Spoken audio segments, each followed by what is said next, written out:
Chapter 131.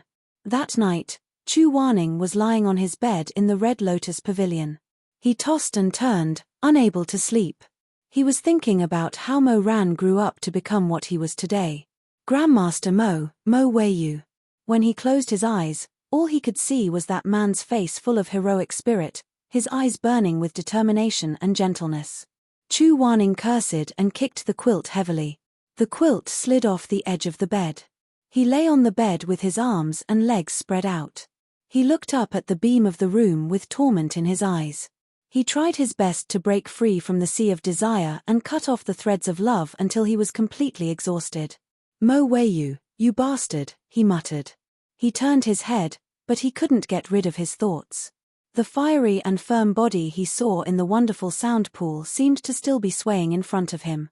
He saw the broad shoulders and the sharp lines of the back. When he turned around, the hot spring water slowly flowed down the mermaid line. He suddenly sat up from the bed, his face ashen. He didn't dare to think about it anymore. He casually grabbed a book, as if he was grabbing at a life-saving straw. Poor Chu Wanning, who had been brilliant all his life, was now reduced to relying on books to get rid of his inner demons. He didn't know which book Xuemeng had bought. When he opened it, he saw a dense row of small characters.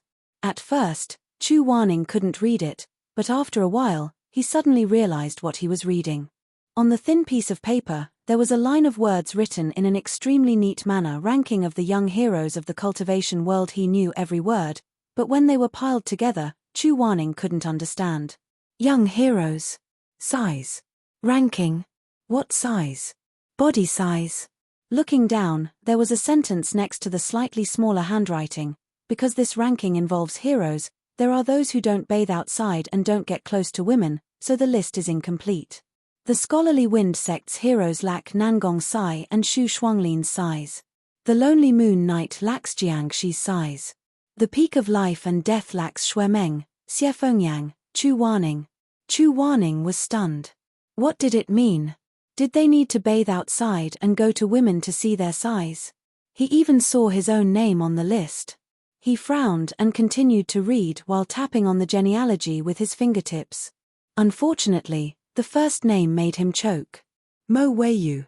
Identity, peak of life and death's young master. Mo Chu Wanning recalled Mo Rant's figure. This kid was indeed tall and imposing, but he couldn't possibly be ranked first, could he? Looking further down, it said, "What I saw when I was bathing in Diyu Hall is definitely not a vulgar thing. It is truly admirable." Chu Ning vaguely felt that something was amiss, but she was used to having pure thoughts. Therefore, even after pondering for a long time, she still couldn't figure out what was wrong. She could only continue reading. What nonsense is this? Chu Wanning was a little disgusted. Although shoes and hairpins can increase and decrease one's size, it shouldn't be too big. Why do you have to wait until someone is bathing to peek? Why are such miscellaneous books popular nowadays? He saw the third name. Mai Hanxue. Identity, senior brother of Kunlun's treading snow palace. This time, the small words next to it were different. It didn't say things like bathing, but Chun Ying Brothel's servant's husband, with the help of women from the cultivation world. Young Master Mai, this thing can make a woman's body soft into water and bones into mud. It's not a problem to sleep with 10 people at night. Chu Wanning was speechless. After a few moments of silence, Elder Yu Heng's head buzzed and exploded. He threw the booklet from one side of the bedroom to the other like a hot potato. His face was as red as fire and his eyes flashed. He was so angry that he was stunned. What did he see? What size? No matter how slow-witted he was, he finally realized what was going on. What size could it be? Shameless. Shameless. Filthy. Shameless. After sitting on the bed for a long time, Chu Wanning still felt unsatisfied. He got off the bed and picked up the booklet. His fingers exerted force, and the paper was immediately shattered into pieces. However, the words "absolutely not vulgar, admirable" were like red-hot iron, burning the bottom of his heart. His face and ears were red, and his heart was like thunder. He was an extremely upright person. When he was at the wonderful sound pool, he deliberately shifted his gaze upwards and didn't look where he shouldn't be looking.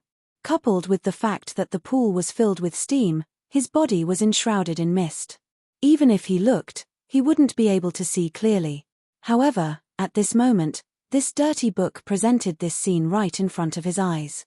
And words were often more vivid than pictures, making it easier to imagine. Absolutely not vulgar, Chu Wanning fiercely wiped his face. After a long time, he grabbed the quilt and covered his head. What exactly did I encounter on the first day I came out of seclusion? Chu Wanning thought bitterly. The world has changed, and I wish for nothing more than to lie down and die again. However, Elder Yu Heng had always been strict with himself. Even if he didn't have a good night's sleep, no matter how shocked he was in his heart, he still woke up on time the next day, washed up and dressed neatly.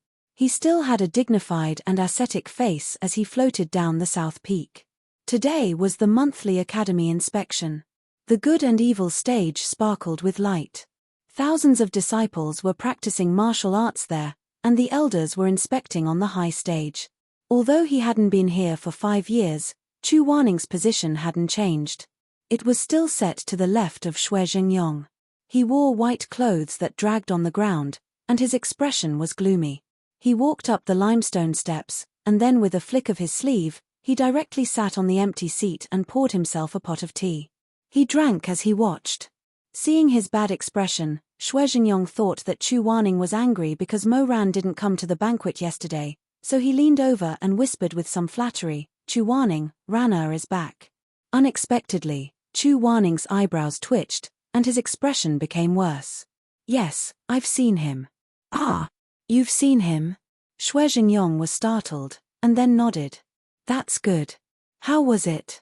Did it become a little too much?" Yes, Chu Wanning didn't really want to continue talking to Xue Jingyong about Mo Ran.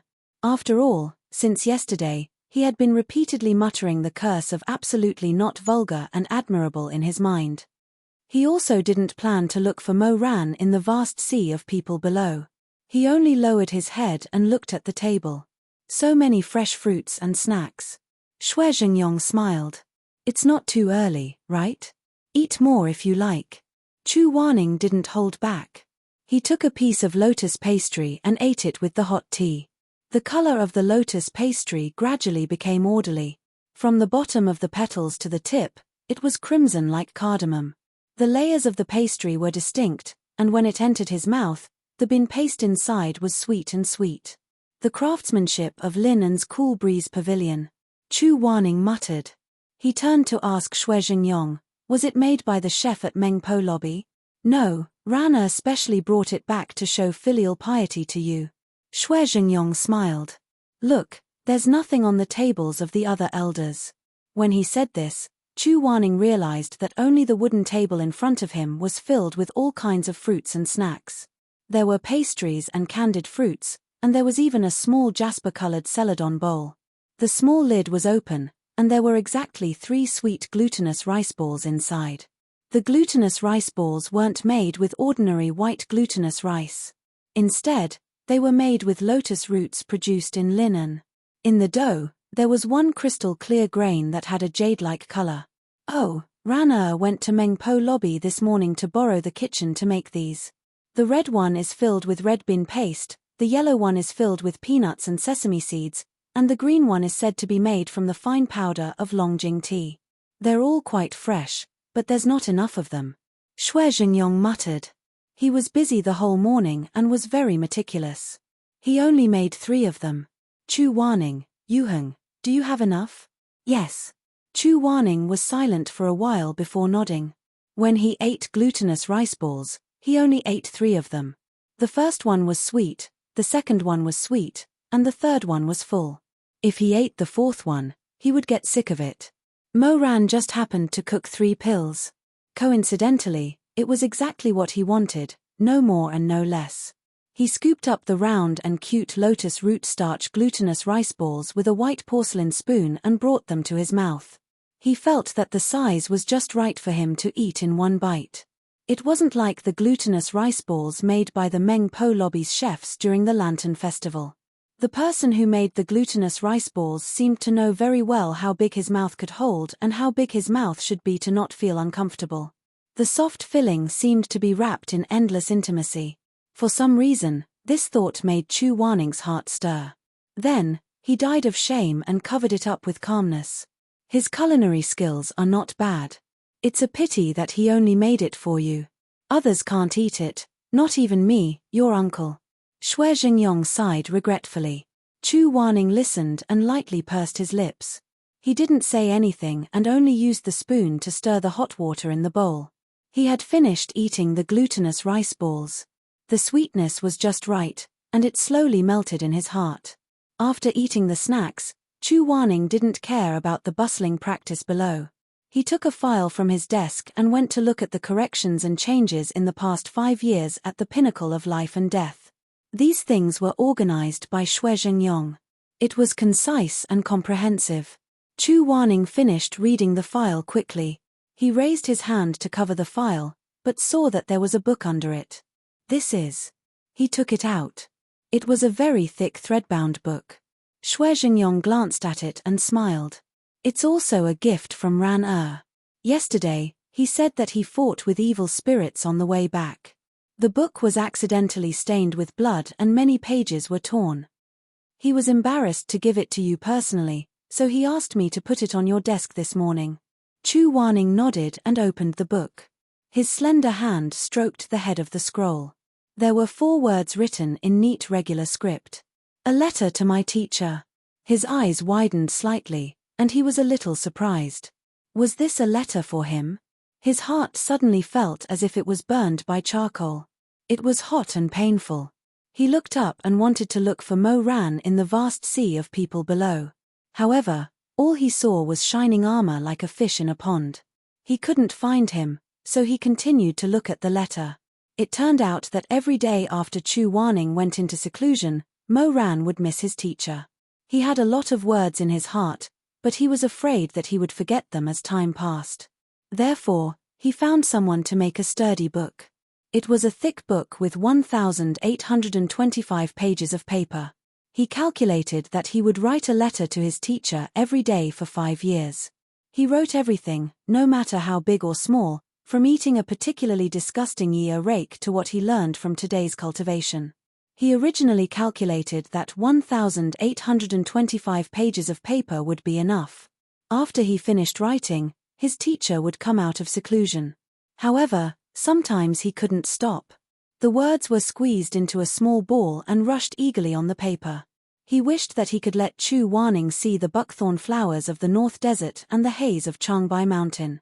He wished that he could hide the desserts he tasted today in the paper and wait for Chu Waning to wake up to enjoy them together. Those lines of small words didn't stop from beginning to end. There were no sentimental words, nor were there any sad words. He just honestly recorded every brilliant moment in the past 5 years. He only shared the good things with him. Therefore, the 1 page per day that he calculated was naturally not enough in the end.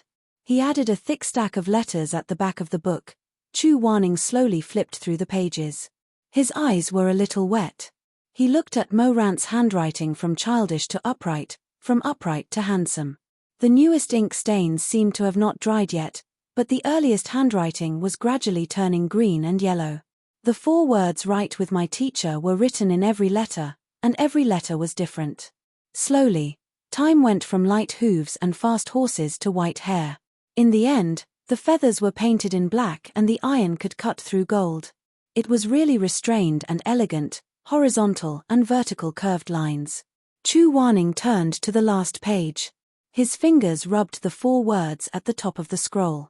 Write with my teacher, write with my teacher. He looked at the dignified pen and ink. It was as if he saw the tip of Mo Ran's pen just hanging, the weasel hair put down. The man raised his head, no longer a teenager. From the first letter to the last, it was as if he saw Mo Ran grow from 16 to 22 years old. His figure gradually grew taller, and his eyes gradually deepened. But every day, he would sit in front of the desk and write a letter to him. Teacher. Unknowingly, the martial arts practice ended. Chu Waning heard someone calling him. He suddenly raised his head and saw Xue Meng at the front of the good and evil stage, waving at him excitedly. Beside Xue Meng, there was a man with wide shoulders, a narrow waist, long legs, and a straight body. He was standing there quietly. The man's face was emitting heat after performing his martial arts. There was sweat on his forehead, and under the sunlight, there was a sparkling luster, like the bright fur of a cheetah. Mo Ran saw that Chu Wanning was looking at him. He was stunned for a moment, then suddenly smiled. In the golden morning light, his smile was so charming and brilliant. It was like the swaying pine trees soaked in the rising sun. There was passion in his eyes, gentleness on his eyelashes, and his strong and straight face seemed to be a little shy. It was lively and passionate, dazzling people. What a handsome man. Chu Wanning calmly crossed her arms and sat on the high platform, looking down at him arrogantly.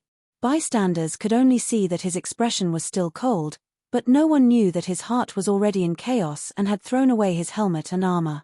In the crowd, Mo Ran smiled. Suddenly, he raised his hand and pointed at his clothes, then pointed at Chu Wanning. Chu Wanning did not react. He narrowed his eyes and looked at him in confusion. Mo Ran smiled even more brightly. He put his hands to his lips and quietly mouthed a few words.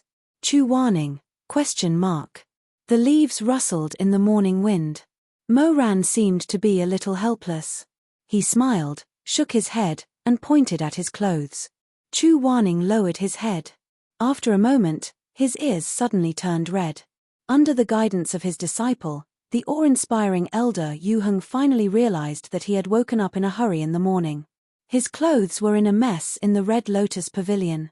He casually put on the clothes that he had taken from Mo Ran yesterday. No wonder when he was walking today, he felt like something was dragging on the ground. It was the hem of his clothes. Mo Weiyu, you can do it. In a fit of anger, Chu Wanning turned her face away. You don't have the foresight to mention that bastard who doesn't know what to do. Chapter 132. In the evening, the tired birds returned to their nests. The disciples of the Life and Death Summit finished their day's work and rushed to the Mengpo lobby. Mo Ran didn't leave. He stood beside the wooden dummy as if he was waiting for someone. Xuemeng's relationship with him had improved a lot over the years. Especially after Mo Ran found a top-grade spirit stone to inlay in his Longcheng saber, the hostility between the brothers was no longer so obvious. Xuemeng turned to him and asked, "Are you going to eat?" "I'll wait for a while." Shimai stood under the afterglow of the setting sun. His skin was like jade, and his beauty was unparalleled. He stroked his hair and asked, "Mo Ran is waiting for Shizun?" "Yes." Mo Ran had seen him during the morning cultivation. When he and Xuemeng worked together to repair the fissure in the sky, he had also seen Shimai's figure surpass Xuemeng's. But at this time, the sun was setting. He and Xuemeng were standing one behind the other. Mo Ran felt a little awkward. Of course, it wasn't that he didn't think Shimai was good-looking, but Mo Ran didn't know how to describe it. It was probably because he was used to seeing Shimai's weak figure always being covered by Xuemeng. He didn't expect it to be reversed now. Mo Ran finally smiled at Shimai and said, "I missed the banquet yesterday. I want to apologize to Shizun and invite him to eat at the foot of the mountain. So I won't be going to the Mengpo lobby today. If you guys want to go, you can come with me." Xuemeng and Shimai weren't used to eating with Chu Wanning, so they looked at each other and left. Mo Ran had nothing to do, so he squatted on a large bluestone and played with a piece of green foxtail while waiting for Chu Wanning to come down the mountain.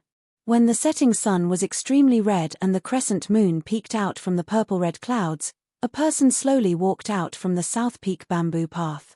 That person had changed into a refreshing white robe and was carrying a package in his hand. When he saw Mo Ran, he was stunned for a moment and his expression became uneasy. "I was just about to look for you. Why are you here?" "Waiting for Master to eat." As Mo Ran spoke, he jumped down from the stone, still holding the green foxtail grass in his hand, and smiled brilliantly. "There's a new restaurant in Wuchang Town. I heard that they hired a famous chef from the upper cultivation world in the past, and the pastries they make are the best. I want to invite Master to have a taste." Chu Wanning sized him up from head to toe. "You've grown up. You're rich now." Mo Ran just smiled, but he didn't say anything. Chu Wanning snorted and threw the cloth package to him. Mo Ran caught it and asked, "What's this?" "Your clothes." Chu Wanning said, But he was already walking forward. Mo Ran quickly caught up with him and stood side by side with him. He said with a smile, "The material of this clothes is good. It's light but warm. If master likes it, I can ask someone to make it smaller. It's okay, I don't wear clothes that other people have worn before." Mo Ran was slightly startled, and then he was a little embarrassed. "That's not what I meant. I saw master wearing it this morning and thought master liked it. I didn't think it through. I asked someone to go to that shop and ask someone to make a new one." Chu Wanning asked, "Do you know what size I wear?" Mo Ran thought, how could he not know Chu Wanning's size? He could estimate Chu Wanning's waist with his arms around. He knew that if Chu Wanning stood on tiptoe, his chin would reach his shoulder. In the past, when they were tangled together, Chu Wanning sometimes couldn't help but bite him. The 2 rows of sharp teeth marks near his collarbone wouldn't disappear even after several days. He also knew how long Chu Wanning's legs were. They were obviously strong during combat, but when they were wrapped around his waist, they were so helpless. His thin and slender calves would tremble slightly, and the tips of his toes would tighten. How could he not know how wide Chu Wanning's shoulders were? How could he not know how full and smooth the curve of his buttocks were? Chu Wanning was a virgin and didn't know what he was asking. He thought this question was very clever and stumped his good disciple Mo Weiyu. Chu Wanning flicked his sleeve and said, "I don't know what kind of clothes you're making." Mo Ran didn't know how to defend himself. He couldn't say that he knew. Even when he was kneading the glutinous rice balls, he couldn't help but think of Chu Wanning's figure yesterday. His well-proportioned and powerful figure in the mist of the Miao Yin pool was as tight and beautiful as he remembered. Thereupon his mind wandered. He recalled that Chu Wanning's lips were light in color and very thin. When she was forced to swallow him, it was always very painful and she couldn't open her mouth. His throat tightened and he felt like retching. Mo Ran closed his eyes and his Adam's apple moved, but he secretly scolded himself for being a bastard. Respect him, love him, don't have any wild thoughts. Respect him, respect him. Taking 2 deep breaths, he managed to suppress his burning desire, but the glutinous rice balls he needed felt a little too big. If Shizun ate them, they would stick to his mouth, so he remade them. This time, all 3 were small and exquisite. Mo Ran pinched them between his fingers and thought for a while. After thinking for a while, Chu Wanning's thin lips opened slightly and wrapped the sweet glutinous rice balls in his mouth with his warm and soft mouth. The tip of his tongue rolled over like a cluster of warm fire, igniting Mo Ran's 7 emotions and 6 desires, taking Mo Ran's life. He even knew the size of the dessert that his mouth could hold like the back of his hand, but that guy Chu Wanning actually asked him if he knew the size of his clothes. This question was like the soft tip of a cat's tongue, licking his chest. Mo Ran didn't dare to think too much. He lowered his head and said, "Before making clothes, I naturally have to ask teacher." Chu Wanning felt a little strange and looked at him. "Do you have a cold?" "No." "Then why is your throat hoarse?" "Excessive heat." Chu Wanning froze for a moment. He seemed to have thought of something and suddenly turned his face. He tightly pursed his lips, a haze between his eyebrows, but the back of his ears was a little red. This faint red color didn't fade until the 2 of them arrived at Wuchang Town and sat in a private room facing the window of the newly opened Zhongqiu Lu. This was the first time that Mo Ran seriously invited Chu Wanning to eat. Although he had invited him before, it was either out of courtesy or out of helplessness. His state of mind was indeed very different. The waiter of Zhongqiu Lu first brewed a pot of Mount Lu Yunwu and served them sunflower seeds and nuts. Then he respectfully handed 2 bamboo slips with the names of the dishes written on them to the 2 immortal masters at the peak of life and death. Mo Ran took the bamboo slips and smiled naturally at the waiter, saying, "Many thanks." Chu Wanning slightly raised his eyes and glanced at Mo Ran. This person didn't have the habit of saying thanks before. "Whatever Shizun wants to eat, feel free to order. But I recommend this restaurant's pine nut mandarin fish. I heard it's sweet and sour, and it's also very beautiful." Chu Wanning nodded. "Then I'll have one. You can do as you see fit with the rest." Mo Ran smiled. "Then I'll order according to Shizun's taste." Chu Wanning faintly said, "You know what I like to eat." "Yes, I know." Although he knew before, he would always forget. He wouldn't in the future. Just as he was looking at the bamboo slips, he suddenly heard footsteps from the stairs. The beaded curtains made a tinkling sound.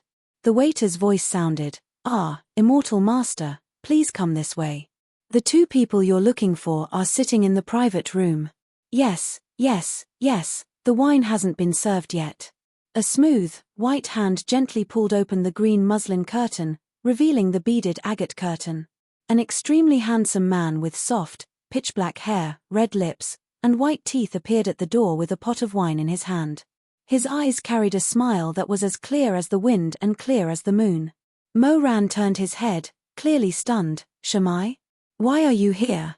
"I met the Lord at the Meng Po lobby. He heard that you came down the mountain to eat here. He thought that this shop was newly opened and that the dishes were good, but there was no aged wine, so he asked me to bring you a pot of pear blossom white." As Shamai spoke, he shook the red clay pot in his hand. The pot was wrapped with bamboo vines, and it was sturdy and cute. The wine inside it sizzled, and it was as if one could smell the wine through the clay seal. Shamai smiled. "Fortunately, I made it in time. Otherwise, if you ordered the wine, it would seem unnecessary for me to come." Chu Wanning asked, "How about you? Have you eaten?" "I'll eat when I get back. The Meng Po lobby won't close so soon. There's still time. Since you're already here, why are you leaving?" Chu Wanning was a polite person. He said, "Let's sit together." I'm afraid that Mo Ran will spend a lot of money." Mo Ran smiled. "Why would he spend a lot of money? It's just a matter of adding a chair." As he spoke, he asked the waiter to bring him another set of cutlery. This Zhongqiu restaurant was really extravagant. The cutlery used in the private room was inlaid with fine gold and silver threads. When the candlelight shone on it, the cutlery shone brilliantly. Shamo sat down and filled each of the three people's cups with wine. The strong aroma of pear blossom white instantly filled the entire table. This wine smell was very familiar. In his previous life, after Shamai died, Mo Ran drank it. When Chu Wanning died, Mo Ran drank it on the roof the entire night. Now that the disaster was over, both of them were still alive. Mo Ran suddenly felt that the possessiveness and love of the past did not seem so important anymore. These two people who had treated him the best in his life were still alive. With the money he earned, he could still treat them to a meal and drink. That was enough. 2 or 3 cups were worth more than 10,000 miles of mountains and rivers in his previous life. "Waiter, I'll have to trouble you. I'll have a serving of mandarin fish with pine nuts, lion's head with crab powder, crystal chow trotters, cherry ham, sanxian soup, and bamboo leaf powder with steamed pork. These are all spicy dishes. Then, I'll have a serving of Sichuan boiled fish, mapo tofu, chili pepper lung slice, and kung pao chicken. These must be spicy dishes. For the savory snacks, I'll have jade prawn dumplings, steamed pork ribs with taro in soy sauce, scalloped pork belly, and chicken feet with soy sauce.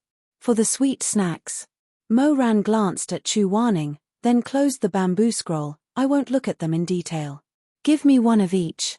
Chu Wanning did not even look up. "I can't finish them." Mo Ran said, "Bring them back. They'll be cold if we bring them back. Let the Meng Po lobby warm them up."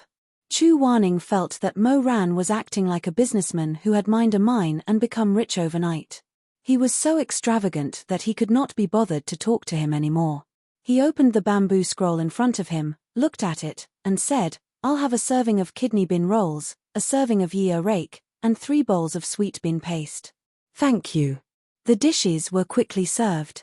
Shamai loved spicy food, and Chu Wanning did not eat red, so Mo Ran ordered them separately.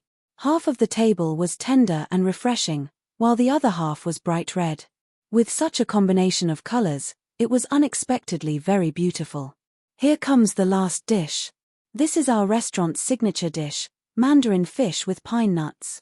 Following the waiter's shout, a plate of brightly colored and fragrant mandarin fish was served by 2 waiters. The fish looked like it weighed at least 5 catties. It was fried until it was golden yellow and crispy. It was served on a large sky blue porcelain plate.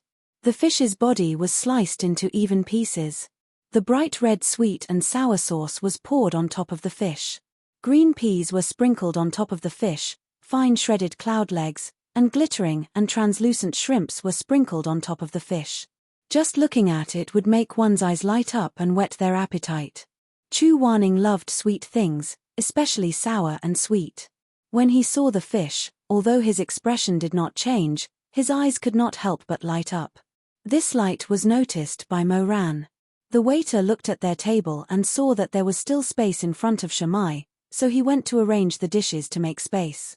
But a pair of hands was faster than him and had already begun to adjust the table. Mo Ran stood up and placed the few meat dishes that Chu Wanning did not touch in front of him. Then, he placed a few spicy dishes in front of Shamai. This way, the space in front of Chu Wanning was empty. Mo Ran smiled and said to the waiter, "Put the fish here." "Oh, okay." The waiter was naturally happy to meet a customer who knew how to help him change the table. He immediately beamed with joy as he took the dishes from the two waiters and placed them in the empty space. Then, he nodded and bowed as he left. Mo Ran did this adjustment very naturally. Other people who saw it would only think that he was helping the waiter, but Shamai felt that he was favoring the waiter. He was a little surprised by Mo Ran's action. Light and shadow flashed in his eyes. After a long time, he lowered his eyes and seemed to be a little disappointed. Shamai felt that after Mo Ran returned 5 years later, not only did his entire appearance change, even his kindness seemed to have faded a lot. He also liked to eat the pine nut mandarin fish, so why was it placed so far away from him? Did he not know? Or had his heart changed and was no longer the same as before? Shamai was not a person who would belittle himself. His appearance and temperament were above Chu Wanning's. Even in the entire cultivation world, there were not many people who looked better than him. But at this time, he suddenly hesitated. He knew that when Mo Ran was young, he looked like a playboy who loved beautiful women to the bone. But that was just a facade. To Mo Ran, the most precious thing was friendship. If someone gave him a tael, he would return 1,000 taels of gold. Now that the enmity between him and Shizun had been resolved, the kindness that Chu Wanning treated Mo Ran was not something that he could compare to. Thinking of this, Shamai suddenly felt a chill in his heart. He suddenly raised his head and looked at the two people's faces under the light. One was drinking with his head down. His phoenix eyes were like water, his eyelashes were like smoke. His expression and complexion were very indifferent. And the other was smiling and holding his chin while looking at the person drinking. His eyes reflected the bright light of the lantern. In the lantern light, there was the spring snow on the terrace, the reflection of the moon and pear blossoms. When his eyelashes moved, it was like a ripple in a lake, spreading out 10,000 stars. The affection in those eyes was something that even the owner of those eyes did not realize. Shamai was absent-minded for a moment. His elbow bumped into the chopsticks. With a pater sound, the chopsticks fell to the ground. He came back to his senses and hurriedly apologized, bending down to pick them up. As he bent down, he was stunned. Those chopsticks fell right next to Mo Ran's boots. The glossy luster lay there quietly, waiting for him to pick them up. He could have asked Xiao to pick up the other pair, but Shamai never liked to trouble others. Or perhaps when faced with this kind of disparity, even a person with a gentle temperament would feel a little unreconciled and a little lost. Or perhaps it was not that complicated. Sometimes, a person's actions really only required a single thought. For Shamai, at this moment and by chance, he really wanted to know how much friendship Mo Ran had left for him. So, after some hesitation, he still lowered his head and stretched out his slender white hand to pick up the pair of chopsticks that were leaning against Mo Ran's leg. The chopsticks fell too close. When he picked them up, the back of Shamai's hand inevitably touched Mo Ran's leg. Chapter 133. At that time, Mo Ran was drinking pear blossom white when he suddenly felt something touching his leg. He subconsciously wanted to move away, but before he could move, the feeling of touching became more obvious. It was as if something had brushed past him. He was slightly startled and did not understand what had happened. When Shamai sat up straight again, Mo Ran looked at that pitilessly handsome face that was dyed red. He pursed his lips and lowered his eyebrows, as if he had something on his mind. Only then did Mo Ran realize, just now, that was cough, cough, cough. Mo Ran immediately choked. In his heart, Shamai had always been like the white snow in spring, willow branches, and the new moon. He could only look at him from afar and not touch him. Although he loved Shamai so much that he hated that he could not die for him, he rarely had any romantic thoughts related to him, let alone putting them into action. But such a pure and flawless person, could it be that just now he was touching him? This thought really shocked Mo Ran. Because it was too frightening, he shook his head like a rattledrum. Chu Wanning saw this and frowned. What's wrong with you? Nothing. And he was touching him in front of Shizun. How was this possible? This did not seem like something Shamai would do. Mo Ran's expression became more complicated. Rather than saying that he was pleasantly surprised, it was better to say that he was frightened. He calmed down for a long time before he heard Shamai's gentle voice. The chopsticks are dirty. Waiter, please go and change them. The waiter came and left as soon as he was called. Mo Ran sympathetically turned his head and saw Shamai's indifferent face. That person's eyes were still calm and his expression was gentle. It was as if the blush and shyness that Mo Ran saw just now was just an illusion. Feeling that someone was looking at him, Shamai raised his peach blossom eyes a few inches and with a faint smile, his gaze fell on Mo Ran. What's wrong? Nothing, nothing. Shiremai said, the chopsticks fell in the wrong place, right next to your feet. Oh. Mo Ran heaved a sigh of relief as his heart calmed down. Sure enough, he was thinking too much. He was just about to say a few words to Shamai to ease the atmosphere when he saw that Shamai had already turned his face away and was about to get a spoon to ladle some soup. Mo Ran felt guilty about his earlier thoughts and said, let me help you scoop it. No need, I can do it myself. As he spoke, he rolled up his sleeves and calmly scooped a bowl of Sanxian soup for himself. The soup was placed by Mo Ran. He placed it near Chu Wanning and far away from Shamai.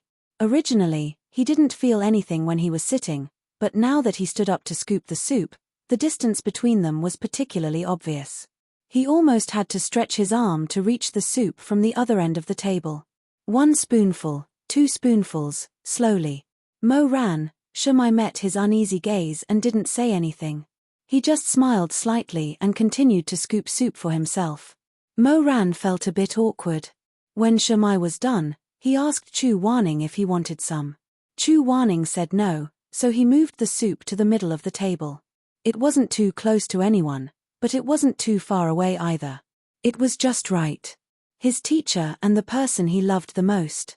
It shouldn't be biased.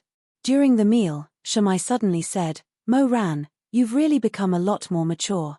You're no longer the disciple who always made Shizun angry. So there's something that I want to tell you. Since all 3 of us are here today, I want to apologize to Shizun as well. Mo Ran saw that he was serious and couldn't help but ask, what is it? Do you remember the first time I made wontons and sent them to you? Shamai said, that bowl of wontons wasn't made by me. I've never made wontons. However, Mo Ran felt that with some time, he would slowly get used to it. As for feelings, he didn't want to force it anymore. He would just let nature take its course.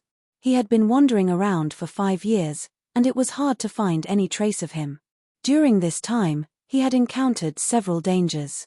He didn't know if these were the deliberate actions of the fake North Star Alliance, but in short, the mastermind behind the scenes hadn't come out yet, nor had he been caught. Mo Ran felt that the days ahead wouldn't be peaceful. He couldn't let his guard down. Even if he had to sacrifice his own life, he would protect the 2 people by his side for the rest of his life. Mo Ran temporarily let go of his inner demon. However, he didn't know that his inner demon was never idle. After letting him go, it went to another person. Perhaps it was because he had eaten too much that night, but Chu Wanning was very sleepy after returning home. He originally wanted to draw the blueprint of the new mecha overnight, but he was only halfway done when he started yawning. He tried to stay awake for a while, but couldn't.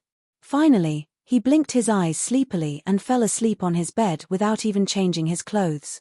He was muddle-headed in his sleep and dreamt of many random things. First, It was the ranking of the outstanding cultivators in the cultivation world.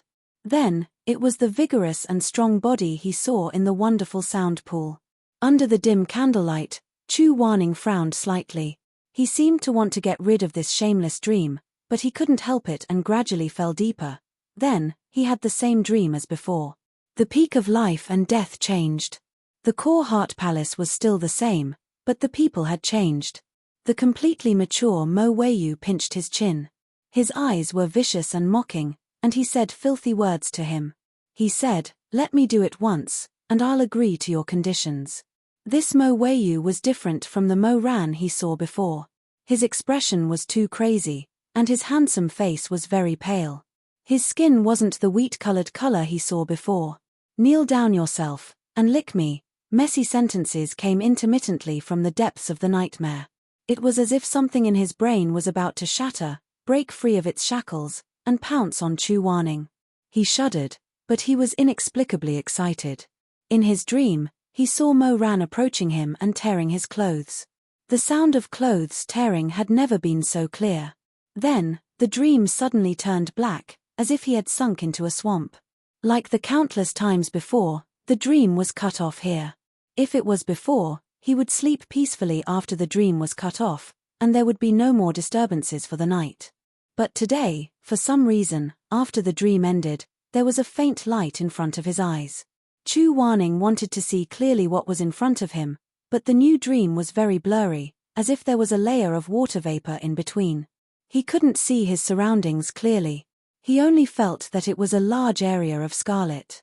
He couldn't see clearly, but his sense of smell and touch gradually became clearer as the dream unfolded. He even became more sensitive. He suddenly felt a burst of indescribable love and heat. He saw a strong body swaying in front of him, pressing down on him. Chu Wanning was shocked. He instinctively wanted to struggle, but his body didn't seem to belong to him, but to him in the dream. He felt that he couldn't stop trembling. He could hear the man's heavy breathing, the hot air blowing next to his ear. His lips touched his earlobe from time to time, but he didn't kiss him, nor did he take it in. He turned his head to the side. Underneath him was a large, soft bed. As the two of them moved, it creaked and shook. He could even smell the wild smell of a beast's fur. The bed seemed to be covered with animal skin.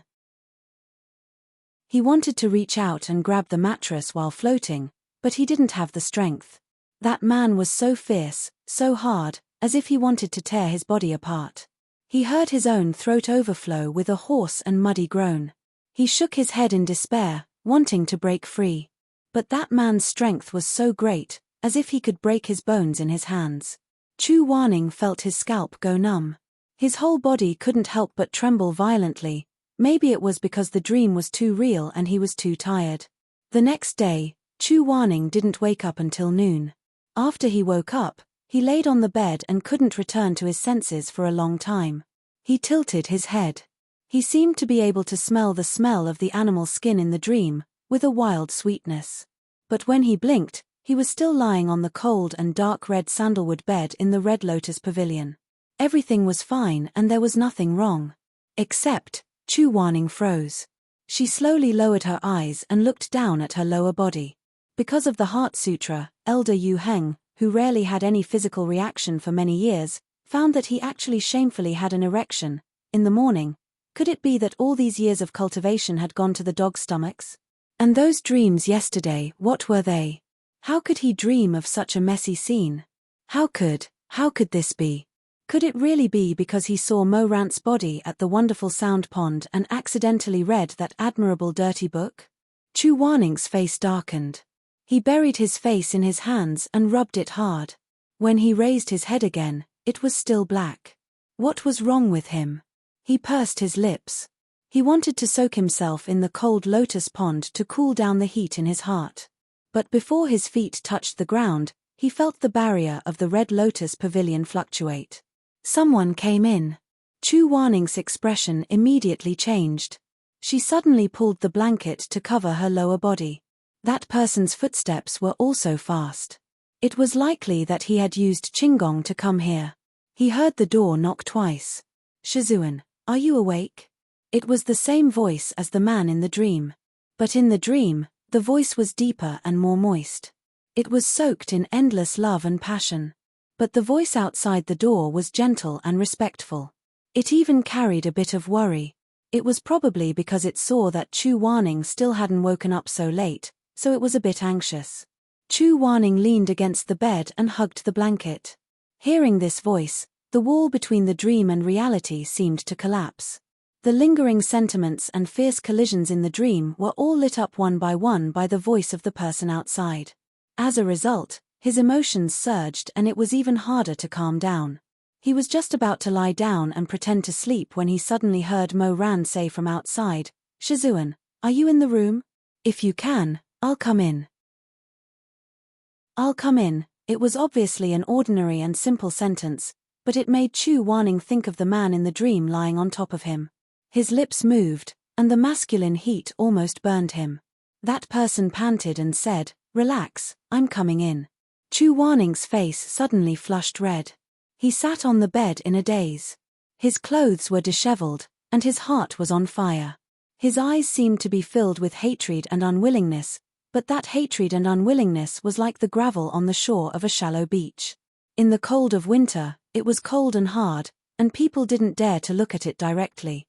But when the spring water melted and the tide flowed, these sharp teeth would be submerged in the soft and rippling waves, and there would be no trace of fierceness.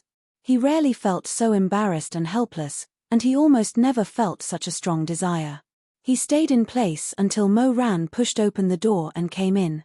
Then he suddenly reacted. He wanted to pretend to sleep, but it was too late. As a result, when Mo Ran came in, he saw Chu Wanning sitting on the bed. His black hair spread over his body, and under the sunlight, his face was like an ice lake. That person's eyebrows and eyes were very sharp. When he raised his eyes to stare at him, it was like a frost blade that had just been cut, and a few inches of cold light flowed out from the scabbard.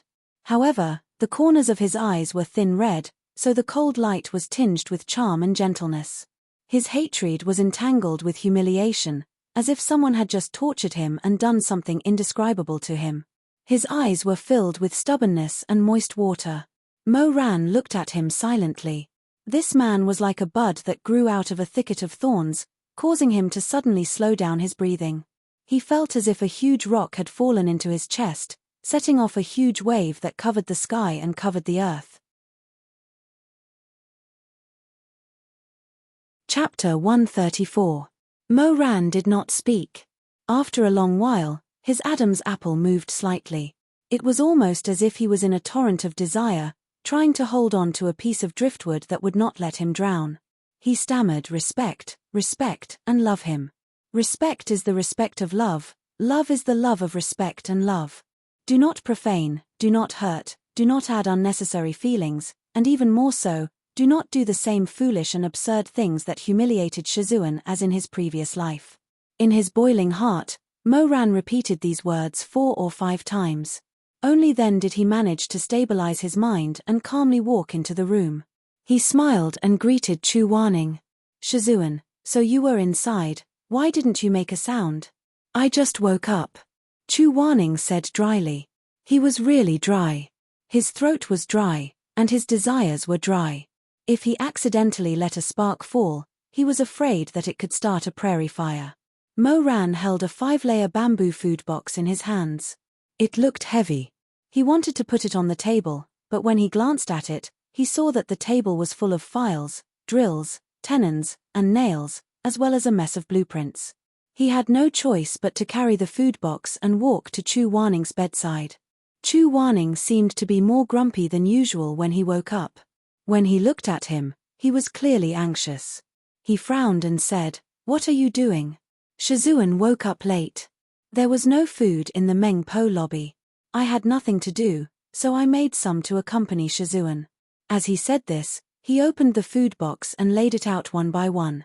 At the top was a plate of stir-fried wild mushrooms, followed by a plate of tender lettuce, followed by silver thread rolls and honey-sweet lotus root.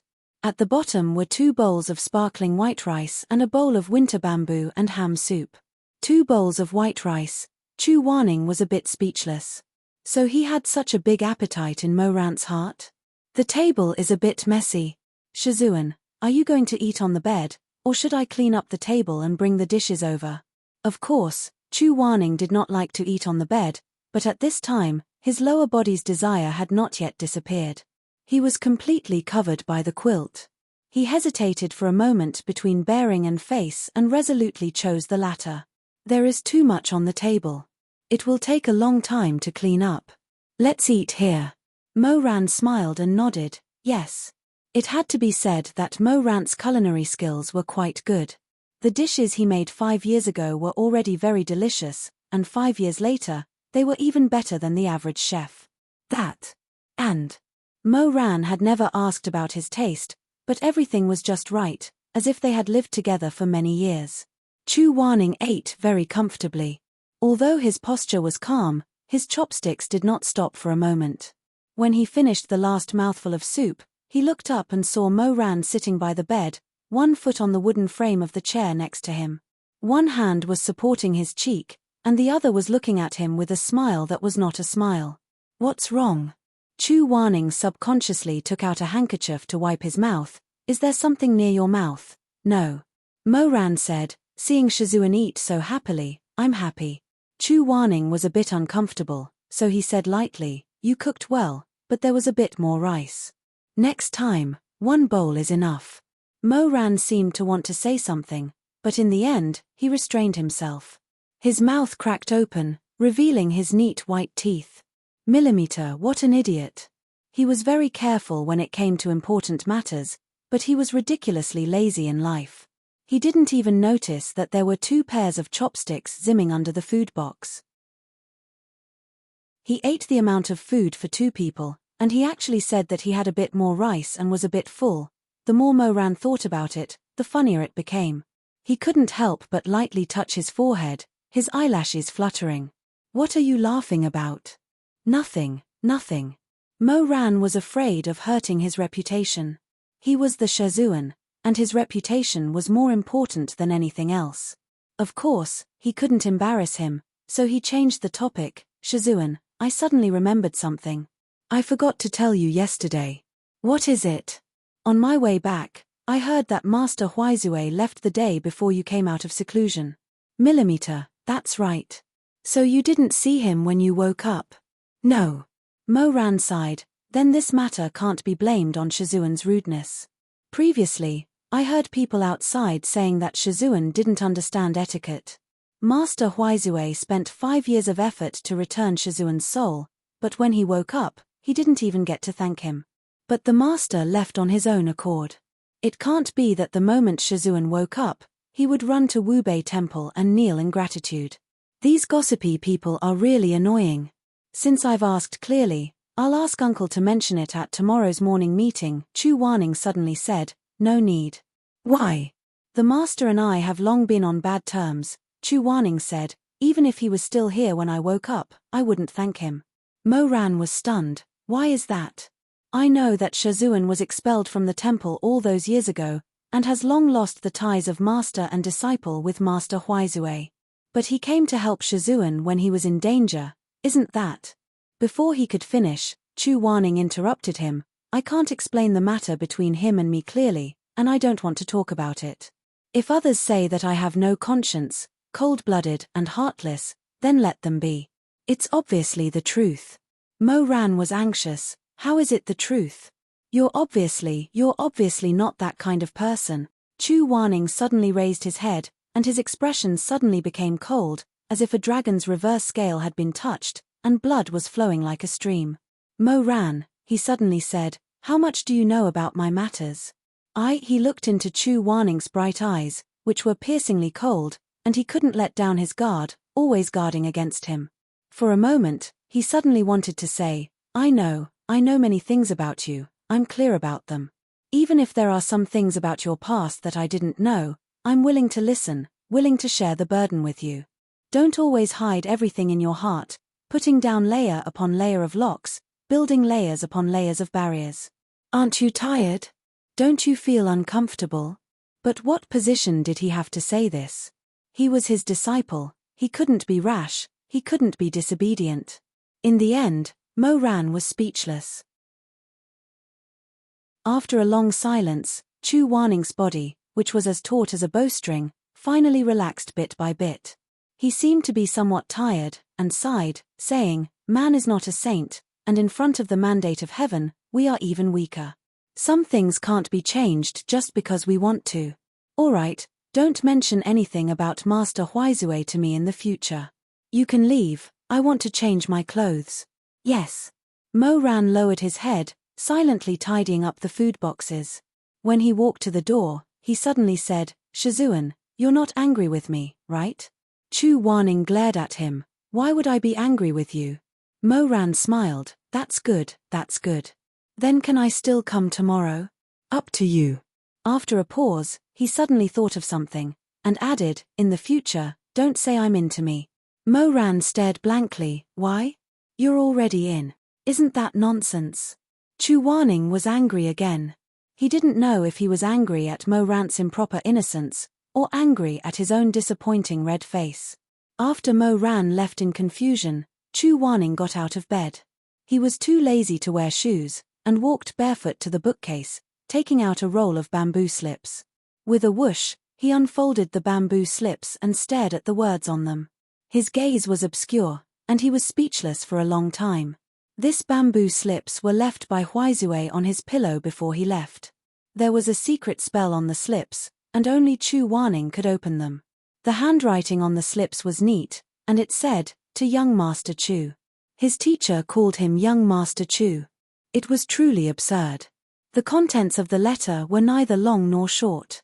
It talked about some things that Chu Waning needed to pay attention to after he woke up, and then spent more than half of the letter asking him to do something. Master Huizue asked him to meet him at Mount Longshua near Wubei Temple after he recovered his energy. The words in the letter were sincere, saying that he was already old and felt that he didn't have much time left. When he thought of some past events, he felt tormented and guilty. "Before this old monk passes away, I hope to have a chat with you. You still have an old illness. I heard that because of this illness, you have to go into seclusion for 10 days every 7 years. This old monk feels ashamed. If you are willing to come to Mount Longshua, I can set up a formation to heal you. However, the spell is very dangerous. You need to bring along a disciple of both wood and fire to guard the soul." Old illness. Mount Longshua, Chu Waning frowned, and his fingers almost sunk into his palms. How could he heal? The things that were destroyed, the things that were lost, how could they be restored in those 164 days on Dragon Blood Mountain? Even if Huizue had the ability to reach the heavens, would he be able to fill up the deep scars? He suddenly opened his eyes, and a golden light shone from his palms. The sturdy bamboo slips were instantly crushed into powder in his fingers, disappearing into thin air. He would never step into Wubei Temple again in this lifetime. He would never call Huizue master again. In the blink of an eye, 4 days had passed since Chu Waning came out of seclusion. On this day, Shui Jingyong called him to Danshin Palace and handed him a letter of entrustment. When he opened it, there were only a few simple sentences. Chu Waning raised his eyelids and said, "You gave me the wrong thing, right?" "What?" Shui Jingyong took the letter and read it again. He said, "I didn't give you the wrong thing." Chu Waning narrowed his eyes. "It says to help the villagers of Yu Liang village with farming. You don't know how to do it." Shui Jingyong widened his eyes. "You really don't know how to do it?" Chu Waning was a little embarrassed by his question, so he bristled. "Isn't there anything more normal? Something like exorcising evil spirits or something like that?"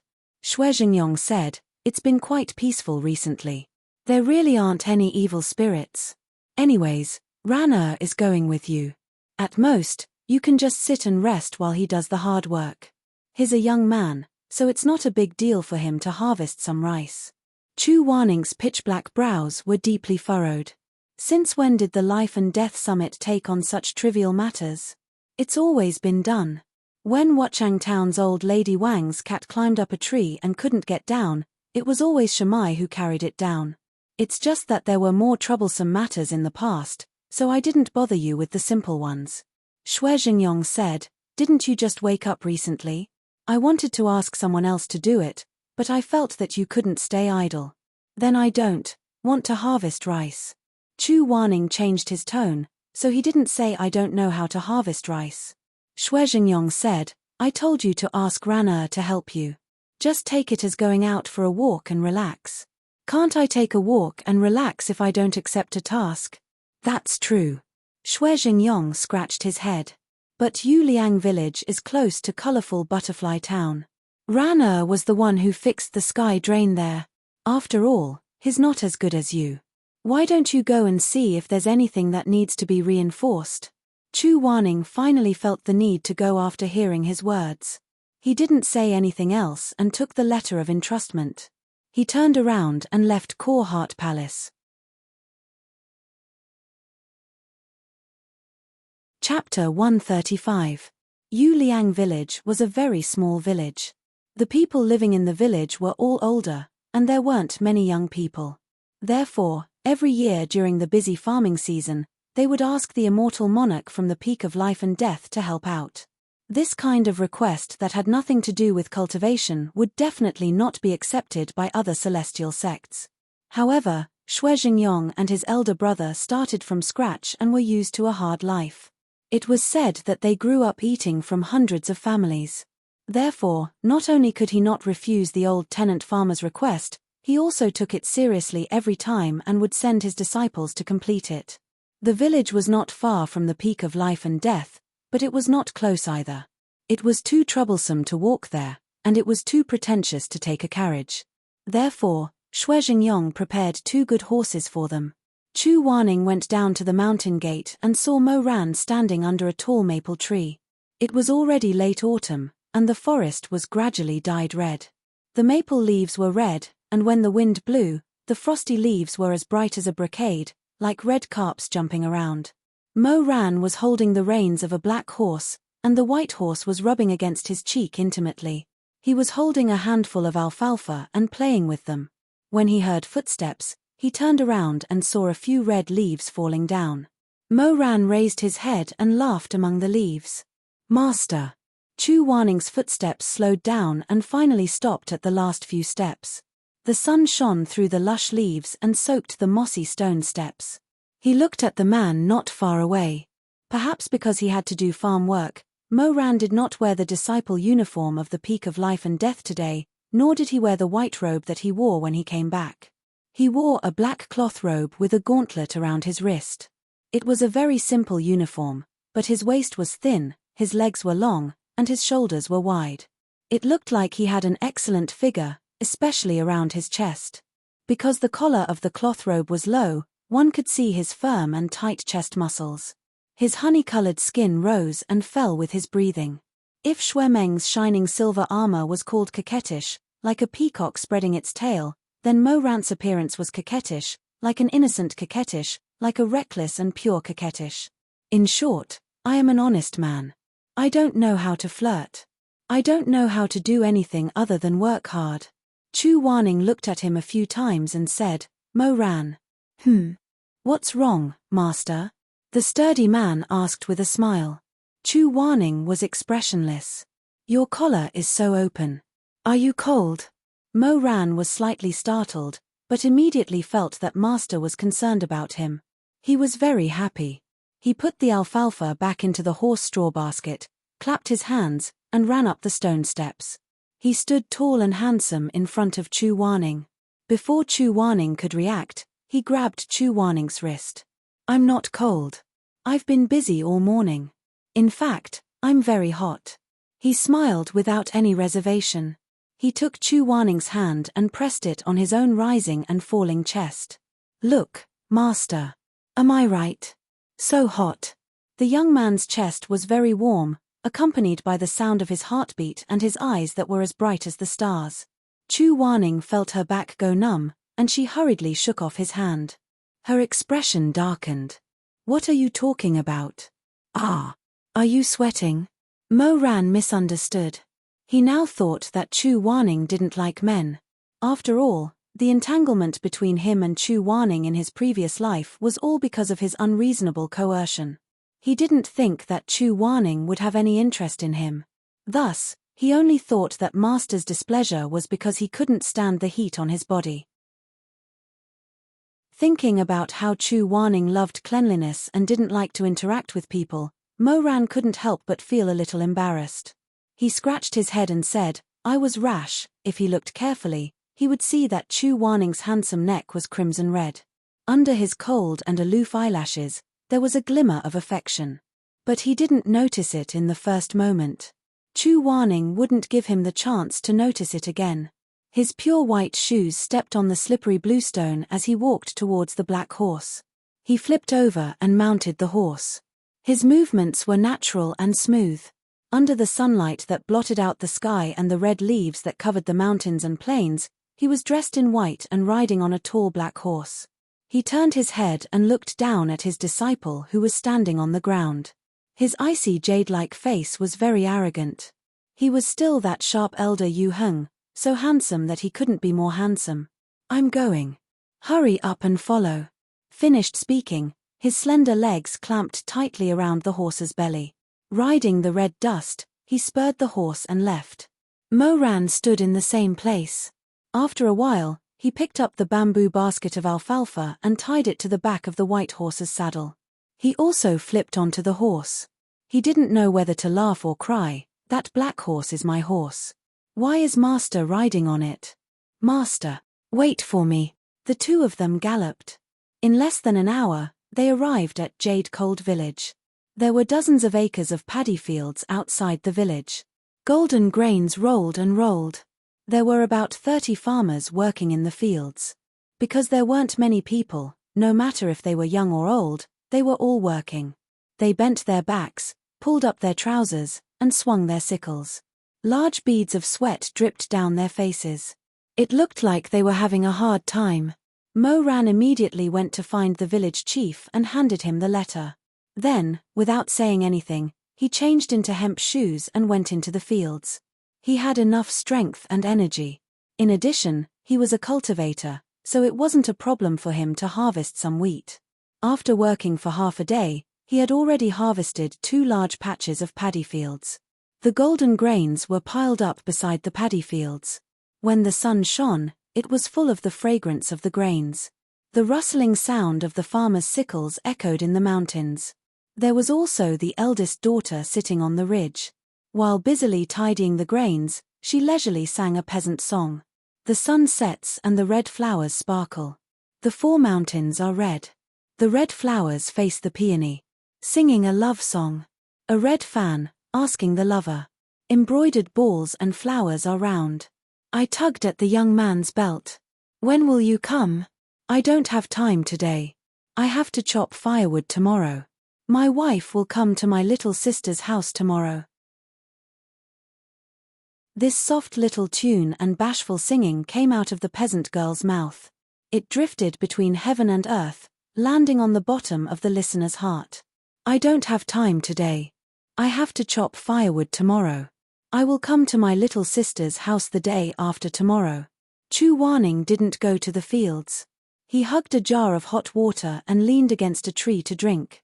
As he listened to the song, his eyes followed the diligent black figure in the distance. His heart rose and fell. The water dripped from his throat, but it didn't seem to flow to his stomach. Instead, it flowed to his chest. Decadent music. After drinking the water, he coldly commented. He went to return the jar to the village chief. The village chief looked at him hesitantly. Chu Warning was a bit irritable. He asked, "What's wrong? Immortal, you don't want to go to the fields?" The old village chief was a straightforward person. Since he asked, he answered with a trembling voice. His white beard trembled and his white eyebrows knitted together. "Immortal, you're here to supervise the work." For the first time, Chu Warning felt so awkward. Go to the fields? Didn't Xue Jingyong tell him that he only needed to watch Moran work hard? Did he really want him to go to the fields? He didn't know how to. The old village chief looked at him helplessly. Even the young children and old women next to him looked up and glanced at the well-dressed man. Children's words carried no harm. A child with a bun asked crisply, "Granny, Granny, this Daoist brother is wearing so white. How can he go to the fields? His sleeves are so wide." Another child murmured. "His shoes are also clean, Chu Wanning felt like there was a thorn in his back. He felt very awkward. After standing in place for a while, she really didn't have the face to continue leisurely like this, so she picked up a scythe and jumped into the paddy field without even taking off her shoes. The slippery mud immediately wrapped around her feet, and the cold water reached her ankles. Chu Wen tried to take 2 steps, but the slippery feeling made her frown. She then tried to swing the scythe twice, but unfortunately, the strength was always wrong, and the cut was very clumsy. Phut, this Daoist brother is so stupid. 2 children rested their cheeks on their hands and laughed at him under the mulberry tree when they saw his actions. Chu Wanning, his face darkened. He didn't want to be too close to these people. Chu Wanning struggled to maintain a calm gait in the mud. He kept a straight face and strode toward the figure in the distance who was busy cutting rice. He wanted to sneak a peek at how Mo Ran was doing it. There must be someone who can learn from him. He wanted to steal from him. When it came to farming, Mo Ran was obviously much more skilled than Chu Wanning. Under the scorching sun, he bent down, raised the sickle in his hand, and put down a golden ear of rice, which fell softly into his wide arms. He first held the harvested rice with one hand and then threw it into the bamboo basket behind him. He was very serious when he was doing these things. He didn't see Chu Wanning coming. Instead, he diligently lowered his soft eyelashes. There was a faint shadow on his high nose. Beads of sweat dripped down his cheeks. There was a wild aura around him. It was hot and wild, dull and passionate. Under the sun, his skin was like burning copper.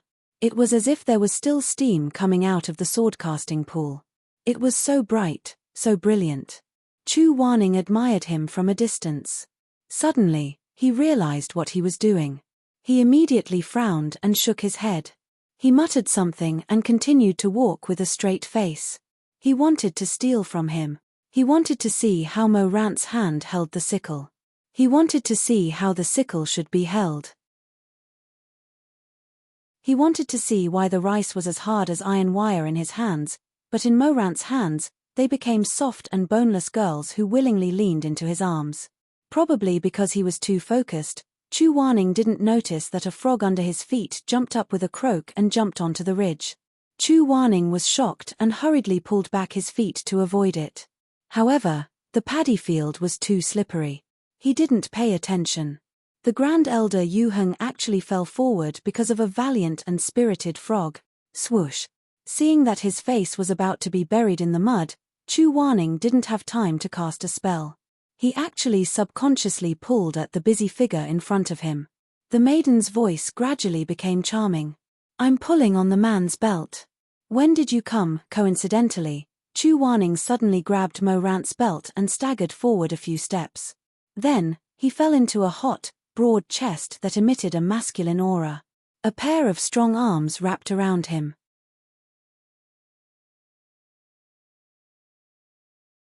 Chapter 136. Mo Ran was in the middle of cutting the rice when a hand suddenly grabbed his belt from behind and pulled it down. This feeling was quite frightening. When he turned around and saw that it was Chu Wanning, and it was Chu Wanning who almost fell, he was even more horrified. Mo Ran hurriedly threw away his scythe and turned around to help him up. However, Chu Wanning had fallen so miserably that almost half of his body had fallen to the ground. Mo Ran couldn't support him and could only carry him. That faint begonia fragrance, together with the person in white fluttering clothes, fell solidly into his arms. Mo Ran didn't hesitate to hug him, and the rice stalks that were originally in his arms fell to the ground. "Master, why are you here?" He was still in a state of shock. "You scared me. Chu Wanning, the paddy field is very slippery. Be careful." The person in his arms lowered her head and didn't say anything. She was so embarrassed that she couldn't say anything. On the other hand, the Sichuan girl who was singing was still unwilling to give up. "I'm tugging at the man's belt." "Hey, when will he come?" As if he had been electrocuted, Chu Wanning abruptly withdrew his hand from Mo Ran's belt and steadied himself. He took a deep breath and suddenly pushed her away. Although his expression was still calm, his eyes were shockingly bright, rippling with light. He was obviously flustered, but he still forced himself to be calm. Mo Ran suddenly noticed that his earlobes had turned red. It had a very nice color, and the skin was light red, like a tender peach. He suddenly remembered how it felt to hold this earring in his mouth in his previous life. He remembered that every time he did this, Chu Wanning would tremble slightly. Even if she was extremely unwilling, in the end, it would be difficult for her to escape from his embrace, and even her iron bones would turn into spring mud. Gulping, Mo Rant's gaze couldn't help but turn deep. At this time, Chu Wanning was seething with anger. Nobody knew who she was angry at, but she ground her teeth and said, "What are you looking at? What's there to see?" He suddenly came back to his senses, and his heart turned cold. Bastard! Because of his own selfish desires, what did he do to his master? Master was so proud, how could she be willing to submit? Not to mention prostration, such a cold person like him shouldn't even have feelings of lust. How could he think of such a rebellious thing? Mo Ran shook his head like a rattledrum. Chu Wanning said angrily, "Why are you shaking your head and wagging your tail? Is it fun?" Mo Ran immediately stopped shaking his head, but glanced at him. This person was obviously ashamed, but he habitually wore a mask of anger. If one looked closely, it was easy to see the color in his eyes. He probably felt that it was very embarrassing to fall in front of his disciple, especially because of a croaking frog. So cute. Mo Ran couldn't help but laugh.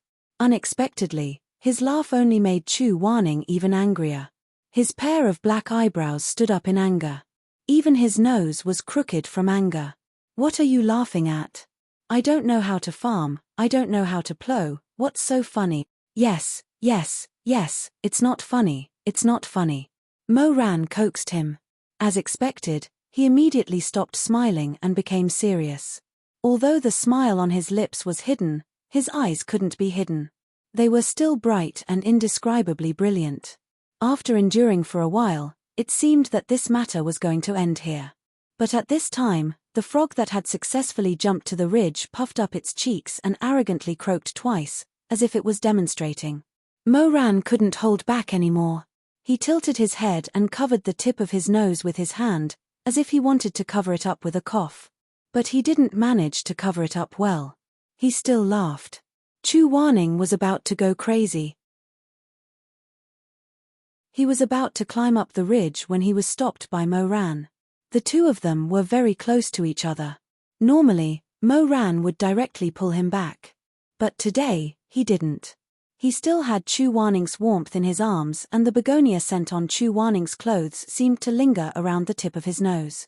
He felt his heart soften and wanted to melt away. But he didn't dare to let his heart melt. The person in front of him was so good. He had to hold him up and respect him like a deity. He didn't want to use his own vulgarity to hurt him in the slightest. So he only called him Shizun. "What, haven't you laughed enough?" Chu Wanning looked at him from the corner of his eyes. Mo Rant's dimples were very beautiful. There wasn't ridicule in them, but gentleness. "Do you want to learn how to play? I'll teach you. It's actually not difficult at all. Shizun is so smart, you'll definitely learn it in one go." When Mo Ran taught him how to harvest rice, Chu Wanning couldn't help but think, I clearly came to steal his knowledge. How did I become an apprentice? What a mess. But Mo Ran taught him very seriously and carefully. Looking at his clumsy technique, he didn't laugh at him. His eyebrows were as dark as ink. Compared to when he was younger, his facial features had a sharpness to them. This kind of appearance was originally handsome with a bit of arrogance. But his gaze was gentle and patient, as if he was hiding a lot of things, but it also didn't seem to be hiding them. It was because his gentleness was too deep and his age was too deep. That's it. You need to use your skills, understand? Yes. Chu Wanning cut according to his instructions. Unfortunately, he wasn't very nimble. Usually, he played with hard wood. These soft rice stalks made him feel helpless. Mo Ran watched from the side for a while. He stretched out his well-proportioned, muscular arm and helped him adjust the hand holding the sickle. Skin-to-skin contact was only for a moment. Mo Ran didn't dare to touch him too much. Chu Wanning also didn't dare to let him touch him too much. Clearly, one was a torrent that had nowhere to go, while the other was a nearly dried-up swamp. Clearly, once he entered it, he could close the gap and be entangled. He would no longer be turbulent and unable to find an exit, and he could also be watered, moistened, and chapped. But they just had to hide and avoid each other. He taught him from behind, lower your fingers a little more. Be careful not to cut yourself. He stubbornly said, I know. Relax a little more. Don't be so stiff. Relax. But the more Moran said this, the tighter Chu Waning's back and hands became stiffer. Relax, relax. How could he not want to relax? But it was easy to say. Moran was talking to him so close. His breath was even brushing against the back of his ear. The airflow was hot and heavy. It had the unique wild taste of this man. How could he relax? Inexplicably, he thought of that shameful dream again. In the dream, it was almost the same position. Moran was also by his ear. His lips were just about to touch, but they were rubbing against his earlobe. He gasped and said, Relax. Don't hold me so tightly. Chu Waning's face turned red in an instant. He struggled to break free from this strange memory. But before one wave subsided, another wave came. He shook it off, but then he thought of that ranking of the size of the outstanding cultivators in their prime. Chu Waning felt that his head was probably smoking. Moran found it strange. Why are you so tense? You let go, I'm already relax. Chu Waning suddenly turned around. His eyes were filled with spring water and anger. He glared at him. At such a close distance, it was almost like a sword piercing Moran's heart. Obviously, both of their hearts were beating like drums. But even if they were beating like crazy, the other side couldn't hear it.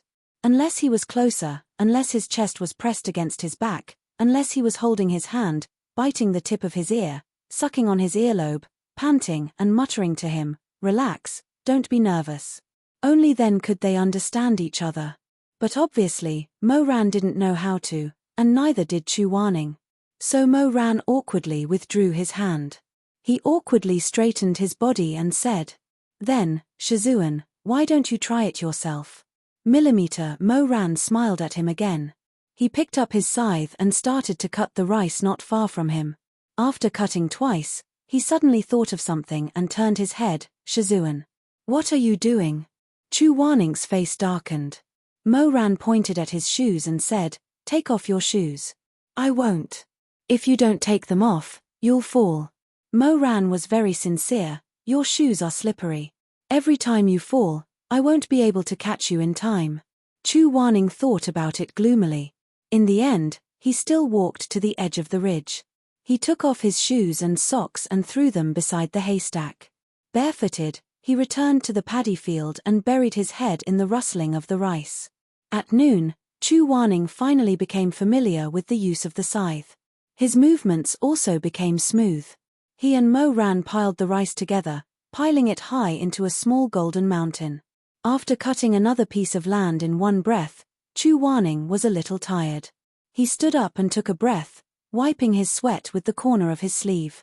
A light breeze blew through the golden waves of rice, bringing with it a cool autumn breeze. He sneezed. Moran immediately turned his head, very concerned. Are you a little cold? No. Chu Waning shook his head. Some plant has just got into my nose. Moran smiled. He was about to say something when he suddenly heard the clear voice of a farmer girl under a mulberry tree in the distance. She covered her mouth and shouted, Time to eat, time to eat, time to eat lunch. It's the girl who sang just now, right? Chu Waning said without turning his head. Moran leaned over and put his hand on his eyebrows. He looked into the distance and said, It really is her. Did Shizun hear it? Yes. Her voice calling for someone to eat has so many twists and turns. There's no one else like her. As Chu Waning said this, he moved the last basket of rice to the side of the pile of rice. He was too lazy to put on his shoes. Since they were already so dirty, he walked towards the mulberry tree. Moran smiled and shook his head. He immediately picked up the shoes he had left behind and chased after his footsteps. The farmer's rice was cooked in a large pot. 4 or 5 farmer women carried 3 wooden barrels. When they opened the barrels, one was filled with steaming white rice, one was filled with braised meat and cabbage, and the last was filled with tofu and vegetable soup. In fact, The people in the lower cultivation world were not very good.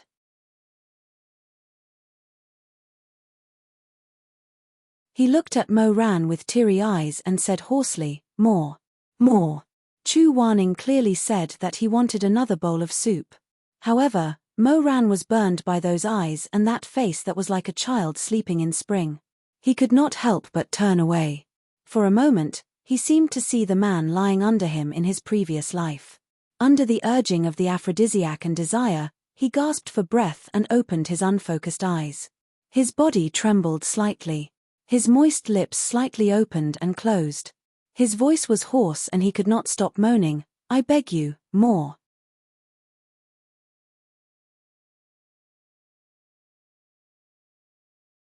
Chapter 137. Mo Ran's fingertips were trembling, and his heart was beating unbelievably fast. The saddest thing about men was that their lust was not controlled by reason. Even if he didn't want to, his lower body would still burn up and swell. He cursed himself in a low voice and adjusted his sitting position so that no one could see it.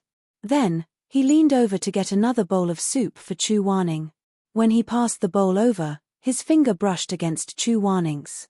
He was shocked and felt a numbing sensation like lightning running through his spine. His hand trembled, and some of the soup spilled out. Chu Wanning frowned, but he couldn't care less. He drank the soup to ease the numbing pain between his lips and teeth. Mo Ran silently looked at his lips. Because of the spiciness, they were bright red, like fresh fruits on the leaves and flowers on the branches. When he kissed them, they were soft, warm, and moist. Slap. Mo Ran slapped himself in the face. Everyone was stunned and looked at him in silence. Mo Ran suddenly came back to his senses. He awkwardly cleared his throat and said in a hoarse voice, "There's a mosquito on my face." Ouch. Suddenly, a woman's voice rang out, making a fuss about nothing. Mosquitoes in autumn are the most poisonous. After drinking enough blood, they'll have to survive the winter. Did the immortal bring an ointment? Ah! Mo Ran was stunned for a moment and looked toward the source of the voice. The one who spoke was a beautiful young lady. She had shiny black braids and wore a green jacket. Her features were picturesque, her skin was white and tender, and her eyes were bold. When she met Mo Ran's eyes, she immediately became more enthusiastic and excited. Mo Ran didn't react for a moment. In his heart, he only thought, "Oh, it's the girl who sang the song just now." He was slow, but the auntie sitting next to the girl was very bright. She was a woman who had given birth to 7 children, so she could see the thoughts of the girl better than anyone else. She readily said, "The immortal monarch won't stay in the village for long. He will go back after the busy farming season, so why would he bring herbal ointment? Linger, send a jar to the immortal monarch." The girl named Linger immediately smiled brightly. "That's great. I'll bring it to you tonight." Before Mo Ran could say anything, the 2 passionate women had already decided for him. Mo Ran couldn't help but be speechless. He turned his head to look at Chu Wanning and saw that Chu Wanning had taken out a handkerchief and was slowly wiping the soup stains on his hands. His expression was somewhat disgusted. Mo Ran was not good at dealing with women, so he whispered to Chu Wanning, "My hands are also stained with soup. Lend me your handkerchief when you're done wiping." Chu Wanning handed his handkerchief to him. It was still the one embroidered with begonia flowers. Mo Ran remembered that in the peach blossom spring, he used this handkerchief. Chu Wanning looked indifferent and cold, but he was actually a sentimental person. Mo Ran had noticed in his previous life that the style of this person's clothes and the furnishings in his house would not change much even after 10 or 20 years. He just didn't expect that even this handkerchief was the same. It had been so long that the embroidery on it had faded, but this nostalgic person still didn't throw it away. Mo Ran wiped his hands and carefully looked at the handkerchief. He suddenly realized that although the flower embroidery was delicate, the stitches were not good. He was stunned for a moment when he saw that it was made by a beginner. He thought to himself, "Master probably pricked it himself when he was bored." Thinking of his master's serious expression as he poked the begonia flowers with a small needle, Mo Ran couldn't help but want to laugh. When he was about to take a closer look, the handkerchief was taken away by Chu Wanning.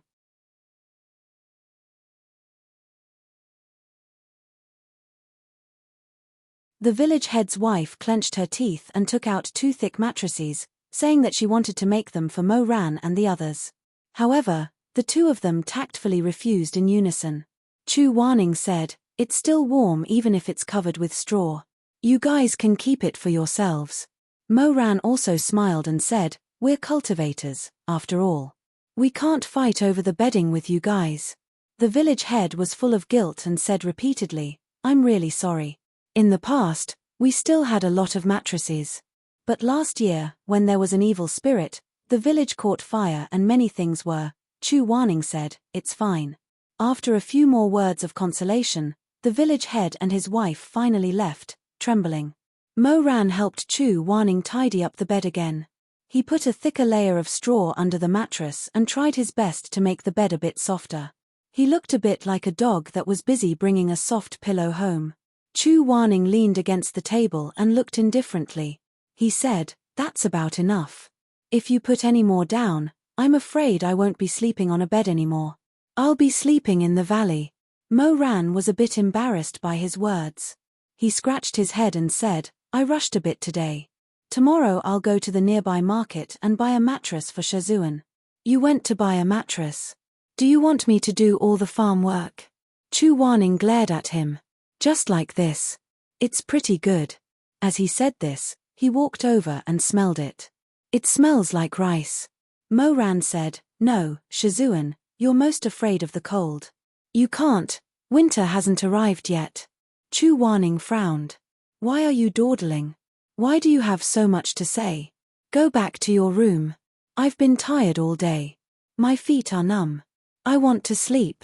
Mo Ran then obediently left. Chu Warning had just taken off his shoes.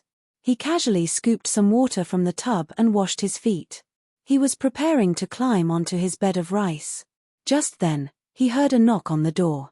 Mo Ran had returned and shouted from outside, "Shizun, I'm coming in." Chu Warning was furious. "Didn't I tell you not to say I'm coming in to me in the future?" Mo Ran let him be angry.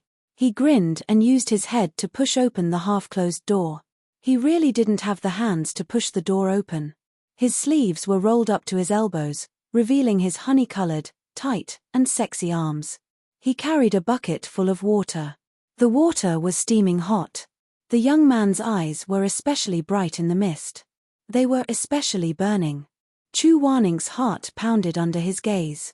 He actually didn't know what to say. Mo Ran carried the heavy bucket to his bedside and put it down. His face glowed and his dimples showed. He said, "Shizun, soak your feet. You've been tired all day. After soaking, I'll give you a massage. Shizun can sleep again." "No, I know."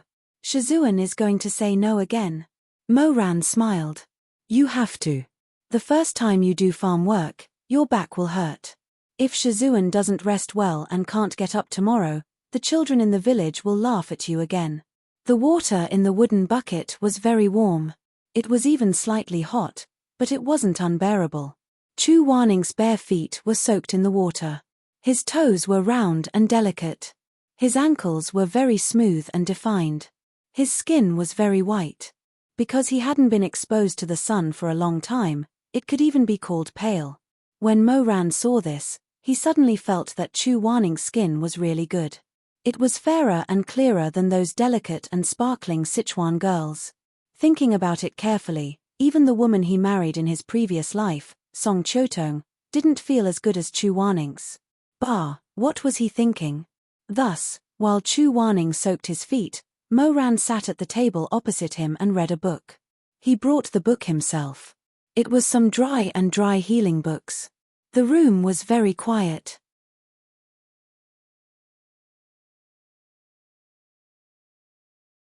His fingernails were like a thin layer of ice on the surface of a lake in the depths of winter in the south. They were sparkling and translucent. However, the fingertips that had just been soaked in the water had a faint crimson color. It was as if a budding begonia flower was frozen in a layer of ice. Mo Ran knelt down again. With a gentle and respectful expression, he held the warm begonia flower in the palm of his hand. He felt the begonia flower tremble slightly in his hand. The petals rustled. He suddenly wanted to lower his head and lean over to kiss it. He wanted it to not hesitate and not be afraid. He wanted it to relax and let go of its petals. Shizun, what's wrong? He seemed to hear Chu Waning's voice was a little hoarse. It was as if love and lust were pressing down on the flowers. The flowers were about to be unable to bear it. Even the dew was about to drip onto the ground. Mo Ran suddenly raised his head. At this moment, the candlelight exploded with a crackling sound. A string of sparks burst out, and the candlelight slowly flowed down. He just happened to meet Chu Waning's gaze. Under the candlelight, their eyes were very bright. There was lust and lust. "You," Chu Waning lowered his 2 eyelashes and said lightly, "My feet are ticklish. Hurry up." Mo Ran's face immediately turned red. Fortunately, he was tanned and it wasn't easy to see. He muttered an "oh" and buried his face to apply the ointment. His ears couldn't help but keep repeating the words "hurry up." His Adam's apple bobbed as he looked at the delicate skin in front of him. He thought of various things from his previous life. It became clearer and clearer. He thought of the messy bed in the Shaman Mountain Palace.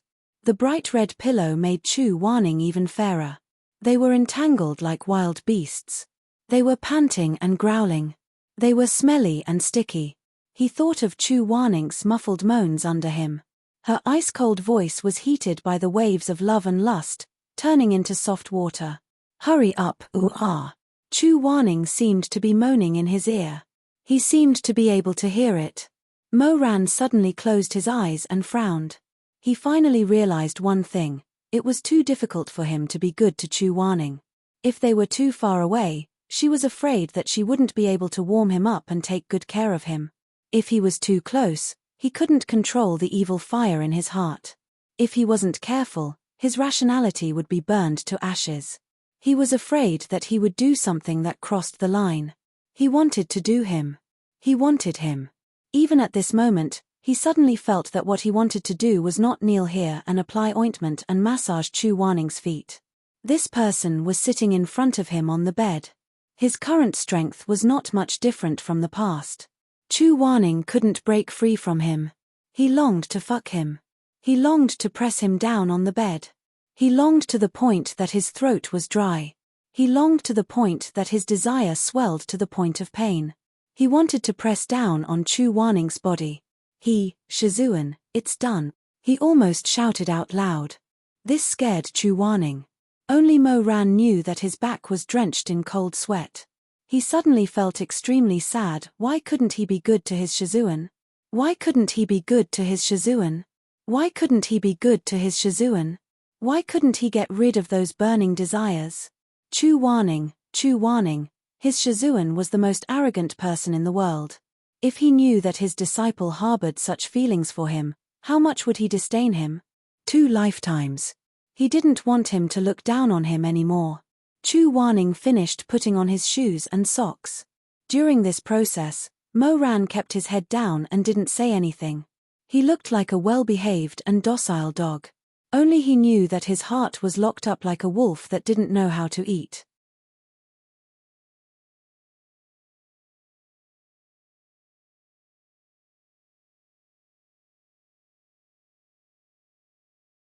Chapter 138.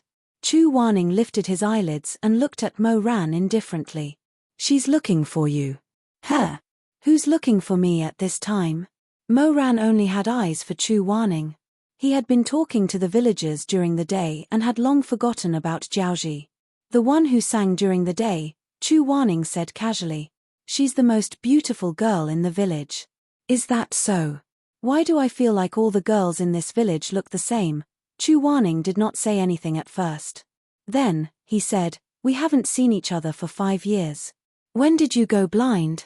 Chu Waning's tone was calm, but the moment Mo Ran looked up, he saw a hint of a smile in his eyes. He seemed to be in the mood to joke with him. Mo Ran could not help but feel flattered. His mood suddenly brightened up. The girl named Ling carried a green cloth bag with white flowers. She shouted towards Mo Ran's room, "Immortal Mo, I'm here." Suddenly, a man's deep voice sounded behind her. Linger turned around and saw Mo Ran pulling aside half of the curtain. He leaned against the door and smiled at her. "Miss, it's already so late." What's the matter? Linga was first shocked, then delighted. She immediately went over. Luckily, you're not asleep yet. This is for you.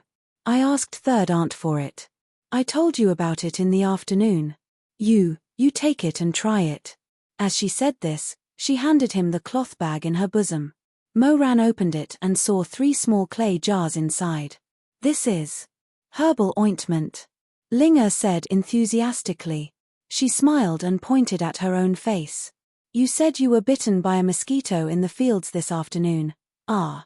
Moran finally understood. Then, he felt a little embarrassed. He had casually made up an excuse, but this girl naively believed it and really gave him herbal ointment. He could not help but feel a little embarrassed. The villagers of Yuliang village were too honest, but the bite shouldn't be that bad. Linga suddenly stood on her tiptoes and carefully observed Moran's face. Her smile became even brighter. I can't see a mosquito bite on your face. Moran coughed dryly. He's a cultivator after all. Linga clapped her hands and laughed. You guys are really interesting and fun to play with. If I had the talent, I would also want to cultivate.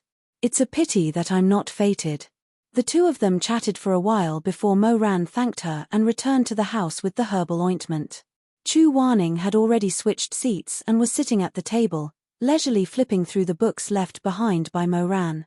When he heard the noise, he looked up at him. Herbal ointment, Moran said awkwardly. Chu Warning said, Did you really get bitten by a mosquito? Come here and let me take a look. Under the light, the color of Moran's face was like honey. It was slightly dark, but it made his eyes look even more handsome. Chu Warning stared at him for a while, then asked, Where's your bag? Where is it? Moran scratched his head embarrassedly. My skin is thick. It disappeared a long time ago. As he spoke, he placed 3 bottles of herbal ointment on Chu Warning's table. I don't need these. Shizun, you can keep them. You're more likely to be bitten by mosquitoes. Chu Warning did not comment. He only said, First, it's the golden sore ointment and now it's the herbal ointment. If this continues, I might as well open a pharmacy. Moran rubbed his handsome nose and laughed. His laugh was very reserved and very honest. Chu Warning saw this and reached out to poke his forehead. It's late. Go back to your room and sleep. Shizun, sweet dreams. Sweet dreams. However, that night, in the small courtyard that was only 10 steps away from each other, the people lying in the 2 thatched cottages were different from what they had wished for each other. None of them fell asleep. They tossed and turned, unable to fall asleep. Chu Warning naturally did not need to say much. He felt that the soles of his feet were still numb. He could feel the calluses on Morant's fingertips rubbing against him. Morant's thoughts were much more complicated. He tossed and turned, his head pillowed in the crook of his arm.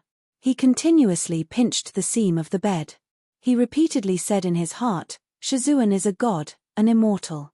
He's noble and above the common populace. No matter what happened in my previous life, I can't make the same mistake again in this life. I can't bully others, I can't mess around. Moreover, there was still Shamai. Right, he should think more about Shamai. He suddenly felt even more uncomfortable. In fact, ever since he had returned to the peak of life and death and seen Shamai again, he had always felt that he did not seem to have much enthusiasm for Shamai. Liking Shamai, protecting Shamai, seemed to have become a habit that did not need to be thought about. He had been doing this all the time, but what happened after that? Facing the Shamai of 5 years ago, he still felt close, but facing the handsome and charming man 5 years later, Morant's heart actually grew a bit of a stranger. This unfamiliarity made him feel at a loss. He suddenly did not know what was wrong with him, and what he should do. The next day, Chu Warning woke up very early.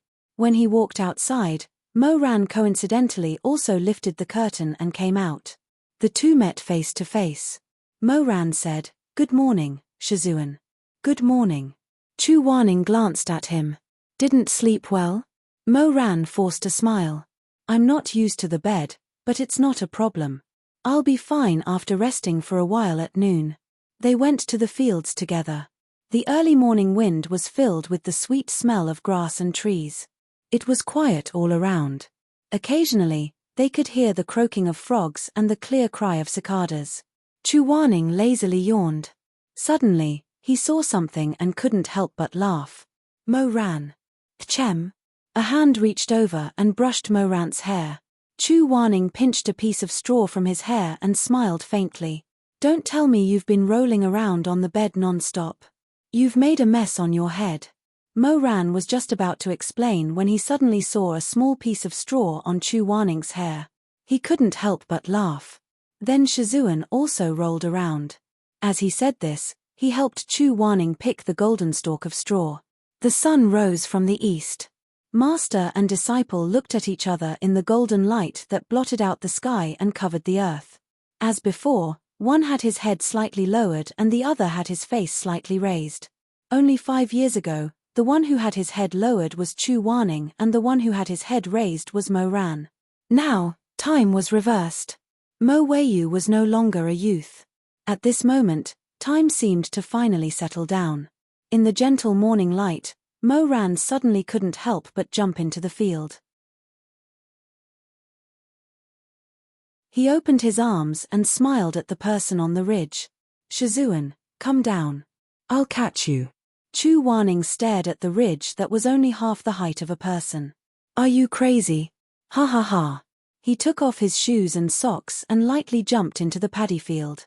The water rippled, making the soles of his feet slightly cold. Chu Wanning waved his wide sleeves and majestically marked out a large piece of paddy field. These are all mine. I didn't harvest as much as you did yesterday. Today, I'll make you admit defeat. Mo Ran raised his outstretched arms and scratched his head. The corners of his mouth turned up and a particularly beautiful smile appeared on his face. Good. If I lose, I'll make a lot of lotus pastries for Shizun, a lot of crab meatballs. Chu Wanning said, and a lot of sweet-scented osmanthus and sugar lotus root. Good. Then what if Shizun loses? Mo Ran's eyes shone like stars. Then what? Chu Wanning coldly glanced at him. What do you want? Mo Ran pursed his lips and thought for a long time. Then, he said, if Shizun loses, he'll have to eat a lot of lotus pastries and crab meatballs. After a pause, an even gentler voice fell into the cool breeze. And a lot of sweet-scented osmanthus and sugar lotus root. No matter who wins or loses, I want to treat you differently. Chu Wanning was a person who refused to admit defeat. It was one thing for others to laugh at him yesterday, but he couldn't allow others to look down on him today. He held his breath and buried himself in the rustling of the paddy field. By noon, he had already harvested much more paddy than Mo Ran. Sitting under the mulberry tree to eat, he was somewhat proud. Although he didn't say anything and his face didn't show it, his eyes were always looking at the dam. He looked at the paddy field he had harvested and stacked high into a mountain of gold. Linger, go get another bowl of rice for the immortal sage. Everyone was sitting in a circle. The aunt saw that Mo Ran was eating very quickly, and in a short while, the bowl was empty. She hurriedly said this. Mo Ran put down his bowl and chopsticks. He seemed to be very anxious and said with a smile, "No need, I'm full. I have something to do, so I have to leave the village first. I'll be back later. You guys eat first." Linger was very surprised, and immediately showed some uneasiness. The immortal sage only ate so little. Is the food not to your taste? If you don't like it, I can make some more for you. No, it's to my taste. Mo Ran naturally couldn't see through the girl's thoughts. He smiled and waved his hand, and strode in the direction of the stable. Chu Wanning asked him, "Where are you going?" Mo Ran turned half of his face and smiled. "I'm going to buy some things. I'll be back soon." Immortal sage, forget it, let him do what he wants. Chu Wanning said lightly as he picked up a piece of fried tofu.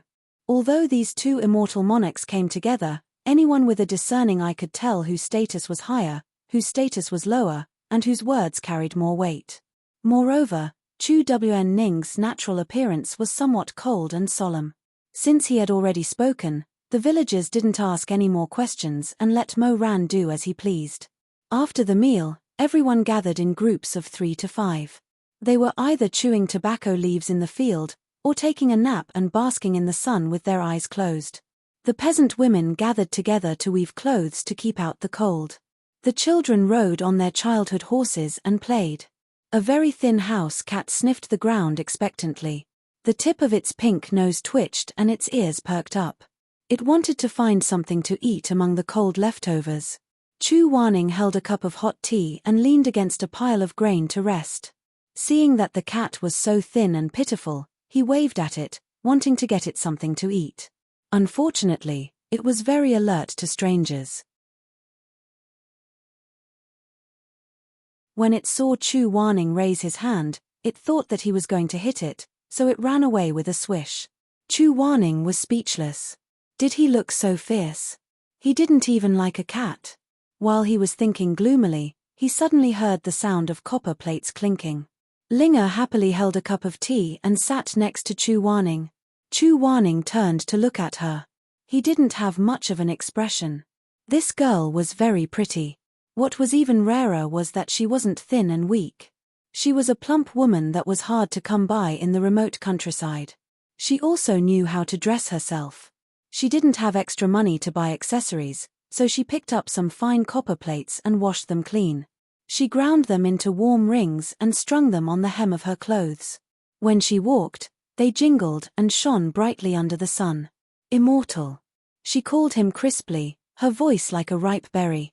Chu Wanning said, "What's the matter?" His voice was like cold smoke. Linger was slightly stunned by his unfriendliness, but then she put on a false front and said with a smile, "Nothing. I saw that you were bored sitting alone, so I wanted to talk to you." Chu Wanning didn't think that he had an amiable face. The cat was probably the best proof. But after all, humans and cats were different. Cats didn't know how to scheme, but humans might have other plans. Sure enough, after Linger said a bunch of nonsense to him, she seemed to ask casually, "Immortal, what kind of people do you want to be your disciples at the peak of life and death?" "Do you think?" "I'm okay," Chu Wanning said. "Give me your hand." "Ah." She opened her eyes wide and then did as she was told excitedly. Chu Wanning put his fingertips on her pulse. After a while, he withdrew his hand and said, "I won't accept you." Linger's face suddenly turned red. You don't have the root of wisdom. When I asked you to give me your hand, you knew that I wanted to test your spiritual core. Then you should have asked other people before, right? Chu Wanning said, "Miss, your fate is shallow. I'm afraid that you won't be able to build your foundation even when you're old. Staying in the mountain is just a waste of time. It's better to give up on this idea." Linger didn't say anything. She lowered her head, looking very disappointed. After a while, she moved her lips and said in a low voice, "Thank you for your guidance, Immortal." "You're welcome." She walked away silently. Chu Wanning looked at her back, feeling a bit complicated. For many people in the lower cultivation world, they were more eager to enter the gate of immortality than the people in the upper cultivation world. This was because for the people in the upper cultivation world, cultivation was just a way to bring glory to their ancestors and make a good name for themselves. But for the people in the lower cultivation world, sometimes it was a way to save their lives. Chu Wanning leaned against a pile of grains and drank another mouthful of tea. The weather had turned cold. He hadn't drunk it for a while, but the tea was already cold. He drank it in 2 or 3 mouthfuls and closed his eyes, wanting to take a nap. However, he slept too late last night and was busy all morning, so he fell into a deep sleep. In the blink of an eye, more than half a day had passed. When he woke up again, the sky was already blood-red. Crows were cawing on the treetops, and there were only neat stalks of rice and falling grains left between the ridges of the fields. Chu Wanning was shocked and suddenly opened his eyes wide. He actually slept until dusk. Probably because of his identity, the farmers didn't have the nerve to wake him up. Not only did they let him sleep like this, but some people were also afraid that he would catch a cold, so they covered him with clothes. Chu Wanning wanted to sit up, but a familiar smell suddenly came to the tip of his nose. He came back to his senses and looked down at the robe. The material was very rough, but it was very clean. There was a sweet smell of honey locust lingering between the stitches. It was Morant's robe. He didn't know why, but after understanding this, Chu Wanning gave up on sitting up. He relaxed his back and lay back down. Half of his face was hidden under the robe, only revealing a pair of clear eyes. They were slightly narrowed, hiding an indescribable emotion. This is crazy. He narrowed his thin and soft eyelashes, looking for that person in the fields. He quickly found him. After all, now that Mo Ran had become so handsome and tall, he would be very eye-catching wherever he stood. That young man was helping the village chief and the others to carry the cut rice to the ox cart. His back was facing Chu Wanning. Probably because he was a little hot after working for a day, he was like the other farmers, taking off his outer robe and upper garment, revealing his strong, honey-colored back. Under the hot sunset, his broad back was steaming. Sweat slowly slid down the lines of his rippling muscles, flowing to his waist and winding down to his tight waistline. He was like hot iron, like charcoal in the furnace, burning all the tenderness and sweetness into steaming male desire. Chu Wanning looked from afar, and all the other scenes in her eyes gradually faded away. All that was left was that person's bright fur, his smooth muscles that were like cheetahs, and half of his face that was turned away when he was chatting with the village chief. His dimples were mellow, and his gaze was kind. He looked handsome and charming. As if he felt the gaze behind him, Mo Ran turned his head. Chu Wanning quickly closed his eyes and pretended to be asleep. His heart was beating like a torrential rain, and his ears were filled with the rumbling sound of blood. After a long while, he quietly opened a slit and peered out from under the curtain of his eyelashes. Mo Ran had already turned around. Linga walked over to him from the ridge. She shyly handed him a handkerchief. "Immortal, wipe away your sweat." Mo Ran was carrying a pile of straw to the ox cart. Hearing this, he smiled and said, "I'm too busy." "Wait a moment." Linga seemed very happy. She stood beside him and watched, occasionally reaching out to give him a hand. Mo Ran was surprised by this girl's enthusiasm. He said, "Thank you." She was even more delighted. The tall and sturdy man beside her exuded a masculine charm that was within reach. She heard his breathing and looked at his relaxed shoulders. She couldn't help but blush. For a moment, she forgot that men and women shouldn't touch each other. Holding the handkerchief, she said softly, "Immortal sage, if you don't wipe your sweat, it will drip into your eyes." Mo Ran hurriedly said, "I don't have hands, I don't have hands." "I'll wipe it for you." Before she finished speaking, she felt a chill on her back. Chu Wanning had unknowingly appeared behind them. He still had Mo Ran's thick black robe draped over his shoulders.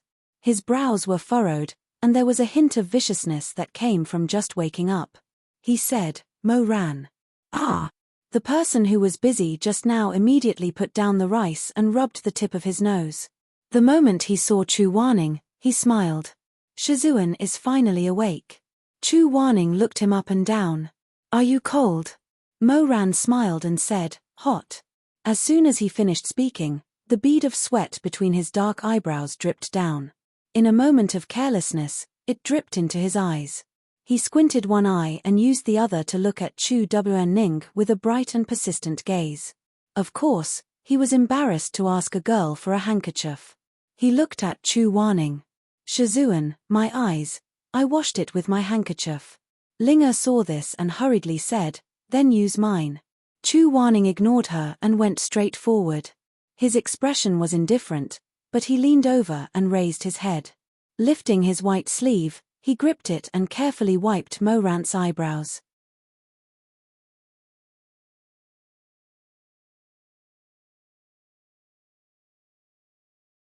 Chapter 139.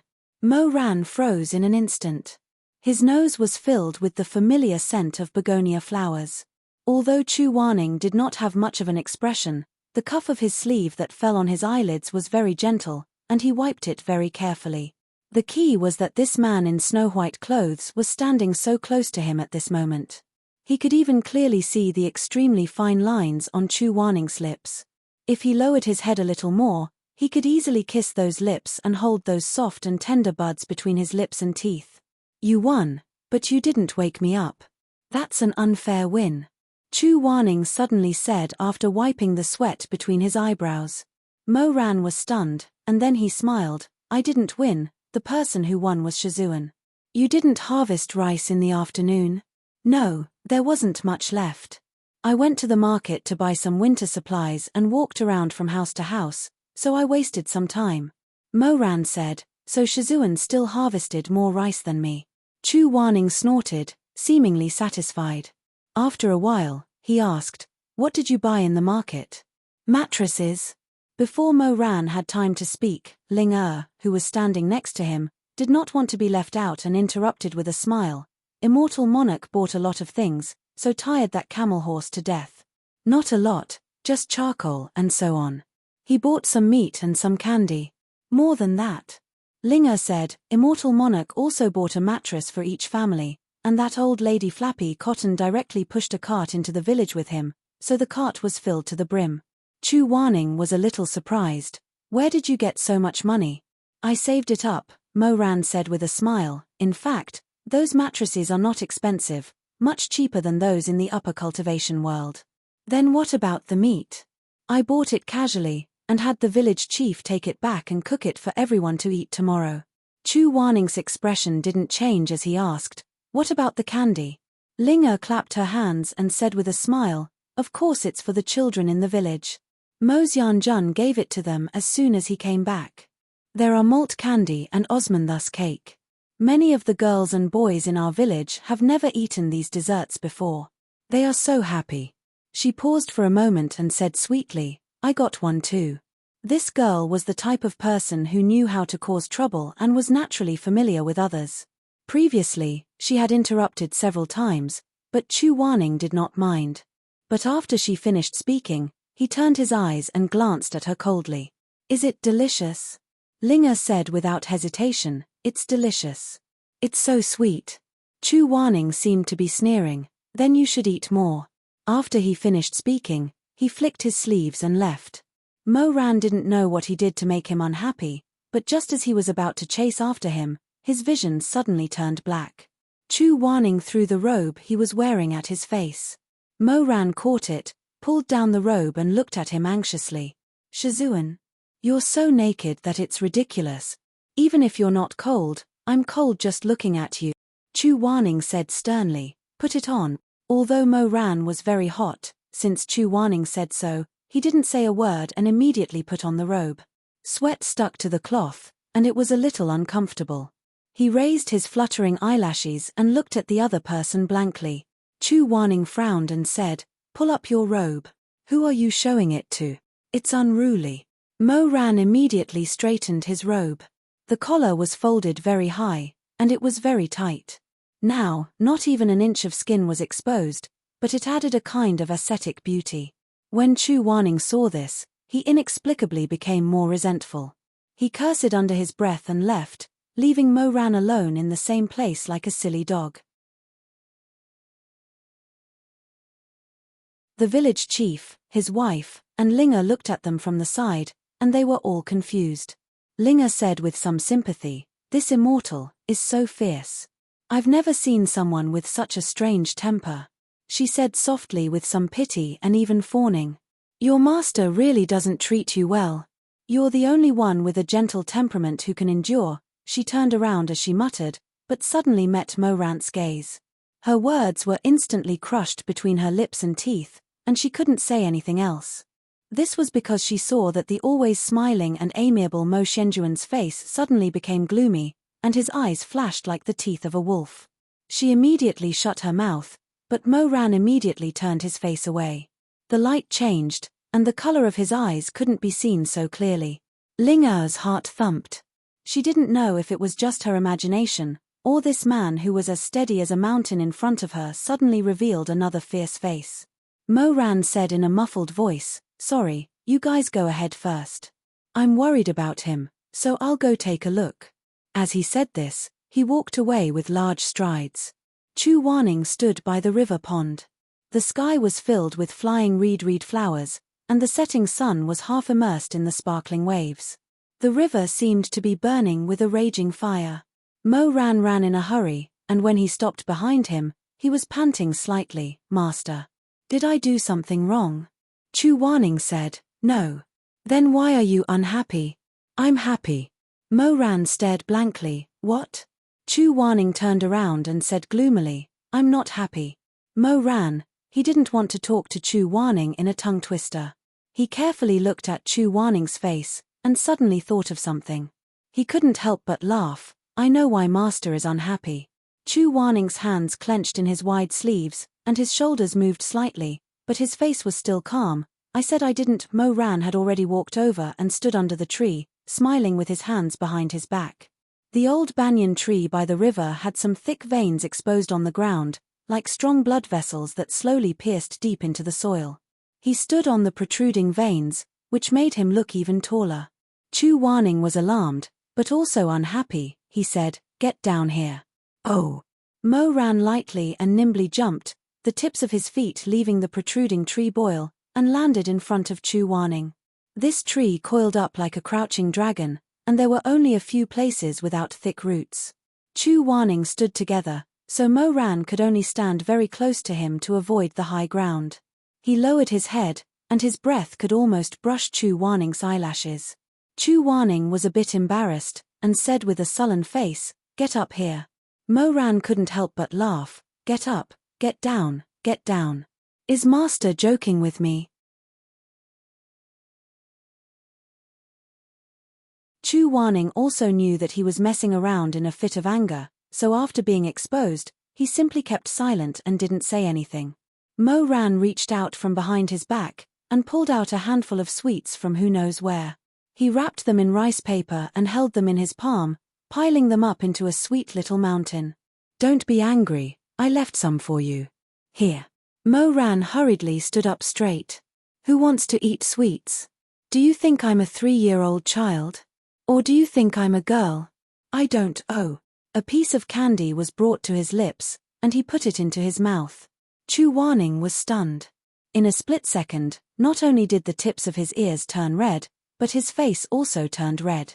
He didn't know whether it was out of shame or anger, but his pair of phoenix eyes were wide open, and he stared at the smiling man in front of him with both shock and anger. It's milk-flavored. Mo Ran said, You like it the most. Chu Warning was suddenly rendered speechless and powerless. He was like a cat whose claws had been cut off. His threatening gestures had become completely useless. He was sucking on the milk-flavored candy. Because he had just walked in a hurry, a small tuft of hair at the corner of his forehead was slightly curled up in the wind, trembling softly like a blade of grass. When Mo Ran saw this, he felt an itch in his heart. He wanted to reach out and press down that strand of hair. He was a practical person. With that in mind, he really reached out his hand. Chu Warning was speechless. Mo Ran smiled and said, I bought some sweets and snacks for everyone in the village, but the ones I bought for Shizun were the best. I secretly hid the sweets in my sleeves. The pastries are in your room. Eat them quietly when you go back at night. Don't let those little guys see them. They're lotus pastries. They're very beautiful. If they see them, they'll definitely pester you for them. Chu Warning didn't say anything. After a long time, he used the tip of his tongue to roll up the melted milk candy. He raised his eyes and looked at the man in front of him under the old banyan tree amidst the reeds. After a long time, he threw out 4 words incoherently, Osmanthus sugar lotus root. Mo Ran smiled, I bought it. Crab meatballs. I bought it too. Chu Warning tilted his head. He felt that his dignity had fallen a little today. He wanted to pick up his dignity and dust it off, so he deliberately straightened his posture and raised his chin slightly. It's a pity that it's not as white as pear blossom. He probably thought that the way he raised his chin was very serious and oppressive. However, that was in the past, limited to Mo Ran's youth, when he wasn't even as tall as him. Chu Warning didn't know that if he did this now, he would only let Mo Ran see the soft lines of his chin, the exposed Adam's apple, and the porcelain white neck. He was like a cat who thought highly of himself, raising the most vulnerable part of his body under the wolf's mouth and teeth, but he was arrogant and didn't know. He thought that he had frightened the wolf, but he didn't know that the wolf only wanted to suck his throat between its mouth and tongue, licking, kissing, and swallowing. Idiot. Mo Ran used a lot of willpower to move his gaze away from Chu Warning's chin. When he looked at the person in front of him again, His eyes were a little deep and his voice was a little low. He forced a smile, acting like a gentleman, acting like Liu Xiaohui. He said, "Yes." Chu Wanning didn't react and frowned. "What?" "Pear blossom white." Mo Ran calmly exhaled a breath, suppressed the desire in his heart, and said in a hoarse voice, "Pear blossom white, also available." Chu Wanning, "I thought Shizun might want to drink it while we were on the road." Mo Ran said, "Fortunately, I bought it." Chu Wanning stared at the disciple in front of him who was trying his best to curry favor with him. Suddenly, he was speechless. He suddenly felt that it was meaningless to make things difficult for him. It was also meaningless to pretend to be cold and hard. Finally, he slowly relaxed his tense body and leaned his back against the old banyan tree. He sized up Mo Ran and then said, "Mo Ran. Yes. You've changed a lot." After he finished speaking, he didn't know why, but he saw a trace of unease in Mo Ran's eyes. Then, Mo Ran's thick and long eyelashes fluttered as he said, "Then does Shizun like it?" Chu Wanning said, "I don't hate it." Then, as if he suddenly thought of something, he stood up straight and raised his finger. He hesitated in midair, but still put it on Mo Ran's waist. Mo Ran suddenly trembled. He didn't know why, but he looked at Chu Wanning with fear and unease. "I saw in the book that you had a fierce battle with the demon of the Yellow River." Chu Wanning said, "You were hurt here, right?" "Yes." Chu Wanning sighed slightly and patted Mo Ran's shoulder. "You're very good now. You can be called Grandmaster Mo. This disciple doesn't dare."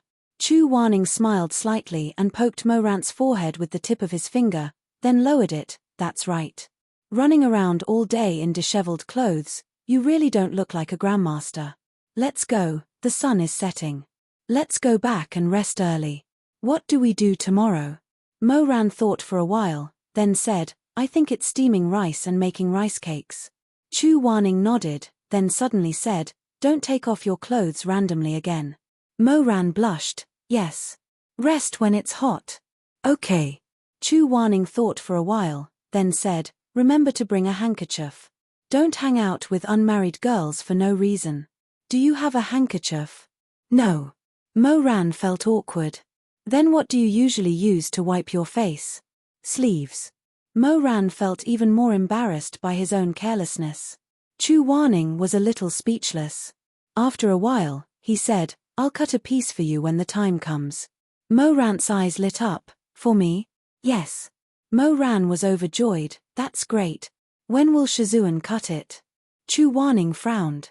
"I'll have to wait until I'm done with my work. Then I also want the kind with begonia flowers. Is that okay?" "I'll try my best." Having received permission, Mo Ran was very happy the whole night. He was immersed in the joy of exchanging candy for a handkerchief. Covered with a new quilt, he was so happy that he couldn't fall asleep. For 5 years, he had been in a drunken stupor. This was the first time he was so happy that he couldn't sleep.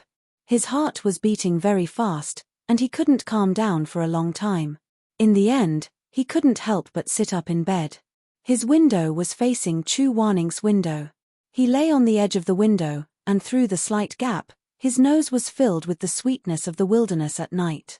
In front of him was a small courtyard, and the candlelight on the opposite side of the courtyard. Chu Wanning was still awake. What was he doing? Was he thinking about how to cut a handkerchief, or was he eating the lotus pastries he brought him? Mo Ran stared at the warm yellow light shining through the window for a long time.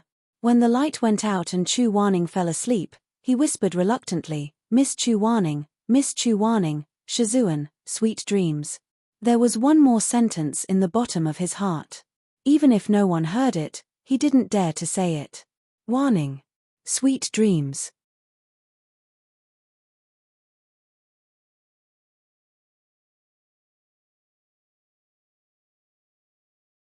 Chapter 140. Taking advantage of Mo Ran's auspicious words, Chu Wanning had another dream that night. Unfortunately, it was not a good dream. In the dream, he returned to the year when the colorful butterfly suppressed the sky, but the person who mended the sky with him was Shamai. Heavy snow fell from the lead gray sky. Shimai could not withstand it. His heart was pierced by a ghost and he fell from the coiling dragon pillar into the boundless snowy ground. Ran over and picked up the bleeding Shimai. He knelt at his feet and begged for help to save his disciple. He also wanted to save him, but under the effect of the twin enchantment, he suffered the same heavy injuries as Shimai. He was pale and did not say a word. He was afraid that if he opened his mouth, he would choke on blood and the surrounding ghosts would swarm over and tear them all to pieces. "Master, I beg you. I beg you." Ran was crying and kowtowing to him. Chu Wanning closed her eyes for a moment before she decided to flee. Shimai died. Ran never forgave him. He dreamt of the bridge of helplessness at the pinnacle of life and death. It was the cold of spring, and it was raining. The spring tree buds were moistened by the rain, and the bluestone road under his feet was endless. He held an umbrella and walked alone. Suddenly, he saw another person walking over from the other side of the bridge. He was dressed in black and did not hold an umbrella. He held a stack of books wrapped in oil paper and walked in his direction. Chu Wanning could not help but slow down. That person clearly saw him as well, but that person's footsteps did not slow down. He only raised his eyelashes, which were wet from the rain, and glanced at him coldly. Chu Wanning wanted to call out to him. He wanted to say, Ran did not give him any chance to speak. He held his books and walked to the far left of the bridge of helplessness. One more inch and he would have fallen into the river. He just wanted to be a little further away from his master who was walking on the right. They walked to the middle of the bridge. A person who was used to holding an umbrella was walking in the rain. A person who was not used to holding an umbrella was also walking in the rain. Later, they passed by each other. The person in the rain walked away without looking back. The person holding the umbrella stopped and stood in the same place. The rain pattered on the umbrella. Chu Wanning stood for a long time. He stood for so long that his legs were numb. It was as if the cold air in Sichuan had penetrated his bones. He suddenly felt very tired and could not walk anymore. The dream darkened. It was heavy and cold. It was as cold as rain, and as heavy as a pair of legs that could no longer move. In her sleep, Chu Wanning turned over and curled up her body. Something dripped from the corner of her eyes and wet the pillow. He vaguely knew that this was just a dream, but why did it feel so real? So real that he could clearly feel Ran's hatred, Ran's disappointment, and Ran's determination. Did it end here? He was not reconciled. It was as if his unwillingness made the light around him brighten up again. He was still in the dream. It had been many months since Shimai had passed away. Ran's temperament grew gloomier and gloomier by the day. He spoke less and less. But he still came to all the cultivation classes. He just listened and did not talk much with Chu Wanning. Chu Wanning didn't explain why he didn't save Shi Mingjing back then. He had seen Ran's attitude. He knew that it was useless to say anything now that things had come to this. In the cultivation class that day, Ran stood at the top of a pine tree as instructed. He trained the convergence of spiritual power. But for some reason, he suddenly felt weak and fell straight down. Chu Wanning did not have time to think. He rushed over to support him. But in his haste, he did not have time to use any spells. The two of them fell heavily from the tree and landed on the ground. Fortunately, the soil was very soft and there was a thick layer of pine needles. They were not injured. However, Chu Wanning's wrist was cut by a sharp branch. It was a hideous wound. Blood flowed out. Ran looked at his wound. Then, for the first time in months, he raised his eyes. Without hiding anything, he looked at Chu Wanning's face. Finally, he said, "Shizun, you're bleeding." His tone was a bit numb, but the words he said were still warm. "I have some ointment and bandages in my Chenkuan bag. Take care of them." They sat in the thick coniferous forest. The air was filled with the fragrance of pine and cypress. Chu Wanning did not say anything. He looked at Ran with his head lowered. He silently wrapped the bandages around his wound, one round after another. The youth's eyelashes were trembling. Chu Wanning could not see the expression on his face. For a moment, he suddenly wanted to gather enough courage to ask, "Ran, Do you really hate me that much? But at that time, the wind was too gentle, the sun was too warm. There were birds chirping and insects chirping among the leaves. His injured hand was quietly held by Moran as he took care of the bandages. Everything was peaceful and tranquil. In the end, he did not ask. He did not want to disturb this tranquil picture. He suddenly felt that the answer was not that important. What was important was that in this dream, after Shamai died, his blood, his injury, could more or less be exchanged for a bit of Moran's consciousness. The next day, when Chu Wanning woke up, he was still in a daze for a moment. He lay on the bed. He could even feel a faint pain in his arm, but it also seemed like there was some residual warmth. After a long time, he tiredly rubbed his face. He couldn't help but feel that it was funny. What kind of nonsense was he dreaming about? People say that what they think about during the day, they dream at night. Could it be that after seeing Shamai's handsome appearance today, he felt a little depressed and decided to vent it in his dream? He actually dreamed that Shamai was dead. It was really ridiculous. He got dressed, washed up, and tied up his hair. Soon, he forgot about the fragmented dream from last night. Today, the village chief and the others were going to make rice cakes. In the lower cultivation world, rice cakes were a must-eat on New Year's Eve to get a good omen. The rice flour and glutinous rice flour had been ground the night before. Then, the women and the elderly needed to heat the stove and steam the flour in the pot. This process was quite time-consuming, but it did not require the young and strong men to help. Therefore, Chu Ning woke up a little later than usual and had to walk slowly to the kitchen. It did not matter. When he got there, he saw a big pot on the big sunning ground. A wooden barrel that was half a person's height was being steamed through the water. The village chief's wife was standing on a low stool, adding rice flour into the pot from time to time. A few children were running around the stove. From time to time, they would take out a bunch of roasted peanuts and a corn cob from the fire pond. To Chu Wanning's surprise, Moran woke up very early as usual. He was helping the village chief's wife watch the fire. A child ran too fast, laughing and laughing.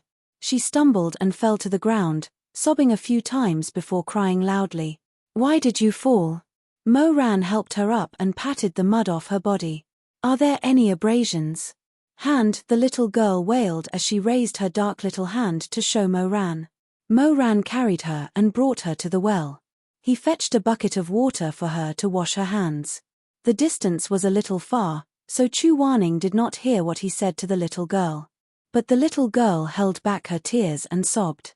After a while, she stopped crying. After a while, her tears turned into laughter. She looked at Moran with a face full of snot and began to talk to Moran. Chu Wanning quietly stood at the corner and watched him. He watched as he coaxed the child. He watched as he carried the child back to the fire pond. He watched as he pulled out a sweet potato from the fire, carefully peeled the skin, and handed it to the little girl. He just watched. It was as if he saw the 5 years Mo Weiyu had gone through. "Ah, Shizun is here?" "Yes." After a long time, Chu Wanning walked to Moran's side and sat down. He looked at the roaring fire under the stove for a while and said, "What are you roasting in there?" "Peanuts, sweet potatoes, corn." Moran said, "You're here. I'll roast a candy for you." "Candy can be roasted." "Shizun can't roast it. It'll burn." Moran smiled. "It's better if I do it." As he spoke, he took out a piece of milk malt candy from his pocket. He removed the straw wrapper and used a pair of tongs to pick it up. He brought it to the stove and roasted it a little. Then, he immediately took it back and took the candy out. "Hiss, it's a little hot." He blew on it and then held it to Chu Wanning's lips. "Try it." Chu Wanning was not used to being fed, so he reached out and took the candy. The milky white candy was a little soft from the roasting, and the milky fragrance overflowed when he chewed. Chu Wanning said, "Not bad. Roast another one." Moran roasted another one. Chu Wanning took it again and ate it himself. Another one. Moran roasted 8 in a row. When he was about to roast the 9th, a child ran over and asked Moran for a sweet potato. Moran could not free his hands, so he could only let Chu Wanning get it. Chu Wanning picked up another pair of tongs and picked out the biggest one. Mo Ran glanced at it and said, "Put this back and take the smaller one next to it. The bigger one is delicious. The bigger one isn't cooked yet." Mo Ran smiled. Chu Wanning was a little unconvinced. "How do you know it's not cooked yet?" "Trust me. I often roast them in the wild." "Give him the smaller one. The smaller one is sweet." Chu Wanning had no choice but to take the smaller one. The child did not know what kind of outstanding figure Chu Wanning was in the cultivation world, but seeing that he was willing to pick the sweet potato for him, he leaned over and whispered to Chu Wanning, "Big brother, I want to eat the bigger one. Go tell the other big brother." Chu Wanning said, "He won't let you eat it. He said it's not cooked yet." The child really ran to Mo Ran. "Big brother Mo Ran, I want to eat the bigger one." Mo Ran said, "If you want to eat the bigger one, wait a little longer." "How long is a little longer?" "Count from 1 to 100. "But I only know how to count from 1 to 10. The child felt wronged. Mo Ran laughed. "Then you can only eat the smaller one as punishment." The little guy had no choice. He sighed and could only accept the unfairness of fate. He drooped his head and said, "Fine, I'll eat the smaller one." Chu Wanning peeled the sweet potato for him. When he was almost done, Mo Ran's candy was also roasted to its softest. If he did not eat it now, he was afraid it would completely melt. Thus, he hurriedly peeled it off and handed it to Chu Wanning. "Shizun, come, open your mouth." There were still sweet potatoes in his hand, so Chu Wanning did not think much of it and naturally opened his mouth. It was not until Mo Ran fed him the soft and warm milk candy and used his rough fingertips to gently brush the corner of his mouth that Chu Wanning suddenly realized that he had eaten the candy that his disciple had personally fed him. The tips of his ears instantly flushed red. "Do you want more?" Chu Wanning coughed lightly. Fortunately, the firelight was warm and reflected on his face, so no one could see that his expression was strange. He said, "No more." Mo Ran laughed. "Just enough to feed you. There's only one last milk candy left. If you eat more, there won't be any left." Because he was relaxed, his words were sloppy and did not consider them carefully. So naturally, he said the two words feed. However, the disciple naturally did not dare to speak to the master in such a manner. The sense of doting and dominance in these two words was too strong. For example, the master would feed his favorite child, the emperor would feed his wife and concubines. It could even be extended to the bed, where the conqueror on top would use his burning hot body to feed the person who was moaning below. Chu Wanning was immersed in these two crude words and did not come back to his senses for a long time. After the rice was steamed, it had to be spread out. This was a physical work. The strong men in the village had to swing a wooden mallet to make the rice cakes. The village chief gave Mo Ran a wooden mallet wrapped in gauze and wanted to pass one to Chu Wanning, but he was stopped by Mo Ran. Mo Ran laughed. "Village chief, my Shizun has never done this work before. He can't do it well." Chu Wanning was speechless at the side. He was very unwilling and even a little angry. Because he was a person, from the time he left the mountain until now, there had never been anyone who could associate him with the three words "can't do it well." From the mouths of others, he could always hear "Please, please, immortal monarch, can you do me a favor?" This was the first time someone blocked him behind and said, "He doesn't know how to do it. He can't do it well." Chu Wanning was very angry. He wanted to shake his sleeves and shout angrily, "You can't do it well," but he held it in. He held it in. Because what Mo Ran said was the truth. He really couldn't do it well. In the end, they were arranged in front of a stone mortar by the village chief. The stone mortar was already filled with steamed rice flour, which was emitting scorching hot steam. Mo Ran said, "Shizun, I'll be making the rice cakes later. Remember to help me flip the rice cakes every 3 times. Be careful not to burn your hands. Also, don't be too anxious. Don't get hit by me. If you can hit me with just a swing of the mallet, you can forget about cultivating as an immortal and go home to farm." Mo Ran laughed. "I'm just saying. It's better to be safe than sorry." Chu Wanning couldn't be bothered to talk nonsense with him.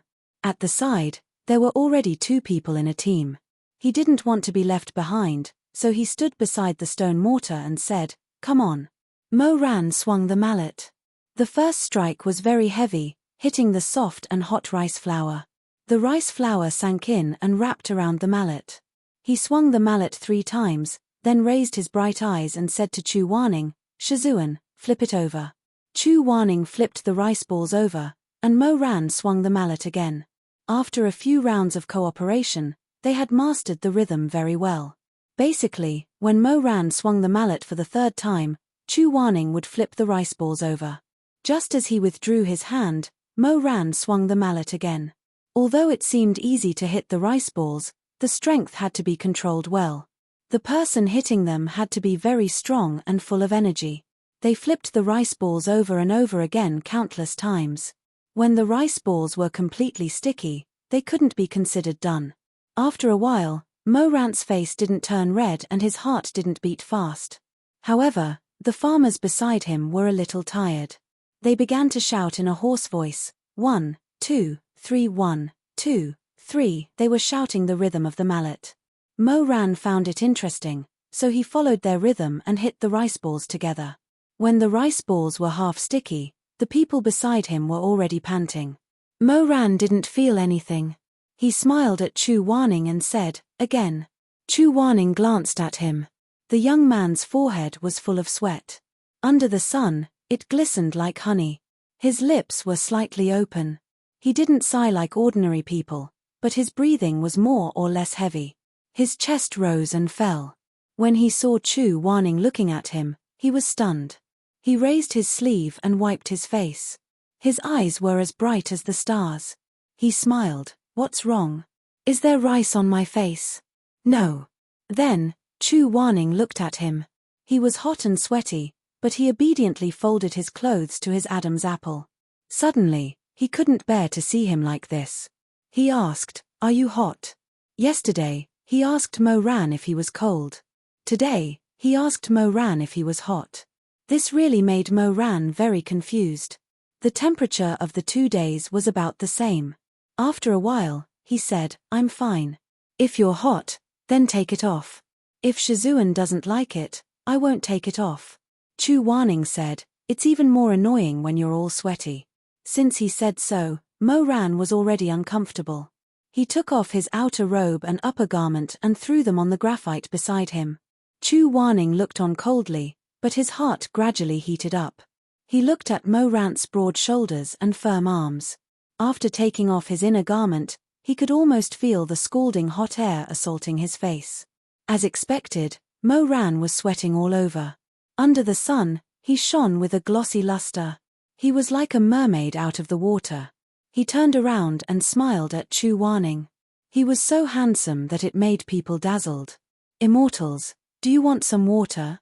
The village chief's wife held a cup of tea and asked them one by one. Mo Ran returned to the stone mortar and picked up the wooden hammer again. He smiled. "No, I'm not thirsty." A hand reached over and took a teacup from the tray. Under the astonished gazes of the 2 people, Chu Wanning drank an entire cup of tea with gusto. He then passed the teacup to the village chief's wife. "Please give me another cup."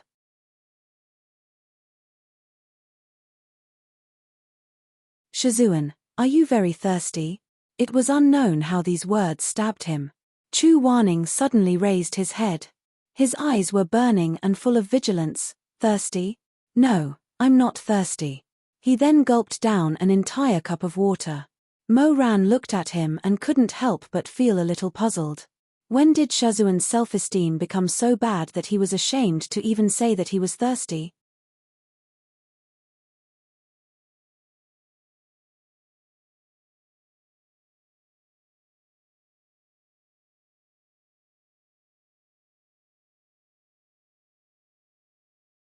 Suddenly, he heard the sound of water coming from the kitchen, and Mo Ran hurriedly lifted the curtain and rushed in. Then he saw that Chu Wanning had already taken off his clothes, and was holding a wooden bucket full of water, standing barefoot on the red brick floor to take a shower. It was the end of October, and the frost had already passed. Chu Wanning, was F*** King taking a cold shower? Mo Ran was stunned. His face turned green, then white, then red. He stared at his master who was naked. He could only hear the rumbling sound of blood flowing in his ears. It was like the surging tide of the Qian River. He could not hear anything else. What did he see? This was the first time after his rebirth that he saw Chu Waning's body clearly, and completely. There was no fog, no concealment, nothing at all. There was only this familiar physique. This body had soaked through the defenses he had built, and he had tightly shut the floodgates of his memories. He felt the hot blood in his entire body burning, like magma gushing out, trying to break free from his flesh and skin. Everything was exactly the same as he was familiar with, and nothing had changed. He suddenly found that he couldn't breathe. He saw Chu Waning's shoulders, and the angle and strength were just right, like a bow that was pulled to 70% full, ready to shoot. He saw Chu Waning's shoulder blades moving under the thin, delicate skin. Then he followed the flow of the water. Yes, he followed the flow of the water. The water washed away his gaze, and brought his gaze down. Then he saw Chu Waning's thin and slender waist, and 2 shallow dimples behind his back, filled with wine, ready to kill those who desired him. Then he saw the firm buttocks, like a plump honey fruit in autumn. He knew what kind of ecstasy he would get when he touched them, and when he joined them, he shuddered, and his soul seemed to split open, and from then on, he rubbed together with the person under him, and it was hard to get rid of the addiction. Mo Xianjun. Suddenly someone shouted, "Mo Xianjun, are you here?" Mo Ran was shocked, and turned around, but before he could stop it, the door curtain was pulled open. Ling Er leaned in, and said as she walked, "Why did you leave in such a hurry? My mother asked me to call you to eat sweet rice cake." She saw Chu Waning taking a bath, and suddenly became speechless. "Chu Waning, Ling Er, The girl screamed, and hurriedly covered her eyes. Chu Waning's expression was also very bad, and it was rare for him to rush to get his clothes, but he didn't expect that there would be 2 uninvited guests barging into his room when he came back to take a cold shower. It was really like seeing a ghost. He had always been a casual person, and after taking off his clothes, he would just throw them at the entrance. Did he have to walk through the entire kitchen naked, and pick up his clothes under the eyes of the girl? Just as he was at a loss of what to do, Mo Ran walked straight towards him, and actually raised his hand to hold the wall, shielding him in his arms. Mo Ran turned to Ling Er and said, "Get out." "Ah, yes. The girl was also scared silly, and was stunned for a while before she staggered out the door, and ran away in shock. Chu Waning, Mo Ran's expression was gloomy, and when he was sure that she was really far away, he let out a sigh of relief and turned around. He saw Chu Waning's cold face. He realized that his actions were very similar to a vicious dog protecting its food, baring its teeth to scare away the intruder, and then whimpering as it turned around to lick the hard-earned food. His hand was still on the wall, and in order to cover Chu Waning tightly, he stuck very close to him, so close that he could easily smell Chu Waning's scent. He couldn't help but freeze. His head was very hot, and he was very dizzy. Smells were the easiest to evoke memories and desires, just like how one would feel hungry when smelling meat, or think of winter snow when smelling plum blossoms, and so on. It was the same for lust. Mo Ran only felt that his spirit was agitated, and the wall of willpower that he had painstakingly built was about to be overturned. Chu Waning's scent was like a spark that fell into his dry chest, igniting his beastly nature and burning him to ashes. Usually, when he was so close to Chu Waning, even if he was dressed neatly, he couldn't help but be moved, let alone this person in front of him, who was completely naked. He hated that he couldn't grab Chu Waning's cold, wet wrist, turn him around, and press him against the wall, then directly tear off his clothes, fiercely stick to this person, and hold him up, so that his back was pressed against his chest, and then violently enter him. Just like in his previous life and death were taken, and in the midst of sweat and panting, everything returned to its original state. He really couldn't take it anymore. He really wanted him. Mo Ran's breathing suddenly became heavy. He didn't say anything, and Chu Waning didn't say anything either.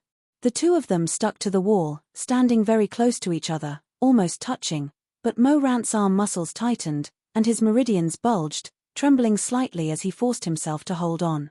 Can't touch him. Respect him, love him. Can't commit the foolish act of deceiving the master and destroying the ancestors, can't. He repeatedly said to himself, mechanically repeating it in his heart. The weather was very cold, but his forehead was gradually dripping with sweat. Can't.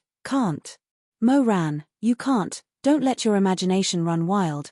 His Adam's apple moved, and he trembled as he closed his eyes, closing the burning gaze under his eyelids, but his face was full of confusion. If it was the usual Chu Warning, how could he not see Mo-Ran's abnormality?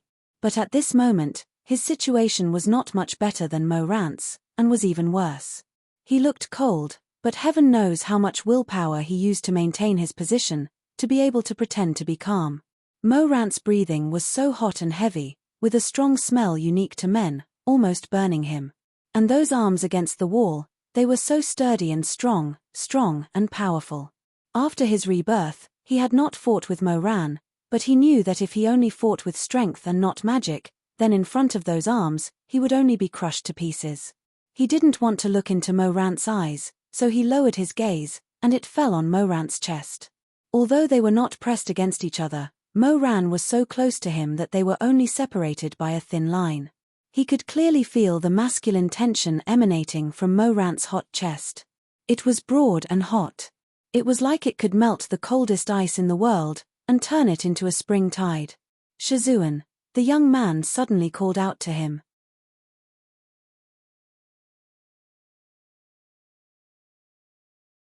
He didn't know if it was his own misconception, but he felt that the other person's voice was a bit hoarse, full of moist desire and heat.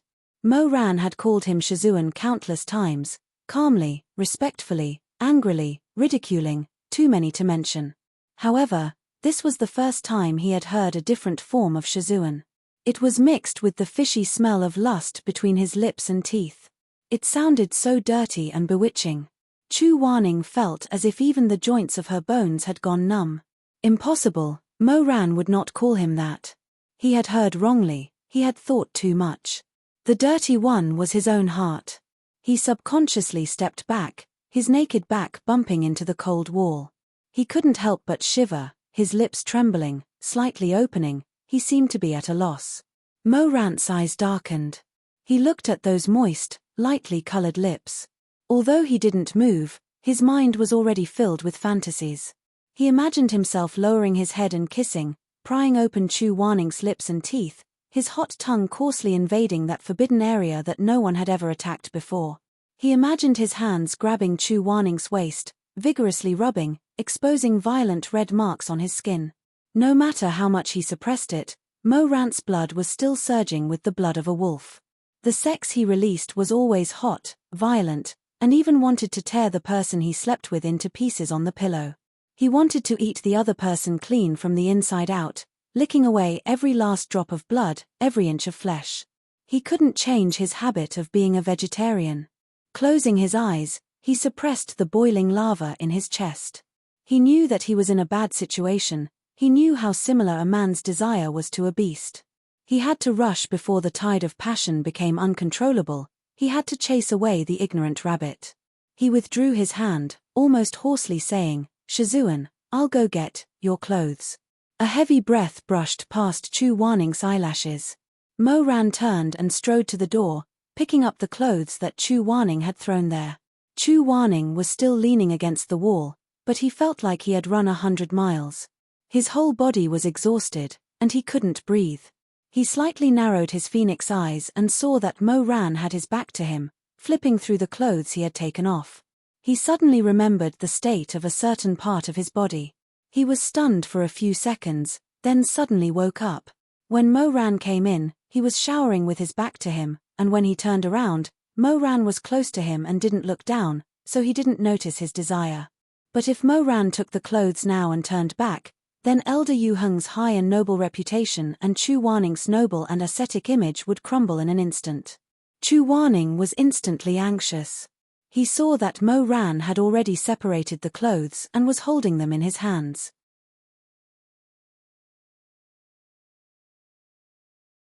He saw that he was about to turn around. Chu Warning only had two choices left. 1. Pretend that his leg suddenly hurt and squat down. 2. Poke him blind. Before he could make a decision between these two terrible choices, Moran had already turned around and said, "Shizun, you what?" He didn't finish speaking. The moment he saw the scene in front of him, the rest of his words were all cut off between his lips, sinking deep into a quagmire, unable to be pulled out.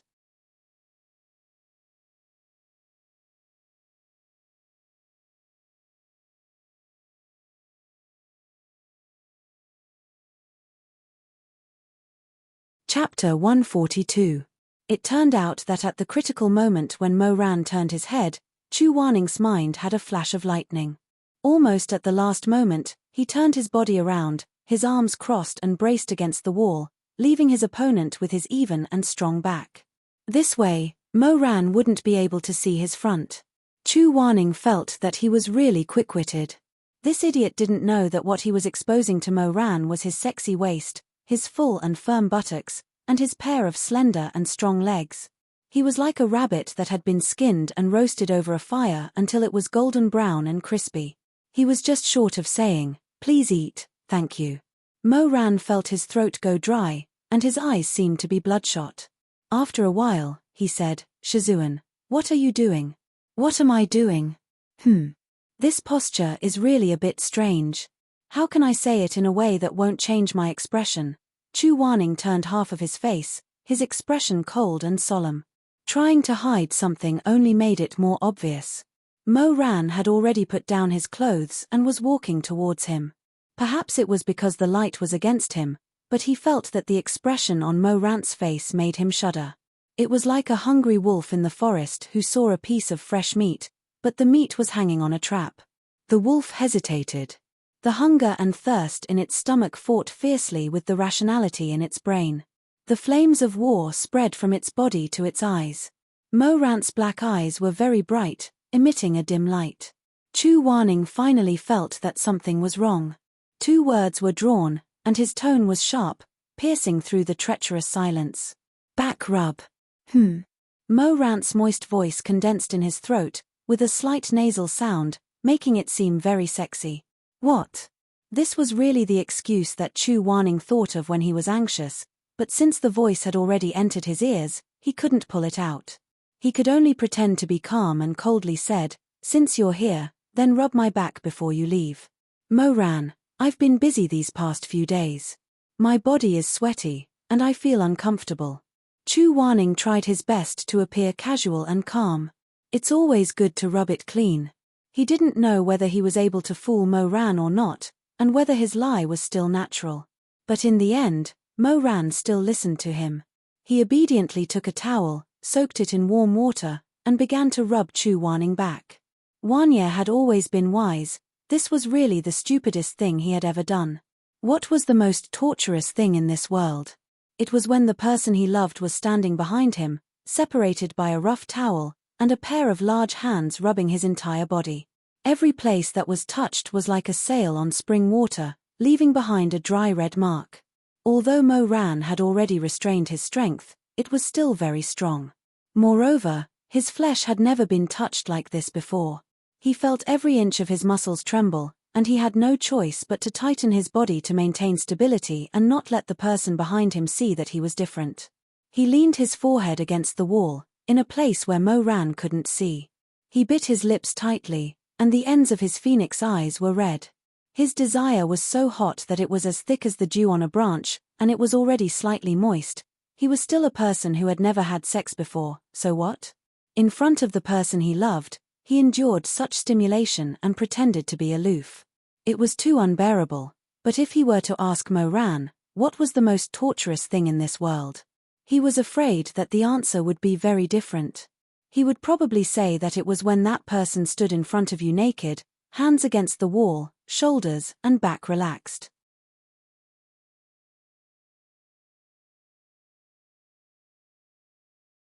That person didn't doubt himself at all, and just magnanimously handed everything over to you, letting you use a towel to rub his entire body with filthy and dirty thoughts. Of course he knew that he was scrubbing Shizun's back, but when he used just a little bit of strength, that person's skin turned red, and had the sexiness of being bullied and abused. His hands touched his shoulder blades and lingered around his waist. Involuntarily, His strength gradually became stronger. He felt the person beneath him tremble slightly, but he didn't know if it was his own misconception, but he stared at that fair and full curve, restraining himself until his eyes were bloodshot. Only then did he not throw away the towel and directly grab it with his hands, leaving 5 soul-stirring red marks. He had already tasted the ecstasy of the person in front of him, but so what? In front of this person, he endured silently and forced himself to be a gentleman. It was too unbearable. The two of them suffered for a long time, and if they continued to rub, they were afraid that there would be a fire. Chu Wanning finally couldn't hold it in anymore, and said with a hoarse voice, "Okay, you can go out. I can rub the rest, I'll do it myself." Mo Ran suddenly let out a sigh of relief, his forehead full of sweat. He said in a low voice, "Yes. Shizun." The door curtain was lifted, and Mo Ran went out. Chu Wanning didn't come back to his senses for a long time. He was still leaning against the wall, his forehead against it. His ears were blood red, just like the scars on his back. He didn't know if Mo Ran saw it or not. He opened his eyes slightly, as if because of the humiliation, he bit his lower lip. After hesitating for a long time, he still reached out and held his swollen and painful desire. Originally, he ran back to take a shower to suppress these filthy feelings. Unexpectedly, man proposes but God disposes. By chance, Mo Ran pushed him deeper into the waves of the sea of desire.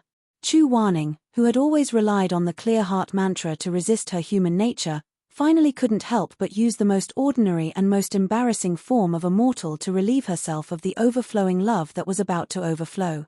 His lips were slightly open, and his eyes were half closed.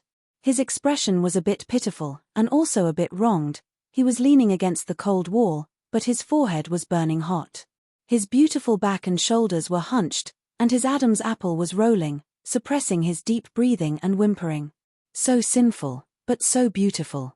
Like a white butterfly that fell into a spider's web, in the tight tide of passion, he weakly shook his wings, but couldn't get away. He was dirty in the end. Dirty to the bone, dirty so miserably, so pitiful, so tempting to violate, so addictive. In the end, Chu Wanning was so angry that he punched the wall. He was so ruthless, so angry, so unwilling that he used so much strength that his knuckles were bruised and bleeding. Bastard. It was unknown whether he was scolding himself or Mo Ran.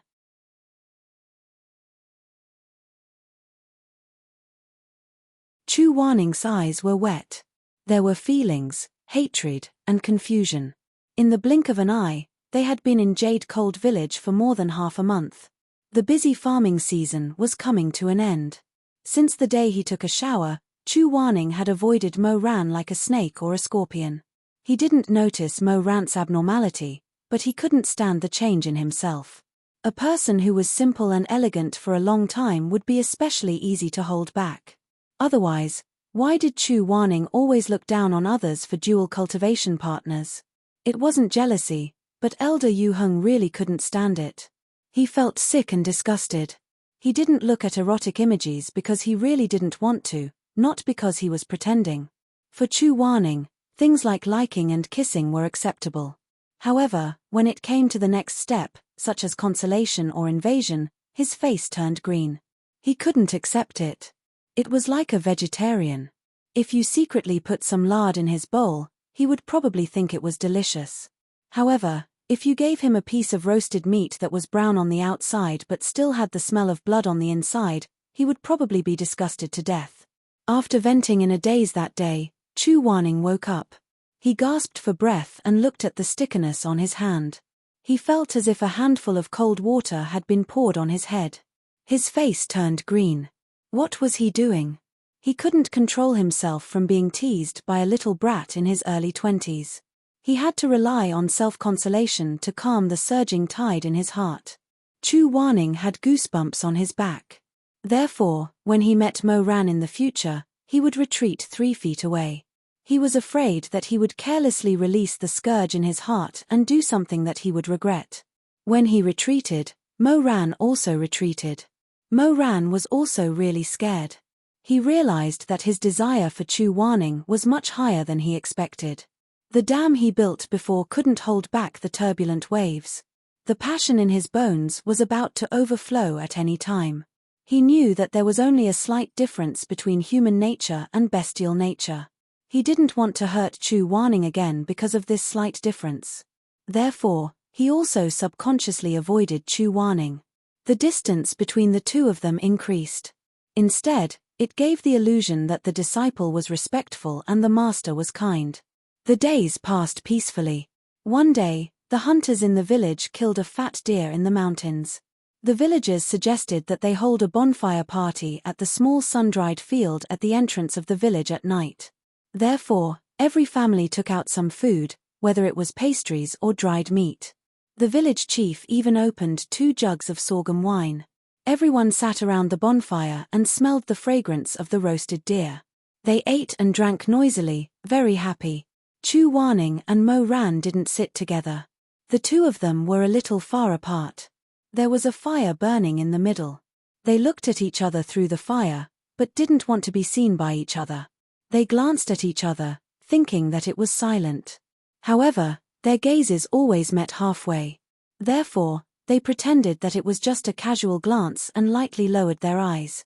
After a while, they sneakily climbed up to each other's cheeks when they weren't paying attention. The orange flames were surging and the firewood was crackling. The surroundings were filled with laughter and toasts, but they couldn't hear or see anything. The moon in the sky illuminated only their hearts. The wine that the village chief opened was quickly finished, but everyone felt that it wasn't enough to satisfy them. Mo Ran remembered that he still had a jug of good quality pear blossom white wine in his house. He greeted them and got up to go get it. Halfway there, he heard movement behind him. He turned around.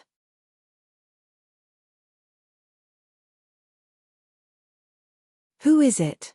The sound of footsteps immediately paused. Then, a pair of green shoes embroidered with yellow flowers slowly came out from the corner. Mo Ran was stunned. Miss Linger? It's you. Linger drank a little too much wine. Her snow-white cheeks were flushed red and her lips were plump and bright. She stood under the moonlight, gazing at him with emotion. Her full chest rose and fell with some hurried breathing. She said, Mo Xian Jun, wait. I have something to tell you.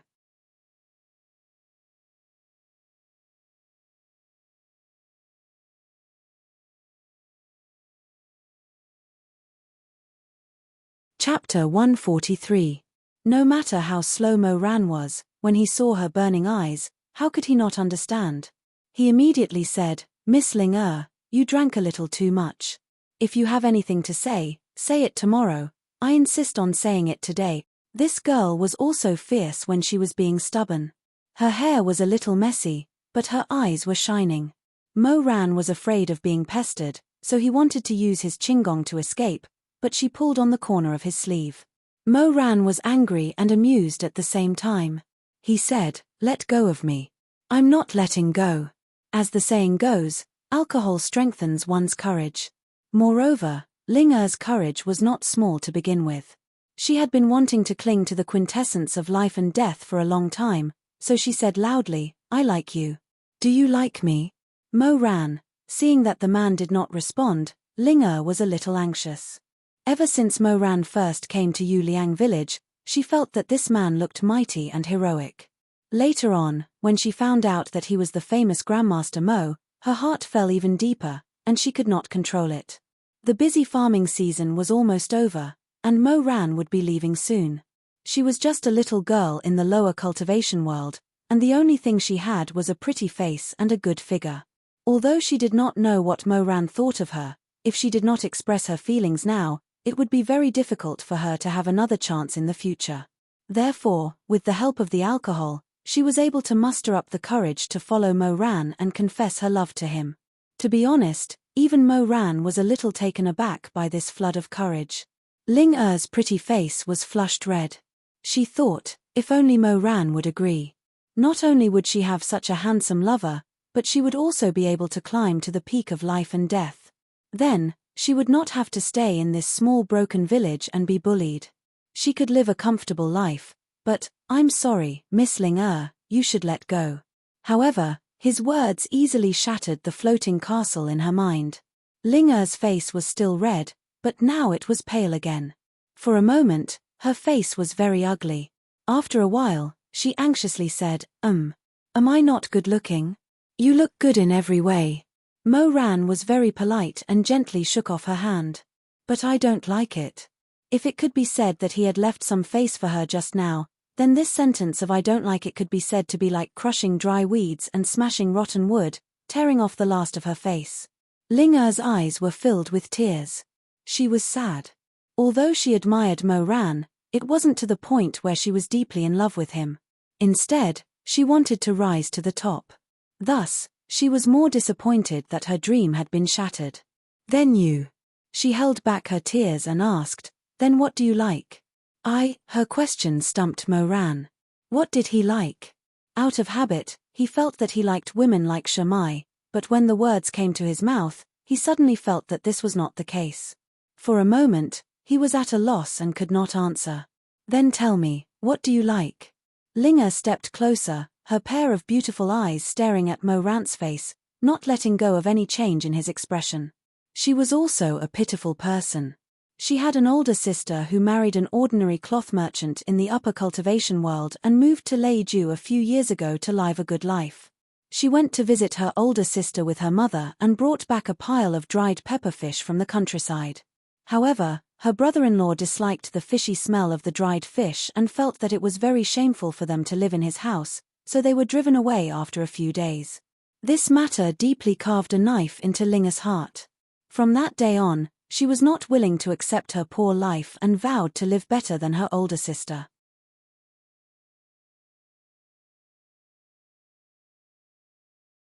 In the future, she would repay all the grievances that she had suffered. Therefore, she had been looking for a hero all these years, wanting to give herself to him and change her fate. She really did not want to let go of Mo Weiyu. As a result, she was almost a little anxious and crazy.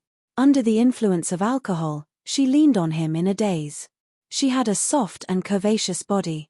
In the summer, when she walked through the fields, men would steal glances at her.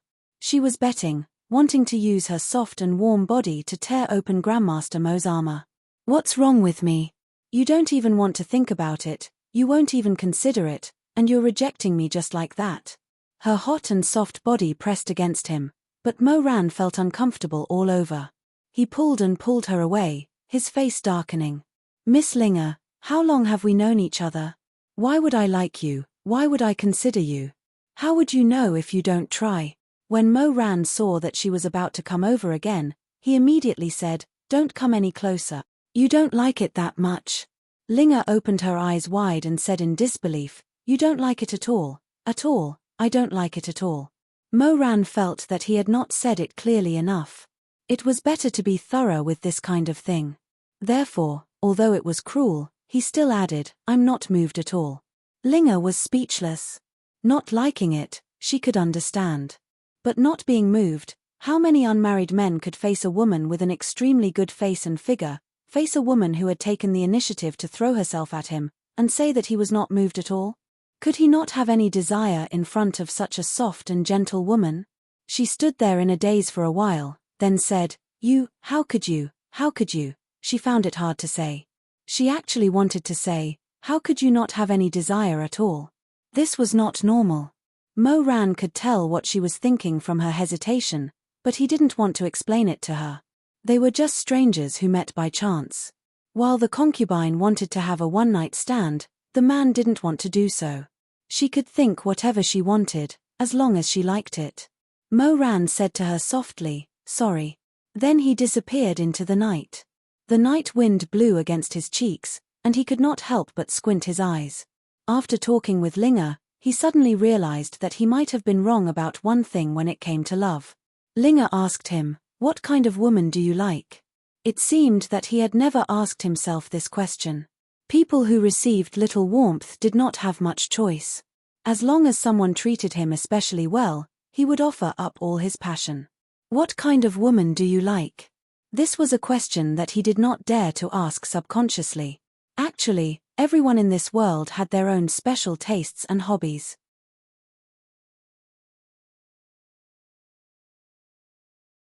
When Mo Ran was young, He often heard other children tugging at their parents' clothes and saying, "I like to eat this, it has chopped green onions." Or, "Mom, this red lantern looks better than the yellow one, I like the red one." But he could not say that. Even if he said it, it would be useless. The only thing he could afford to eat was the cheapest white pancakes, and he had to break them up and share half with his mother. Later on, when he was in the restaurant, he would also steal glances at the rich young masters who came to watch the opera. He saw them waving their silk fans and leisurely saying things like, "I like that queer from last time. This time, I want her to sing. She's delicate and has a sweet voice," and so on. In fact, in Morant's eyes, Queer was not as beautiful as Byrone, but who cared what he thought? No one would ever ask him, "What do you like?" Whether it was aesthetic or choice, these words only concerned the rich. For Moran, he would eat whatever others gave him. If there was food to eat, he should be grateful. If there was clothes to cover his body, he should cry like. He was afraid that he was a fool. How could he like? How could he dare to like? What qualifications did he have to like? He only had a lowly life that he had to struggle with all his might to survive. After a long time, this habit of holding on to whatever he got was deeply ingrained in his bones. Later, no matter how much gold, silver, and jewels he wore, or how much ambergris made him sneeze, it could not cover up this layer of poverty in his bones. Throughout Morant's life, when he was young, he was poor. His emotions were like dirt on the soles of his shoes, worthless. Therefore, no one would ask him, "What do you like?" Later on, when he achieved meteoric success, he was in the emperor's heart, accompanying the king and accompanying the tiger. His thoughts could only be speculated by others, so no one dared to ask him, "What do you like?" And just now, Linger had suddenly asked him this question. It was just a few simple words, but it had actually stumped him. He used to think that if he liked someone, he would be respectful and hold them in the palm of his hand, not daring to have any wild thoughts. Just like how he treated Shamai. He felt that this was love, as if there was nothing wrong with it. But at this moment, he vaguely understood that things didn't seem to be as he had thought. Did he really like gentleness, more than stubbornness? Did he really like gentleness, more than strength? Did he really like peach blossom eyes, more than fierce phoenix eyes, two blades of frost? Did he really like Shimingjing? Instead of, he did not dare to think about that name, but his heart was beating uncontrollably, and his blood had become hot and boiling. Moran was shocked by his own love. Love and lust, love and lust, love and lust were inseparable, inseparable. He was attracted by the other person's appearance, by the other person's voice, by the other person's smell, and even by the other person's gaze. He wanted to invade, wanted to possess, wanted to leave his own breath on the body that originally had nothing to do with him, wanted to insert his own passion into the other person's body. He had always believed that love was sacred, and that the person he loved could not be profaned. But how could he really not be profaned? When a body that he loved, longed for, and yearned for appeared in front of him, how could he not feel his whole body heat up? Of all the love in the world, only love had nothing to do with cleanliness. It was destined to be stained with sticky sweat, to have the color of flesh, to be tangled with hair, to have the smell of heather. It was related to moaning, to passion. It was destined to be in a muddy and humid hotbed to be able to grow into a delicate flower stamen. Moran was running in the night when he suddenly stopped.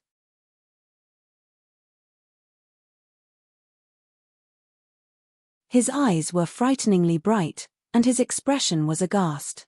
It was as if something in his brain had broken. The wild flow that had always been suppressed by his stubbornness and foolishness had drowned him with an earth-shattering momentum, swallowing him up. He stood in place in horror. Desire, lust, love. Chu Warning, he finally dug out this name. The sand and mud were washed away, and the treasure was revealed. It had always been Chu Warning. This kind of private emotion, this kind of burning love, had always belonged to Chu Warning. He felt his vision darken. The obsession of 2 lifetimes had been shattered. The broken brick wall was washed away by the violent tide, slamming into his heart, making him almost unable to breathe. He was aghast. Could it be? So, it was actually like this. The person he liked, his so-called love, had it always been wrong? When Mo Ran returned to the bonfire party with Li Hua Bai in his arms, Linga was no longer there. Of course, no one noticed that a young girl had left the party. Naturally, no one knew that Mo Ran and her had a conversation just now. They continued to drink and chat merrily, and it was very lively. After 3 rounds of drinking, the villagers began to play a game. They used rice stalks to weave a straw ring and asked someone to go up and beat the drum. When the drum stopped, whoever the straw ring passed to would be asked a question and could not refuse to answer. This was a kind of entertainment that the farmers of the lower cultivation world would think of when they had nothing to do. The game was simple and easy to learn. Even people like Chu Waning who had no interest in playing would not find it difficult to integrate into the game. Okay, it's Laro Bai's turn. Come, Laro Bai, let's draw lots. With a bitter face, Laro Bai grabbed a folded piece of paper from the big bowl. He unfolded it and read, "Is a woman with big breasts prettier, or a woman with a fat butt prettier?" The people around him immediately roared with laughter. Laro Bai was so angry that his face turned red. He raised the piece of paper and cursed, "Which idiot wrote this kind of question and threw it in? I'll F***CKU. Don't." A villager laughed and pulled on his clothes. "Don't be in such a hurry to F***CK him. You should answer the question first." Laro Bai's wife was also sitting below. She was staring at him with her pair of bullfrog eyes. Laro Bai's hair stood on end. He stuttered for a long time before whispering, "I think they're all about the same." Immediately, someone laughed and shouted, "What are you talking about? There's no point in lying. You clearly told me a few days ago that you think women with big butts are prettier and that they're easy to give birth to. Why didn't you tell the truth? Drink as punishment." Laro Bai had no choice. He grimaced in pain and drank the wine. After drinking, he was pulled by the ear by his wife and scolded. Chu Waning was hidden in the crowd. He felt awkward and curious at the same time.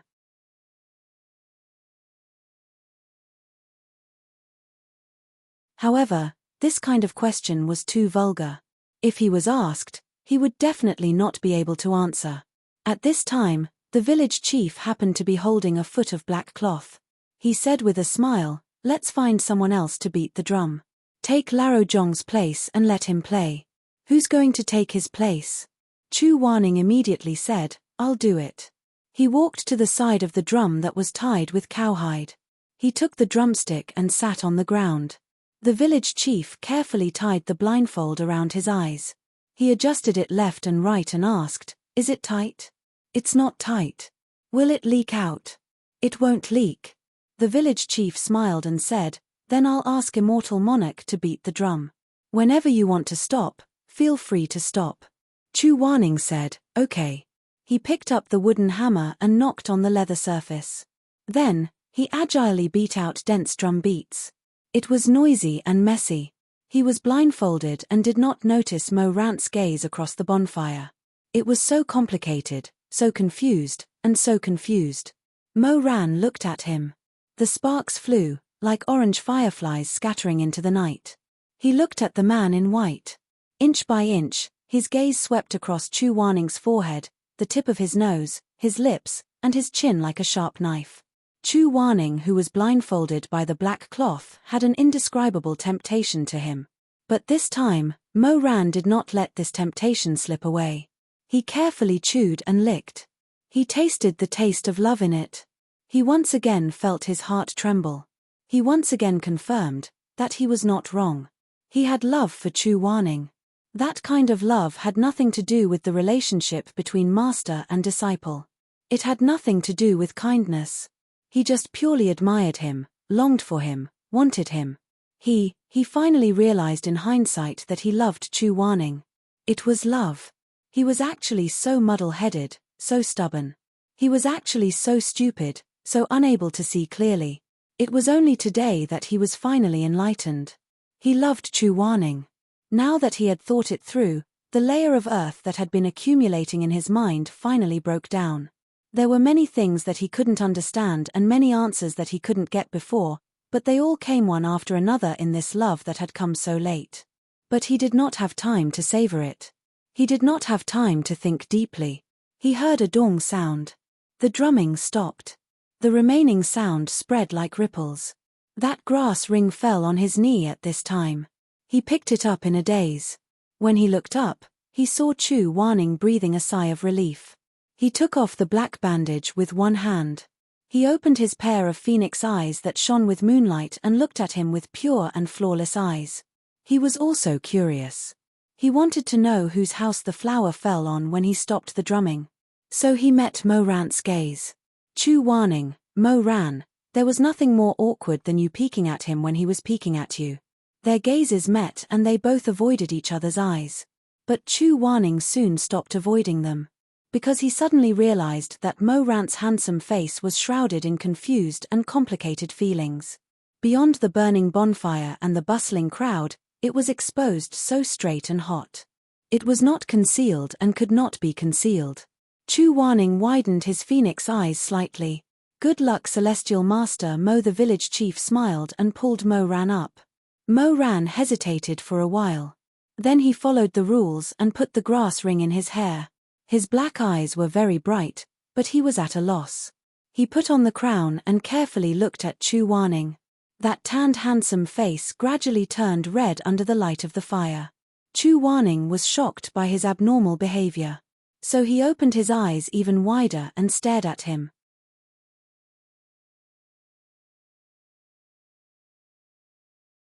Under Chu Wanning's undisguised gaze, Mo Ran lowered his eyelashes and pursed his lips without saying a word. He looked a little obedient and a little shy. He looked like a slow-witted young man who had reached the age of knowing his first love. Everything seemed so clumsy.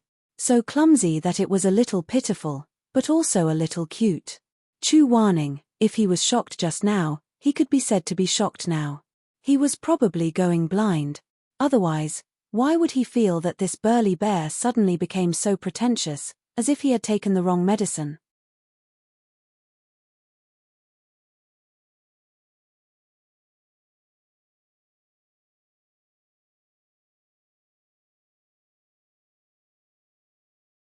Chapter 144. Mo Ran took out a piece of paper from the bowl and spread it open. When he saw the content on the paper, he first heaved a sigh of relief, then became a little nervous. "What is this?" asked the village chief. Mo Ran showed him the paper. The village chief looked and said, "Haha, luckily there are no senior or junior sisters from the same sect as Mozian Jun, or else we would have offended them." Chu Wanning was originally very curious about what question Mo Ran had found. When he heard the village chief's words, he became even more curious. He stared at the paper as if he wanted to bore a hole through it. Mo Ran smiled and said, "But village chief, look at what's written on this paper. It should be against the rules." Others asked one question, but he asked me 3 questions.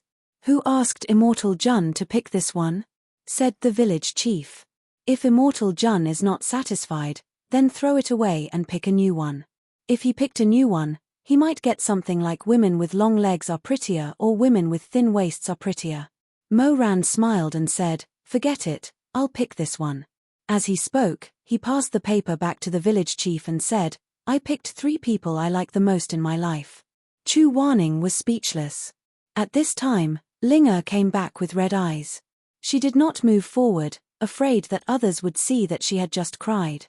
She sat at the outermost edge of the fire pit, so Mo Ran did not see her. In fact, after Mo Ran finished his question, he did not look at anyone. He felt that such a question was too personal, and anyone would feel awkward looking at it. No one would be able to say anything, so he just stared at the fire. The bonfire flickered in his black eyes, illuminating his handsome face. He stared at the flame, lost in thought for a long time. Then he said, "Then let's talk about my mother first. My mother passed away relatively early. Actually, I don't really remember what she looked like. I only remember that when she was around, I could always eat and sleep well," Mo Ran said. "So if we were to talk about 3 people, she would be one of them." Village chief nodded. "Good, I'll count one for you, Immortal Monarch.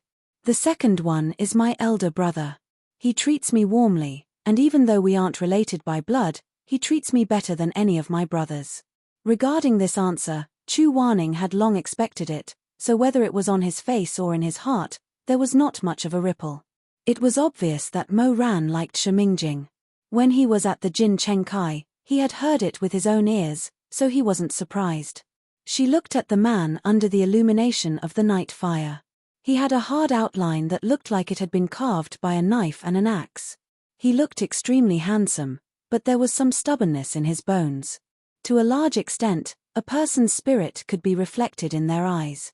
Mo Ran's eyes were black, bright, and extremely spirited, like a lamp that would never be extinguished unless it ran out of oil. A person with such a pair of eyes was destined to be extremely stubborn. Chu Wanning was obsessed with such stubbornness, but unfortunately, this stubbornness didn't belong to him. Mo Ran said that Shimingjing was so good, but Chu Wanning didn't listen. He felt that the wind at night was a little cold, so he poured himself a cup of hot tea, held it in his hand, and slowly drank. The tea warmed his throat and fell to his stomach, warming his flesh and blood, and even his heart softened. He silently poured himself another cup.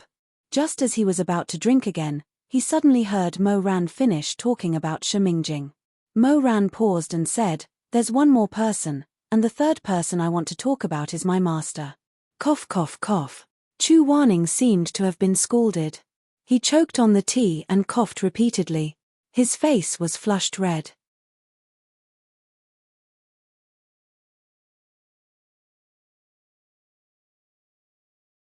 He buried his head in wiping the water stains, but he didn't raise his head to look at Mo Ran. For a person who was used to being lowly emotionally, if you pulled him up from the ground, he would only panic because he was covered in dust. He would want to hide in the dark again, curl up, and hide. But Mo Ran clearly didn't intend to give him a chance to escape. Chu Wanning was too stuffy. If he was allowed to do as he pleased, he would always show you his back, the back of his head. He seemed to be blazing, fierce, with purple lightning and green frost between his eyebrows, faintly showing a thunderous intent to attack. But Mo Ran knew that this was nothing more than an exquisitely polished human skin mask. He had seen Chu Wanning's gentle human soul, so pitiful and helpless in the steam rising from the Meng Po lobby. He didn't want Chu Wanning to ruin himself like this anymore. Chu Wanning couldn't wear such a sinister and terrifying mask anymore. If this guy with low self-esteem wasn't willing to take it off, then he would reach out for him. The tea had only spilled a little, and he had already wiped it clean. But Chu Wanning still kept wiping the dried water stains. He was used to being trapped in a cocoon of his own making, so he didn't raise his head. Gradually, he felt that the surroundings were very quiet, so quiet that it was a little strange. Then, he heard a child giggle. The voice was very low, but anyone could hear it. "Maram, Chuxianjun is so silly." Maram hurriedly covered her child's mouth. Shish, but Chu Wanning still heard it. Silly, no, Wanya Yuheng would never be called silly in his life. He was arrogant and sharp, fierce and cold, and Shizun, if you keep wiping, I'm afraid you're going to make a hole in the table. The black cloth boots walked in front of his table. They were very close, so close that it could be considered offensive. Then, they stopped. Chu Wanning saw a pitch-black shadow cover him like a mountain pressing down on him. The pressure was so heavy that he couldn't breathe. The pressure made him feel a little humiliated, and also a little angry. He suddenly felt a little resentful, angry at his sudden weakness. Thus, he threw the handkerchief aside and abruptly raised his head. His eyes were filled with provocation as he glared at Mo Ran with unbridled anger. It was as if he was about to draw his sword. Almost at the same time, Mo Ran said respectfully and gently, "I'm sorry, master. Shizun, pay attention to me." This sentence was like a curse, growing and growing together with Chu Wanning's reaction. Only Chu Wanning knew that he didn't raise his head because Mo Ran said, "Pay attention to me." This was just a coincidence. But what was the use of this? Besides him, whether it was Mo Ran or the people around, they all felt that Chu Wanning quickly agreed to his disciple because of this request. Quickly. There was nothing more humiliating than these two words. They felt that they had lost all their face.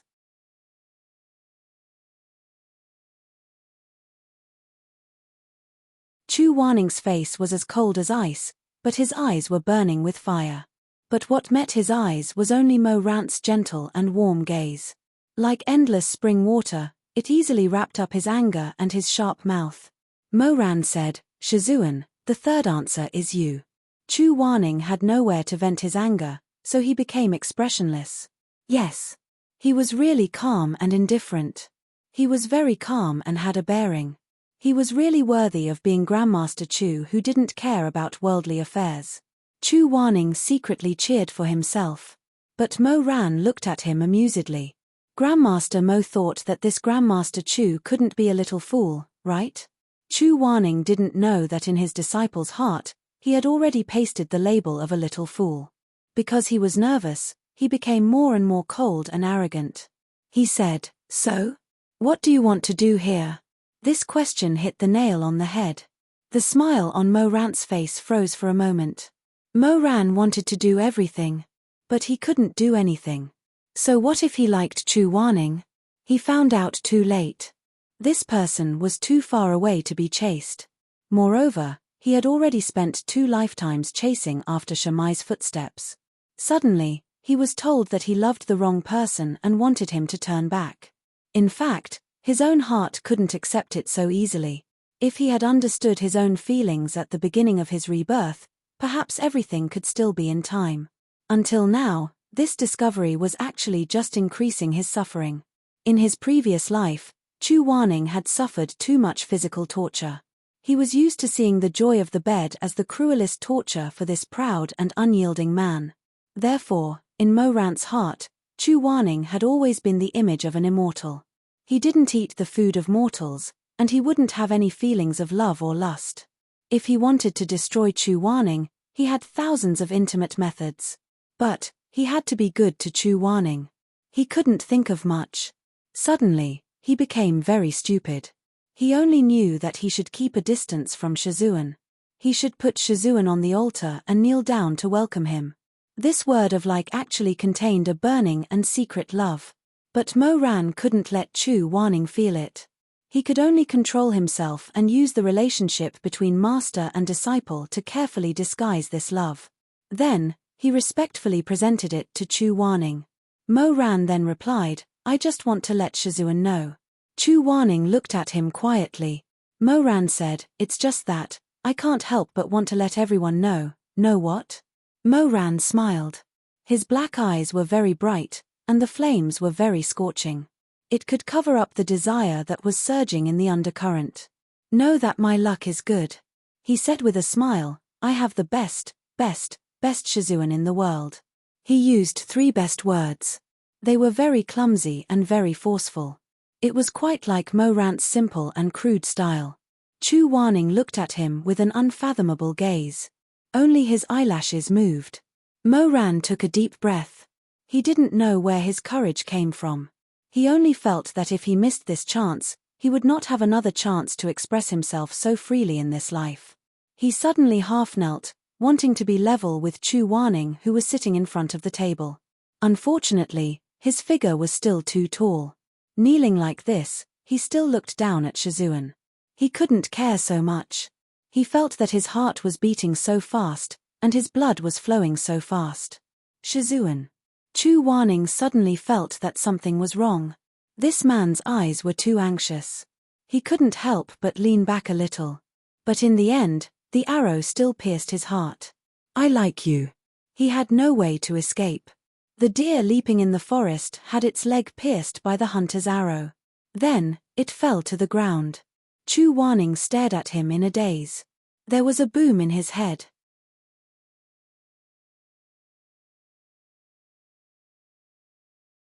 He couldn't hear anything else, and couldn't see anything. This word was very implicit and vague. It wasn't as straightforward as love. Once it was said, it could burn someone's heart. It had many ways to understand it. It gave many opportunities to infatuated men and resentful women. They could pretend to be calm and express their feelings, and let out the overflowing love in their hearts. Mo Ran silently thought, I like you, but I won't disturb you or force you. You think that the like I said is only the relationship between master and disciple. Although that is a pity for me, for you, it couldn't be better. Chu Wen, on the other hand, silently thought to herself, You said you like me because of pity, because you taught me, and because you saved my life. This isn't the kind of love I want, But in exchange for your good feelings, I've already done everything I can do. I don't have the strength anymore, and I don't have any bargaining chips to exchange for more of your feelings. To be able to get a word of recognition from you as Shizun, a word of love, is enough. I won't force it." They didn't say anything more to each other. The people around them who were watching the show only praised the deep relationship between master and disciple. Only Ling who was in the corner, vaguely felt that something was wrong. She looked at Mo Ran's handsome face. There was a suppressed desire on that face, and there was some enthusiasm that made her feel strange. But after all, she was pure. She grew up in a small village, and had never heard of the good feelings between men. Therefore, she only felt that it was strange, but she couldn't tell what was strange. In this world, there were always some people who were heartless and unrestrained when they didn't like something. They could walk sideways, and even if the heavenly king came, they wouldn't be afraid. But once they fell in love, it was like adding oil to the fire. Their hearts were hot and their eyes were red. They constantly longed for their love to be discovered by the other party. They wanted to sink into the sea of desire with the other party, and they couldn't bear to part. But what if the other party really did discover it? They were in fear and trepidation. They were afraid that the other party didn't like them, afraid of being rejected, afraid of this and that. Not to mention the heavenly king, this time, even if a cicada on a tree chirped, something completely unrelated, they would feel uneasy. Heavens, a cicada on a tree is chirping. Damn. Does that mean he doesn't like me? The most hazy of love was often you guessing and I guessing, you hiding and I hiding. Even from 2 miles away, you could smell the pervasive sour stench. Mo Weiyu was the Emperor Ta in his past life, and in this life, he was Grandmaster Mo. He was notorious, and wise for his entire life. He was the evilest ghost, and now he was the kindest person. But in the end, he still couldn't escape this sour stench.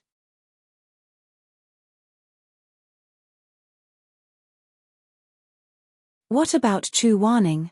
That guy was forever a fish in a net. Even the slightest disturbance in love was enough to give him a headache and make him feel conflicted. But he still wanted to save face. With a snort, he said, "What's there to talk about such a rotten thing?" He was really courting death.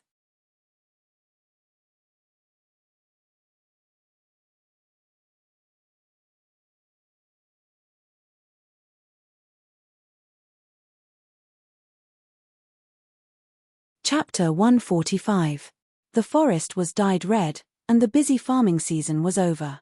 The villagers of Yuliang village prepared several large and small bags filled with dried meat, rice cakes, spices, and coarse cloth. They kept stuffing them into the arms of Chu Wanning and Mo Ran. Although there was no lack of food and clothing at the peak of life and death, this was the goodwill of the villagers, and it would be bad if they didn't accept it. Thus, the two didn't stand on ceremony and helped the village chief fill up the bags. Linga also came with a bamboo basket in her arms.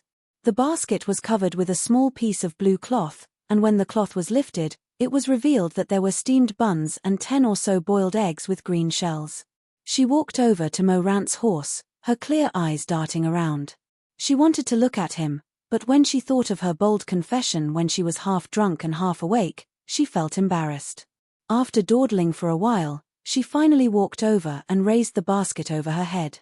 She said to the handsome man who was already on the horse, "Immortal Master Mo, these were all cooked by me this morning. Take them with you and eat them with Immortal Master Chu on the road." Mo Ran didn't know why she was doing this, so he hesitated, not knowing whether to refuse or accept. Linga understood his concerns and suddenly raised her head. Her cheeks were red, but there was stubbornness and hurt in her eyes. Although she used all her strength and wanted to get close to an amazing immortal master, she wasn't a girl without dignity who would continue to pester after being rejected. She said, "Immortal Master, don't worry. Linga doesn't have any other intentions. I just want to thank Immortal Master for taking care of Yu Liang village this past month." Only then did Mo Ran accept the bamboo basket. He sat on the horse and looked at her with lowered eyelashes. He said sincerely, "Many thanks, Miss Immortal Master is too polite." Mo Ran saw that she was able to let go and felt a little touched. He asked, "Miss, what do you plan to do from now on?" Immortal Master, why do you ask? I don't think Miss is someone who is willing to stay in the village for long. Linga smiled, and fighting spirit appeared in her eyes again. I want to go to the upper cultivation world to have a look. I heard that the Confucian Wind School's sect leader is kind and benevolent, and is willing to help all the poor people in the world. As long as people like us from the lower cultivation world can find a job in Lini, he won't drive us away. I'm not bad at needlework, and I can cook too. I'll be able to survive for a while. Of course, she didn't mention the most important thing. Confucian Wind Sect had the most disciples among the 10 great cultivation sects. Their sect was vast, and they had a total of 72 cities, big and small. Lini was also the capital of an immortal sect. Out of 10 people walking on the road, 5 of them were cultivators. If she went there, it would be easier for her to find a good husband. Chu Wanning did not know what she was thinking. Hearing that she wanted to go to Lini, he knitted his brows and said, "The Confucian Wind School is very deep, it is not as simple as Miss thinks. If you want to stay in the upper cultivation world for a long time in the future, you might as well consider Lin Lingyu in Yangju. I can't survive in Yangju. The food and clothes there are too expensive," Linga said. "Thank you for your kindness, Sir Immortal." Linga has her own considerations. Since she already said this much, Chu Wanning knew that it would be useless for him to say anything more, so he dropped the subject. The two of them carried a lot of parcels and spurred their horses. When Chu Wanning passed by the vicinity of colorful Butterfly Town, he paid special attention to the barrier there.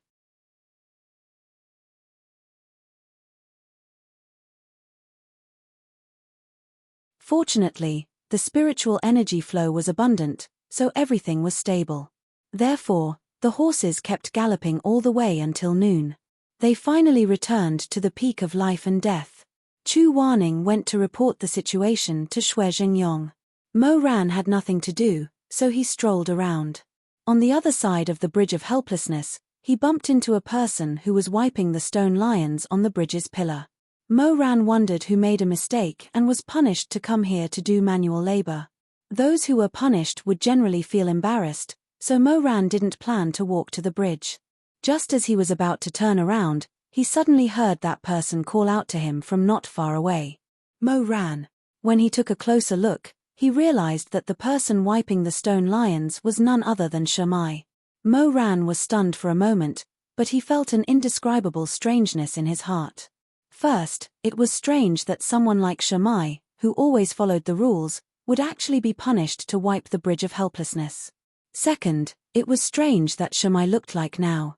It had been a long time since he saw Shimai in his full form, but he still couldn't recognize his current appearance. Instead, as time passed, he felt more and more unfamiliar with him, so much so that he didn't recognize him at first sight on the bridge.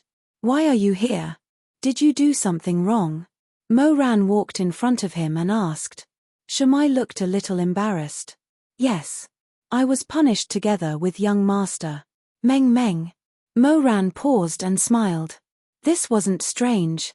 Xue Meng made a mistake, so it wasn't anything new. "What did he do with you?" He said he wanted to go to the forbidden area behind the mountain to catch a few ghosts to practice. In the end, he almost broke the crack in the barrier that master had sealed before he left. Mo Ran didn't know whether to laugh or cry. Does he think ghosts are like cats and dogs? He catches them as he pleases, and raises them as he pleases. You too, if he's messing around, you shouldn't be messing around with him. Why didn't you persuade him? Shimai sighed, his face full of helplessness. Of course I tried to persuade him, but it was useless. I was afraid that something would happen to him, so I could only go in with him. Forget it, I won't talk about it. Fortunately, I didn't cause any trouble. Mo Ran, let's talk about you. A few days ago, you and Master went to Yuling village to do farm work? Yes. How was it? Did everything go well? Yes, everything went well. The two of them chatted for a while. After bidding farewell to Shimai, Mo Ran walked alone on the tree-lined path. When he looked back, he realized that his feelings for Shimai were more of an obsession, a habit, and not love. He used to think that when he looked at Shimai's appearance, he felt that he was beautiful, shocked, and comfortable. This was his desire, but it wasn't. People always appreciated beautiful things.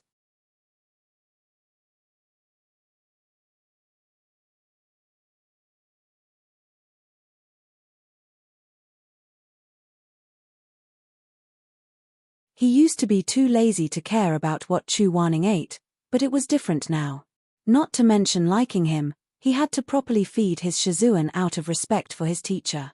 But feeding Chu Wanning was a skill. It was like feeding a cat. He couldn't force it. If Chu Wanning didn't want to eat it, he couldn't force it.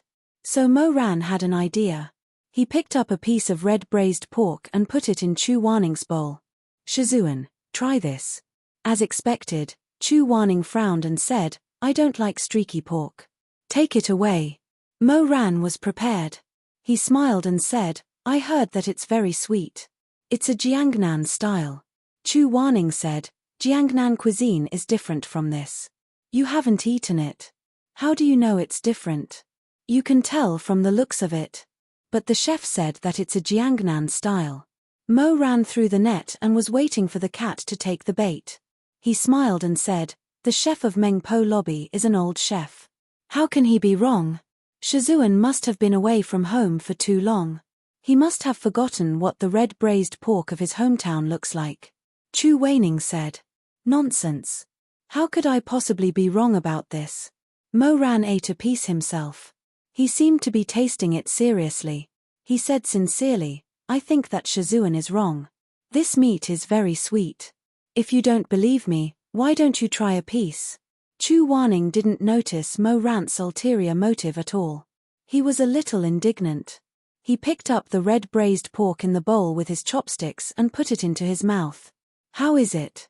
Mo Ran held back his laughter and looked at the big white cat that took the bait. Chu Wanning frowned seriously and said, no, the star anise taste is too strong. I'll go tell the chef. Jiangnan's red braised pork is not made like this. Hey, Mo Ran immediately pulled him back. He couldn't help but feel a little speechless. Who knew that this guy would be so serious? If he really went to argue with the chef, wouldn't he be exposed? He hurriedly said, Shizun, don't worry. The chef is busy right now. Since Shizun has tasted it and it's not, then it definitely isn't. I'll go tell him in a while. Let's eat first. Chu Wanning thought about it and agreed. He sat down again and continued to eat. Mo Ran began to plan to coax him again. This time, he picked up a piece of fish. Chu Wanning's chopsticks paused. Shad? Yes.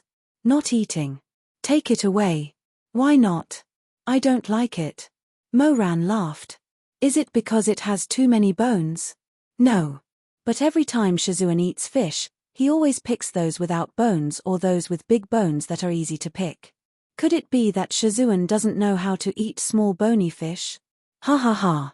He knew the weakness of Chu Wanning's personality very well and grasped it very well.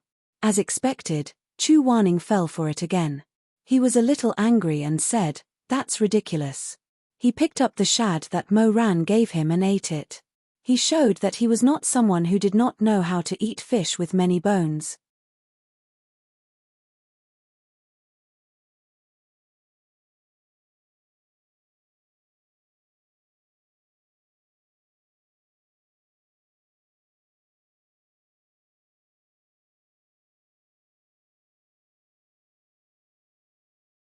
Chapter 146. From that day onwards, a strange scene appeared in the Mengpo lobby. The elder Yu Heng's exclusive seat, where no one dared to sit without permission, had an additional Mo Weiyu. The disciples passing by could always see Mo Ran and Chu Wanning eating together. The two of them sat facing each other, and Mo Ran would always put some food into his master's bowl. Sure, look, senior brother Mo is giving the elder another piece of beef sirloin. Wow, such a big piece, I bet elder Yu Heng won't eat it. Not far away, a group of disciples whispered and made their bets in low voices. I also bet he won't eat it. Elder Yu Heng doesn't seem to like beef that much. Then I bet he'll eat it. After all, he also accepted those pigeon eggs from before. A group of people stole glances over there. They focused and held their breaths. They saw Chu Wanning frowning and poking at the beef with the tip of his chopsticks. He said something to Mo Ran with a sullen face. They were a bit far away, so they couldn't hear clearly, but Mo Ran seemed to have said a few words. Chu Waning's expression became even more unfriendly. The disciples who bet that Chu Waning wouldn't eat immediately lit up with joy. They were so engrossed in watching that the ladles in their hands almost went up their nostrils. Look, look, look, the elder isn't eating, he's not eating. Don't poke me with your elbow, keep your voice down. If Elder Yu Hung hears you guys betting on him, he'll skin you alive. Heh, I don't care, these 20 silver leaves are mine. Tilda. As the disciple spoke, he wanted to reach for the silver leaves on the table to be used as chips, but before he could touch them, he heard the people beside him whisper nervously, "Wait, the outcome hasn't been decided yet. The elder is moving his chopsticks again." What? Looking over again, sure enough, Chu Waning had picked up that piece of beef brisket. The group of gamblers stared anxiously, feeling that their hearts were pinched by that pair of white jade chopsticks. It was neither moving up nor down, and it was very painful. He's going to eat, he's going to eat, he's going to eat. 20 silver leaves, 20 silver leaves, 20 silver leaves. The disciple who bet that Chu Waning would eat the sirloin kept muttering, nervously shaking his legs. Suddenly, his gaze froze and his entire body froze. Ah! Elder Yu Hung actually threw the beef that he had already picked up back into Mo Rant's bowl without any explanation. Ha ha ha ha, a narrow victory, a narrow victory. I told you that the elders wouldn't eat it. Come, the leaves are mine. The disciple who had lost the bet sighed and suddenly became dispirited. He slammed his head on the table and stared blankly in the direction of Chu Waning. Elder, I was wrong. I shouldn't have bet on you. I lost so much that I don't even have the money to buy spirit stones this month. Just as he was feeling sorry for himself, he suddenly saw Mo Rant's elbow move. His tall body leaned forward slightly, and he said a few words to Chu Waning. Then, the defeated disciple saw with his own eyes that their senior martial brother Mo picked up the beef brisket with some vegetables and handed it to Chu Waning again. The disciple was stunned. Senior martial brother Mo was planning to directly feed the elders. Obviously, Chu Waning was also not used to it. He rudely knocked Mo Rant's chopsticks with his chopsticks and said 2 words with a serious expression. The shape of his mouth was too easy to understand. Put it down. Mo Ran smiled and put back the vegetables and beef. However, he didn't put them in his own bowl, but in his master's. Chu Waning had no choice but to sigh. Under the thieving gazes of more than 10 people that he didn't notice, he silently ate the vegetables and meat. The gamblers at the table were all dumbfounded. The disciples who thought that they would definitely win were all flabbergasted.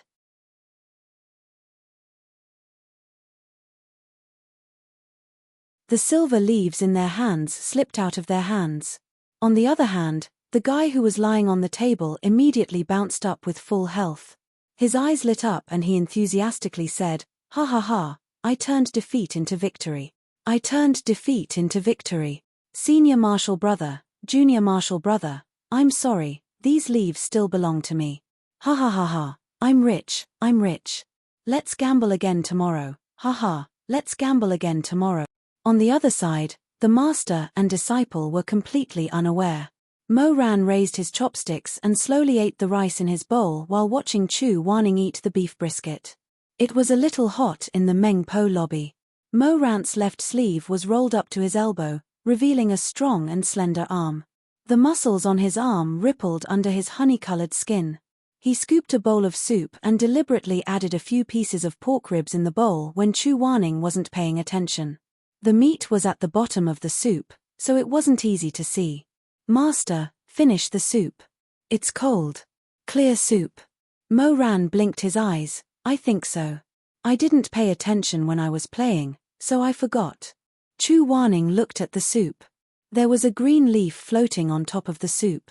It looked very delicious, so he didn't refuse and took a spoonful. "Is it good?" "It's not bad." "Then don't waste it." Mo Ran smiled and said, "Drink more." Chu Waning glanced at him faintly. "You still dare to say that? Next time, don't order so many dishes when you eat. You can't finish it, so I have to share the burden with you." "Haha, okay, then I'll order less next time." Seeing Chu Waning nod, Moran picked up his own bowl of soup. The soup was a bit hot, so he blew on the soup noodles. The dense steam dispersed, reflecting on his resolute face, making it look very gentle. Hot soup was an extremely wonderful food. It was clearly just a bowl of boiled water with some meat and seasonings, but it could warm one's entire body from the stomach to the heart.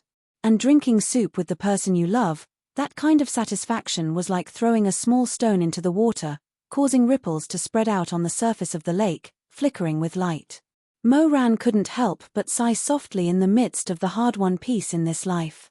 So it turned out that time was leisurely. When he drank it, it was just the taste of a bowl of soup. For this bowl of soup, he had once ground his teeth and sucked blood, killing people like flies. It was also for this bowl of soup that he now regretted it to the bone. He held the bowl of soup and drank it very quickly. Whether it was the uneasiness in his heart, the uncertainty about the future, or the regret and guilt, at this moment, he was not willing to think too much. His good days were too few, to the point that he needed to fight for them day and night. It wasn't that he didn't want to slowly savor it, leisurely and carefree. In fact, he was very envious of people like Shuemeng.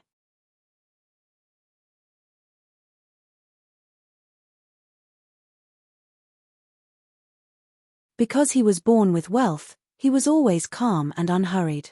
Moran couldn't be calm. He often had so few things that he was always fighting for them. He was afraid that the things he snatched would be snatched away, so he could only immediately, wolfing them down.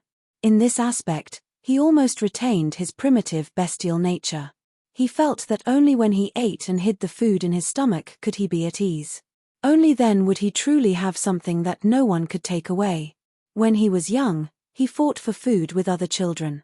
In his previous life, he fought for the world with other immortals. And in this life, he only wanted to snatch this bowl of soup.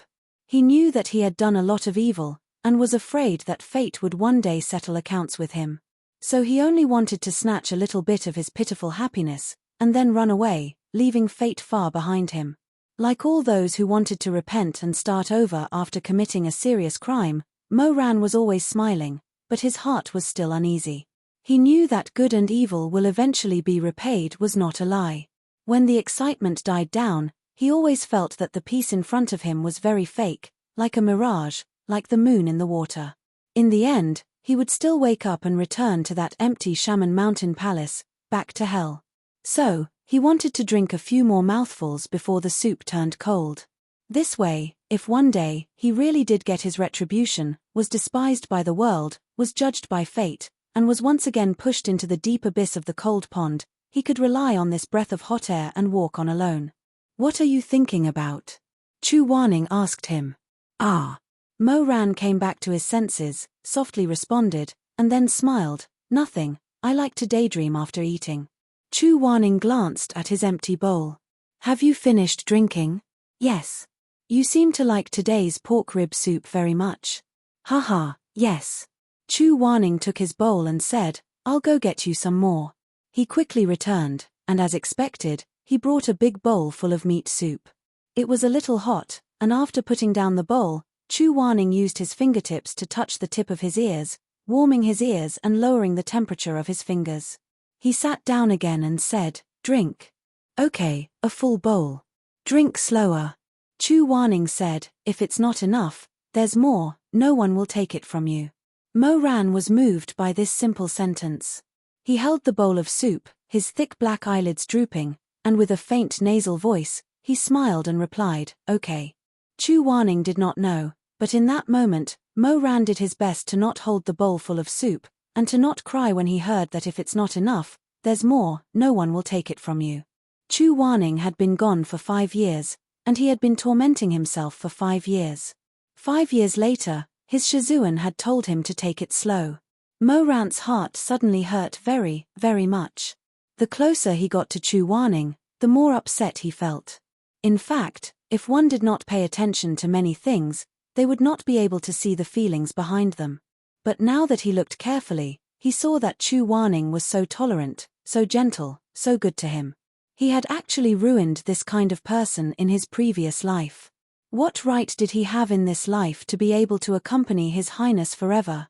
His heart trembled, and he struggled bitterly. On one hand, he felt that he was not worthy, that he should stay far away from Chu Wanning.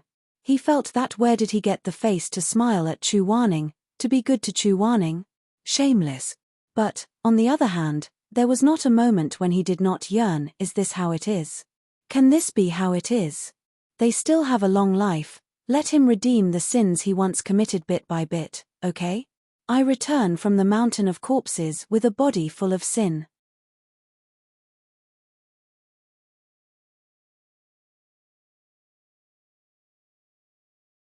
I use my hands full of blood from my previous life to hold the mellow and warm soup of this life. I am willing to kneel for the rest of my life, and when I die, my soul will go to hell. I only hope that you are still willing to hold this cup and taste it. Shizun. At some point, Xuemeng had arrived. Mo Ran returned to his senses. In fact, ever since Chu Wanning's death, he had spent almost all of his days and nights blaming himself and feeling uneasy. If he immersed himself in these emotions for too long, his entire person would become very heavy. For other people, this was not a good thing. Thus, he had always been working hard to adjust his emotions. In the past year, he had only slightly improved. But occasionally, there would be 1 or 2 points in life that would still touch him. He would still fall into conflict and self-loathing because of a sentence or a matter. When he raised his head and looked at Xuemeng, the gloom on his face had not yet disappeared, scaring Xuemeng. Aya, you dog, what are you doing? Why are you looking at me like that? Do I owe you money? Mo Ran knew that his mind had wandered just now, and he could not take it back immediately. He forced a smile and said, I ate a bit too much. Do you have something to say to Shizun? Then tell me, I'll go out and get some fresh air. Don't go. Sit here, this matter is related to you. Related to me? What matter? Xuemeng's expression was a bit subtle. Don't be disappointed when I tell you, Chu Wanning said. All right, Xuemeng, just say it. Oh. Xuemeng, who had originally wanted to keep him in suspense, immediately said, it's like this. I just received an invitation. Song Chotong is getting married. Mo Ran's expression changed, and all the blood drained from his face in an instant. But this trembling was not because of Song Chotong, but because of Xuemeng in this life. Mo Ran knew very well what kind of person Song Chotong was. Thus, he hated that he could not avoid her. Right now, the two of them were even more distant than clear water, and had nothing to do with each other. But Xuemeng, why did Xuemeng think that he would be disappointed when Song Chotong got married? Mo Ran's heart clenched. He almost instantly thought of the fake North Pole that had been causing trouble all this time, the mastermind behind the scenes who had never revealed himself. That person was also very likely to have been reborn. If that was the case, then that person was very clear about Mo Ran's past, and knew the sins of Mo Ran's previous life like the back of his hand. Mo Ran's face paled, and he forced himself to remain calm. He looked at Xuemeng without batting an eyelid. How does this have to do with me? Don't you know yourself? Xuemeng's expression was a bit strange.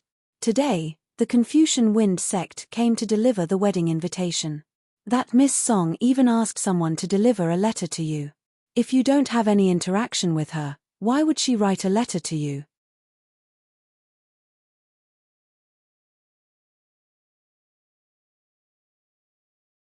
Mo Ran, it's not that I want to criticize you, but when did you provoke her? Mo Ran found it difficult to calm down, as if there were thorns in his back. After a long while, he said, she wrote it to me. Could it be that there's a mistake? It can't be wrong. As Xuemeng spoke, he took out an envelope from his lapel and slapped it on the table in front of Mo Ran. It's written in black and white, and it's addressed to Chotong personally. How can there be a mistake? Mo Ran glanced at the envelope, his heart beating like a drum, and countless thoughts flashed through his mind. It was indeed Song Chotong's handwriting. But why would Song Chotong, who had met by chance in this life, write a letter to him before the wedding? Xuemeng crossed his arms and was very unhappy. Do you want to go back and open it privately, or do you want to open it here with us? Mo Ran turned his head and saw that Chu Wanning was also looking at him, his sword-like eyebrows slightly furrowed. Open it. Xuemeng was angry. He hated people who messed around with men and women, so he was a bit overbearing. If this was really the case, then there was no way to avoid it. Mo Ran only felt waves of weakness, and the fingertips that he stretched out were cold. He did not make a sound, and silently took the letter and opened it.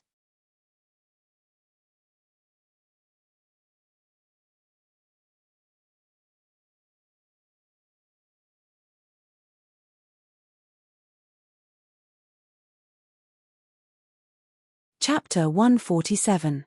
There was only a thin piece of paper inside, and a few short sentences were written on it. Mo Ran glanced at it, and his heart dropped to his stomach. He almost secretly let out a long sigh of relief, and only then did he realize that his clothes were drenched in cold sweat. Xue Meng also came over to take a look. What? He frowned as soon as he saw it. Why is it this kind of thing? What else could it be? I already said that I'm not familiar with her. In his relief, Mo Ran really laughed. He put the letter on the table. You made it sound so strange, and you really scared me. As it turned out, Mo Ran had been running around outside these years, and he had killed many notorious demons. Among them was a carp demon, which had plagued Dreamcloud Swarmland for many years. Because of its high transcendence energy and its remote location, many cultivators went to fight it, but in the end, they all became bones that it used to decorate its cave.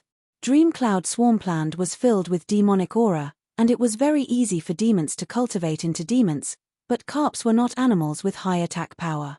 Logically speaking, a demon that cultivated wouldn't have such a strong killing intent. Mo Ran fought it for more than 80 rounds, and finally killed it under seeing ghosts. He cut open its stomach, and only then did he know the reason. That carp demon had a Wangshu crystal in its abdomen. Mo Ran smiled. This crystal has been condensed with 1,000 years of moonlight, and it's a supreme-grade spirit stone. It's used to refine weapons or cultivate spiritual cores, and it's the best choice. Chu Wanning said, she's a butterfly bone beauty, why would she want this? She said that she wanted it for her husband. Her husband has a fire spiritual core, but he's been cultivating too quickly these years, and is in danger of going mad. Therefore, she didn't hesitate to ask me to buy the Wangshu crystal as a dowry, and bring it to her husband as a dowry to suppress his evil aura. Xue Meng nodded. She wants her husband to be safe, and her heart is hard to come by. Mo Ran smiled. Where did she get the money? Didn't she just reach out and ask Confucian Wind Sect for it? She's so pretty, and if she says a few words softly, which martial brother can refuse her? If it were you, would you? Xue Meng immediately widened his eyes. Don't make it sound like I'm blinded by lust. Don't be angry, I'm just saying. Mo Ran said, and returned the letter to Xue Meng. Mo. Xue Meng was stunned. File? No. Xue Meng was a little anxious. She's getting married, and she's asking you for spirit stones. It's not like she's asking you for free. She said that she's willing to pay any price, and her intentions are sincere. Why don't you sell it? That's right. Mo Ran smiled and pointed at Dragon City's saber at Xue Meng's waist. He said, didn't I give you a crystal a few years ago so that I could refine Dragon City for you? Dragon City is no longer what it used to be. If you use it well, it won't be much different from Divine Martial. Why don't you thank that carp spirit? Xue Meng's mouth fell open, and he couldn't say anything for a long time. He only knew that Mo Ran obtained a gem when he was traveling the world, but he never cared about the origins of the gem. He always held a grudge against Mo Ran. Regardless of whether he was an evil person or someone who had turned over a new leaf, he still held a hint of dissatisfaction and rejection. Therefore, when his father said that the gem Mo Ran gave him could upgrade Dragon City, although he was grateful, he also felt very sullen.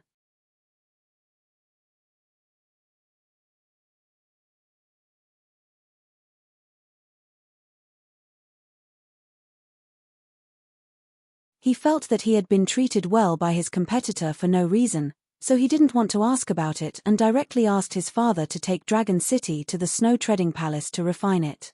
Unexpectedly, Mo Ran gave him the priceless Wangshu crystal. Xue Meng's feelings became even more complicated. He couldn't say what he was feeling. After a long time, he said dryly, "Thank you. You're welcome, you're welcome." Mo Ran smiled and waved his hand. It's just a coincidence. Shuemeng's expression became even worse. He said stubbornly, I'm not thanking you. I'm thanking that carp spirit who died. I'm thanking him. Ha ha ha ha ha, then don't eat carp meat in the future. It's a kindness. Me. After joking around for a while, Moran suddenly thought of something. His dimples deepened, and he asked, by the way, I was so scared by you just now that I forgot to ask. Who's Song Chotong going to marry? She's just a junior sister, but she's actually able to make the Confucian Wind sect send so many invitations. She's amazing. Is she going to marry Jade Pool Mountain Villa? No. Not Jade Pool Mountain Villa. I thought that the old villa master was so lecherous that the Confucian Wind sect wanted to be on good terms with him, so they gave Song Chotong to him, Moran said with a smile. Then which sect is it? To be able to marry Confucian Wind sect and make such a big fuss about it. It can't be Snow Treading Palace, right? What are you thinking? Shuemeng glared at him. Why does it have to be a marriage alliance? Moran was stunned, and his smile froze. Then who else could she be with? Nangong Sai, of course. Did you forget? Scholar Wind sect's wild horse Gongzi is of marriageable age. Song Chotong is so beautiful, it's not a loss to marry him. Before he could finish muttering, Moran suddenly stood up and said in shock, Nangong Sai? Shuemeng was shocked. What? How could she be married to Nangong Sai? How? It was too shocking. Moran was unable to calm down for a long time, and he muttered, Nangong Sai. It was no wonder he had such a reaction. It had to be known that at this time in his previous life, Nangong Sai had already died of a serious illness. All these years, he had wholeheartedly bowed his head in the chaos of war and didn't pay attention to the affairs of the righteous sects. He didn't have much interaction with the Confucian Wind sect, so he naturally didn't worry about it. Until now, when Shuemeng suddenly announced the marriage between Song Chotong and Nangong Sai, he suddenly realized something was wrong. Everything was wrong. The fate of this world had changed, and it didn't only happen to him. Even the Confucian Wind sect, which didn't seem to want to close, had changed. The person who should have entered the coffin long ago didn't, and instead, the white matter became a red matter. He actually wanted to marry the empress of his previous life as his wife. This news was somewhat frightening. He couldn't swallow for a while, and he almost choked.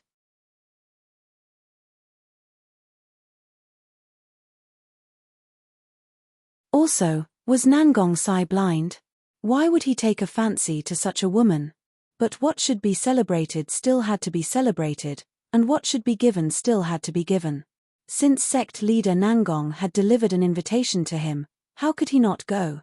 The wedding banquet was set for the 15th of the month.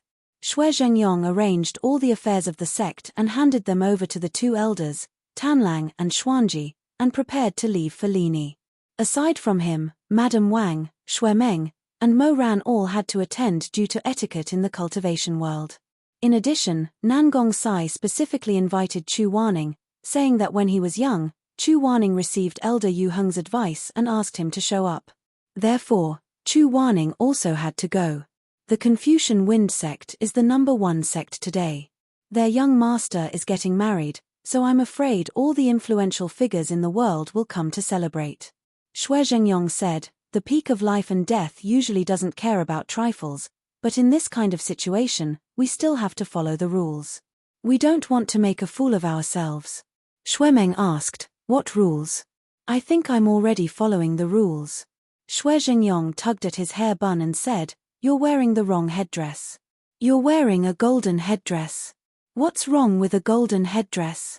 Madame Wang smiled gently and said, Meng this is your first time attending a wedding banquet, so there are many things you don't understand. Mother will tell you, so you better listen carefully. In the upper cultivation world, only the groom can wear a golden headdress. If you wear a golden headdress, you'll be stealing the bride. You'll make a big joke of yourself. Shuemeng's face immediately flushed red. He stuttered, stealing the bride? No, I'm not stealing the bride. Moran made fun of him. When the time comes, we'll catch you and Miss Song and lock you in a small room. Are you scared? You're the one who's going to be locked in a small room. Shui Meng was both embarrassed and angry. I won't wear it. Shui Jingyong said, I see that you're not very clear about the requirements of the wedding banquet guest's attire. How about this? I'll have someone make one for each of you. You can wear it when the time comes. He paused, especially looking at Chu Wanning, and asked tentatively, Yu Heng, is that okay? Shui Jingyong wasn't afraid of the others. At most, he would just make fun of them. However, Chu Wanning was used to wearing white clothes. If he didn't remind him, it wasn't impossible for him to attend someone else's wedding banquet dressed in white. At that time, Nangong Liu might be so angry that he vomited blood. If that happened, the Life and Death Summit and the Confucian Wind Sect would become enemies. Chu Wanning said, okay. The night before they left, the wedding banquet clothes that Shui Jingyong ordered for everyone arrived. These clothes were specially made by a tailor in Lini that he had specially invited. The standards were strict, the stitches were dense, and the appearance was very beautiful. Even a picky person like Shui Meng nodded in satisfaction after receiving the clothes. Mo Ran carried a stack of clean clothes and went up the Life and Death Summit's south peak. He entered the Red Lotus Water Pavilion and said loudly, Shizun, Uncle asked me to bring these clothes to you. He walked to the side of the lotus pond and saw Chu Wanning practicing with his sword. He remembered that Chu Wanning's second weapon was a sword, but that sword was full of murderous aura and had the momentum to destroy heaven and earth.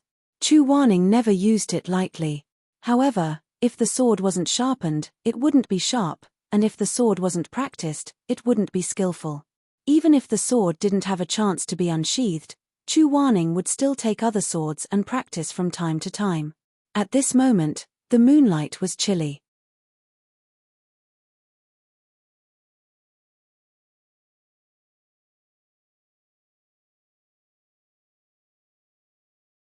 Perhaps because he was too hot from practicing the sword, he took off his outer robe, leaving only a white silk inner robe on. The silk material swayed slightly with the evening wind, looking lively and elegant. He didn't wear his usual high ponytail, but instead tied up his hair into a neat high bun, making his face look particularly spirited and thinner. The long sword hummed, the blade was as sharp as snow. His posture of swordsmanship was firm yet gentle, his feet were tight and restrained. When the frost was pulled up, it was as light as a lotus reflecting on water. When the cold lightning was released, it was like a flood dragon breaking through the sky. Stretching and relaxing, retracting and releasing, it was all pointed at the best points. Mo Ran stood not far away and watched, but unexpectedly he couldn't find a single flaw. Suddenly, Chu Wanning's eyebrows trembled. He pointed his long sword at the lotus pond and saw that the movement was swift and fierce. The ripples in the pond were divided into two by the sword's aura. It was actually forced by the sword's edge, and for a long time it didn't come back together. It was the saber cutting the water. He lightly tapped the ground with the tip of his foot, his long body swept up, lightly and gracefully flying through the middle of the water ripples. He opened his arms, his white sleeves fluttering, and like an immortal, he floated to the pavilion on the opposite side of the pond. Shizun. Mo Ran was afraid that he would run far away if he swept away again, so he quickly chased after him to the pavilion and called out. The bright moon hung high in the sky, the night was slightly cold. The tall begonia tree beside the pavilion had white petals as gentle as snow floating down. Chu Wanning stepped on the sharp corner of the pavilion, the lapel of his robe was a little loose, letting in the jade-colored moonlight. He heard movement and lowered his head. His eyes were dark and bright. He was panting, his lips were red from the sword dance, so it was rare that he looked very gorgeous. Why are you here? The night wind blew the scattered strands of hair on his forehead. He narrowed his eyes. I'm here to give you clothes. Try it on and see if it fits. Chu Wanning lightly hummed. He suddenly remembered that Mo Ran was now respected by the world as a great master.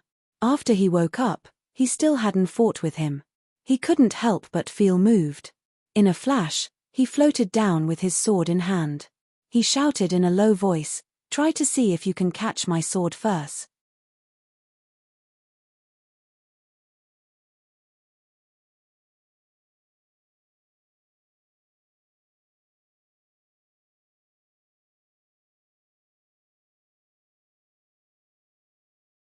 Chapter 148.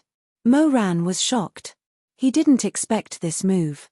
He hurriedly dodged, and the sword brushed past his chest. If Shizun wants to spar with me, we should at least try on the clothes first.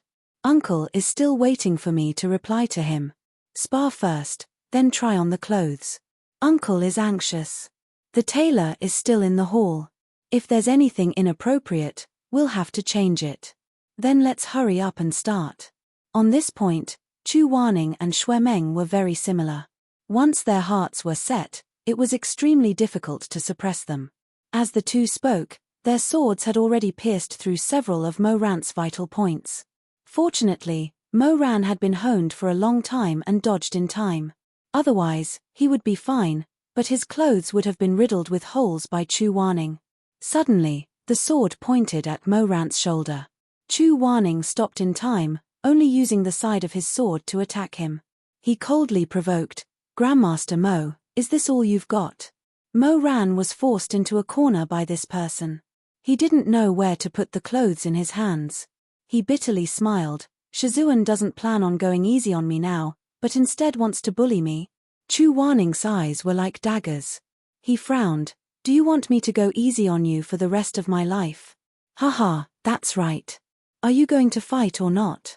Okay, I'll fight, okay?" Mo-Ran smiled and shook his head. A flame appeared at the tip of his finger. "Ghost, summon." Ghost answered, but Chu Wanning only had an ordinary weapon in his hands. Thus, Mo-Ran didn't pour any spiritual energy into Ghost. Just as he grasped the willow vine, a sword came from the front. Mo-Ran jumped back a few feet and suddenly waved a vine whip, wrapping it around Chu Wanning's sword hilt. However, Chu Wanning didn't mind at all. With a flick of his wrist, he broke free from the restraints. His figure flashed behind Mo-Ran like a ghost, and with a sweep of his long blade, he pressed it against Mo-Ran's neck from behind. Chu Wanning stuck to his back, looking slightly gloomy. "You didn't put in the effort. Let's do it again."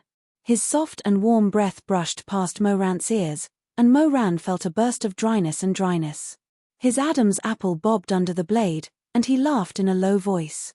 "Shizun, don't be so quick to speak so confidently. Take a closer look, have I put in the effort?"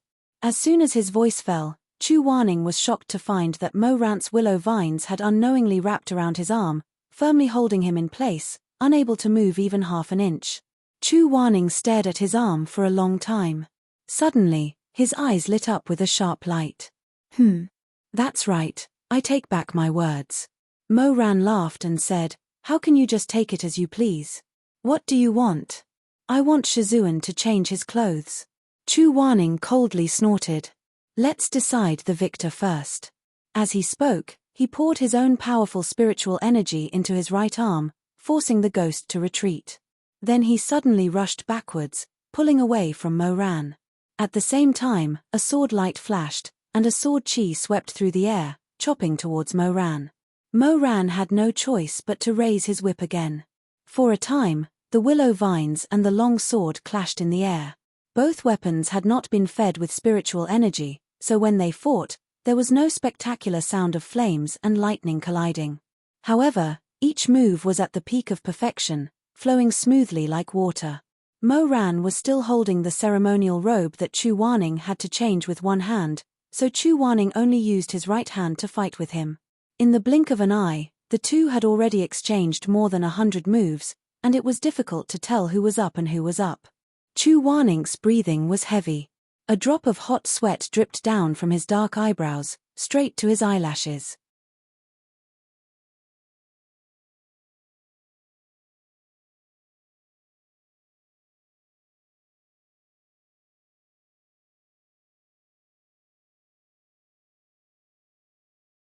The two of them were pressing against each other, and their arms were trembling. Chu Wanning's arm was held so tightly by Mo-Ran that his coarse and slender fingers seemed like they were going to crush him and break his bones. Mo-Ran's bestial nature and desire to conquer was also ignited in this hand-to-hand fight. He suddenly used his strength, and finally restrained Chu Wanning's strength. Then he suddenly turned his hand. Chu Wanning was shocked, and when he came back to his senses, he was firmly held in Mo-Ran's sweaty arms. Do you still want to fight? Mo Ran laughed behind him. His back was pressed against Mo Ran's broad chest, and his heartbeat was undulating. The young man's chest was as hot as fire, and as firm as iron. It was like a burning rock that wanted to melt his entire body. Mo Ran's lips and teeth were pressed against the back of his ear, and the hot breath he exhaled all sprayed on his exposed neck. And because Chu Waning's hair was tied up in a high bun, there was no hair in the way, and he could feel the terrifying aura of the other party. It was a masculine aura that wanted to penetrate and tear him apart. Because of the sweat, there was a lingering feeling in the ruthlessness, as moist as spring water. Shizun, do you still want to fight? Chu Waning bit his lower lip, and his phoenix eyes were red. Damn it, he couldn't accept it. Just as he was about to fight again, Mo Ran's lips came down at this moment, and as if it was a coincidence, they faintly brushed past his earlobe.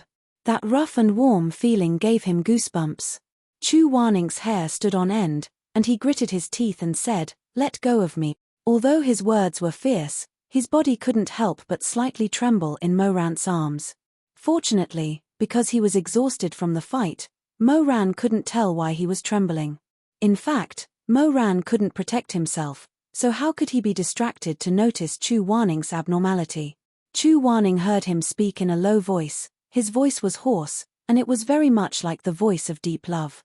With a slight teasing smile, he said, "After I let go, will Shizun be willing to go back to the room to change clothes?" Chu Waning was provoked to the point that his phoenix eyes turned red, and he angrily said, "Let go." His avoidance was met with an even stronger and rougher clamp. Chu Waning's arm was almost dislocated from being pinched. His body went soft, and he couldn't help but let out a low groan in a hoarse voice. This sound was too much like a moan on the bed. Mo Ran suddenly stiffened, and his lower body immediately reacted. At this moment, his body and Chu Waning's body were very close together, and he was afraid that his Shizun would immediately feel his hot and hard anger. How could Mo Ran dare to let Chu Waning know?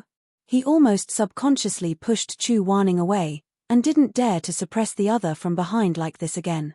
The moment he let go, Chu Waning was free, and his killing intent surged. He hugged his own arm that was in pain from being pinched, and turned around to give a fierce kick. He used real strength, and the unprepared Mo Ran fell to the ground.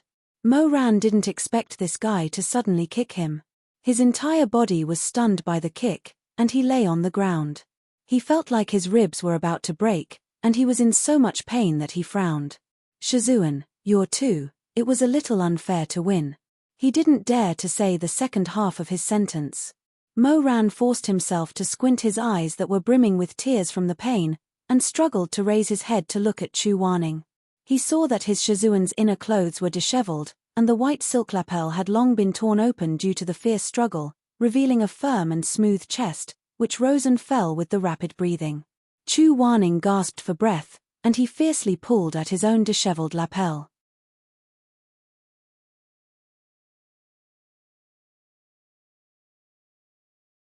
His forehead hair was in a mess, and his temples were scattered. Because of the fierce fight, the corners of his eyes were still slightly red. Chu Waning slowly straightened his body, and looked down at him from above. His chin was slightly raised, and his gaze was deep, dignified and proud. He calmed his breathing, and said, "You lost. It's useless to be tall." Mo Ran didn't know whether to laugh or cry, and when he spoke, there was blood at the corner of his mouth. "Didn't I lose? Even my bones were about to be broken by Shizun's kick." When he said this, Chu Waning felt a little weak. Just now, he was fighting to his heart's content, and he didn't remember if he had pulled back his last kick. He leaned over and pressed on Mo Ran's ribs. "Where did you kick?" "Here. Does it hurt?" It definitely hurt, but he wasn't a 15 or 16-year-old youth anymore. How could he complain to Shizun in pain? Chu Waning saw that his complexion wasn't very good, so he reached out and took the stack of clothes. With his other hand, he wanted to lift Mo Ran up, but he didn't expect that he had used too much strength. Mo Ran was heavy and tall, so he didn't manage to lift him up. Instead, he fell onto Mo Ran's body. He heard the person below him groan in pain, and quickly sat up. He didn't have time to think too much, and went to check on Mo Ran's injuries.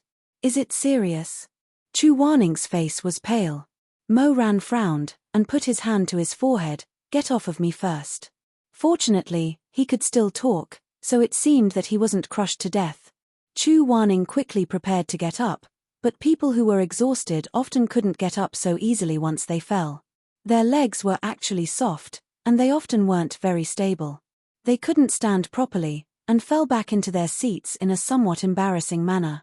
This fall, he didn't fall on the spot, but on Mo Ran's waist. Chu Waning didn't notice at first, but he was wearing very little now, only a thin layer of silk, and this position was so awkward. When he moved, he almost immediately felt that there was a hard and large thing under his body. You're tuning in to the Dreamy Chapters YouTube channel.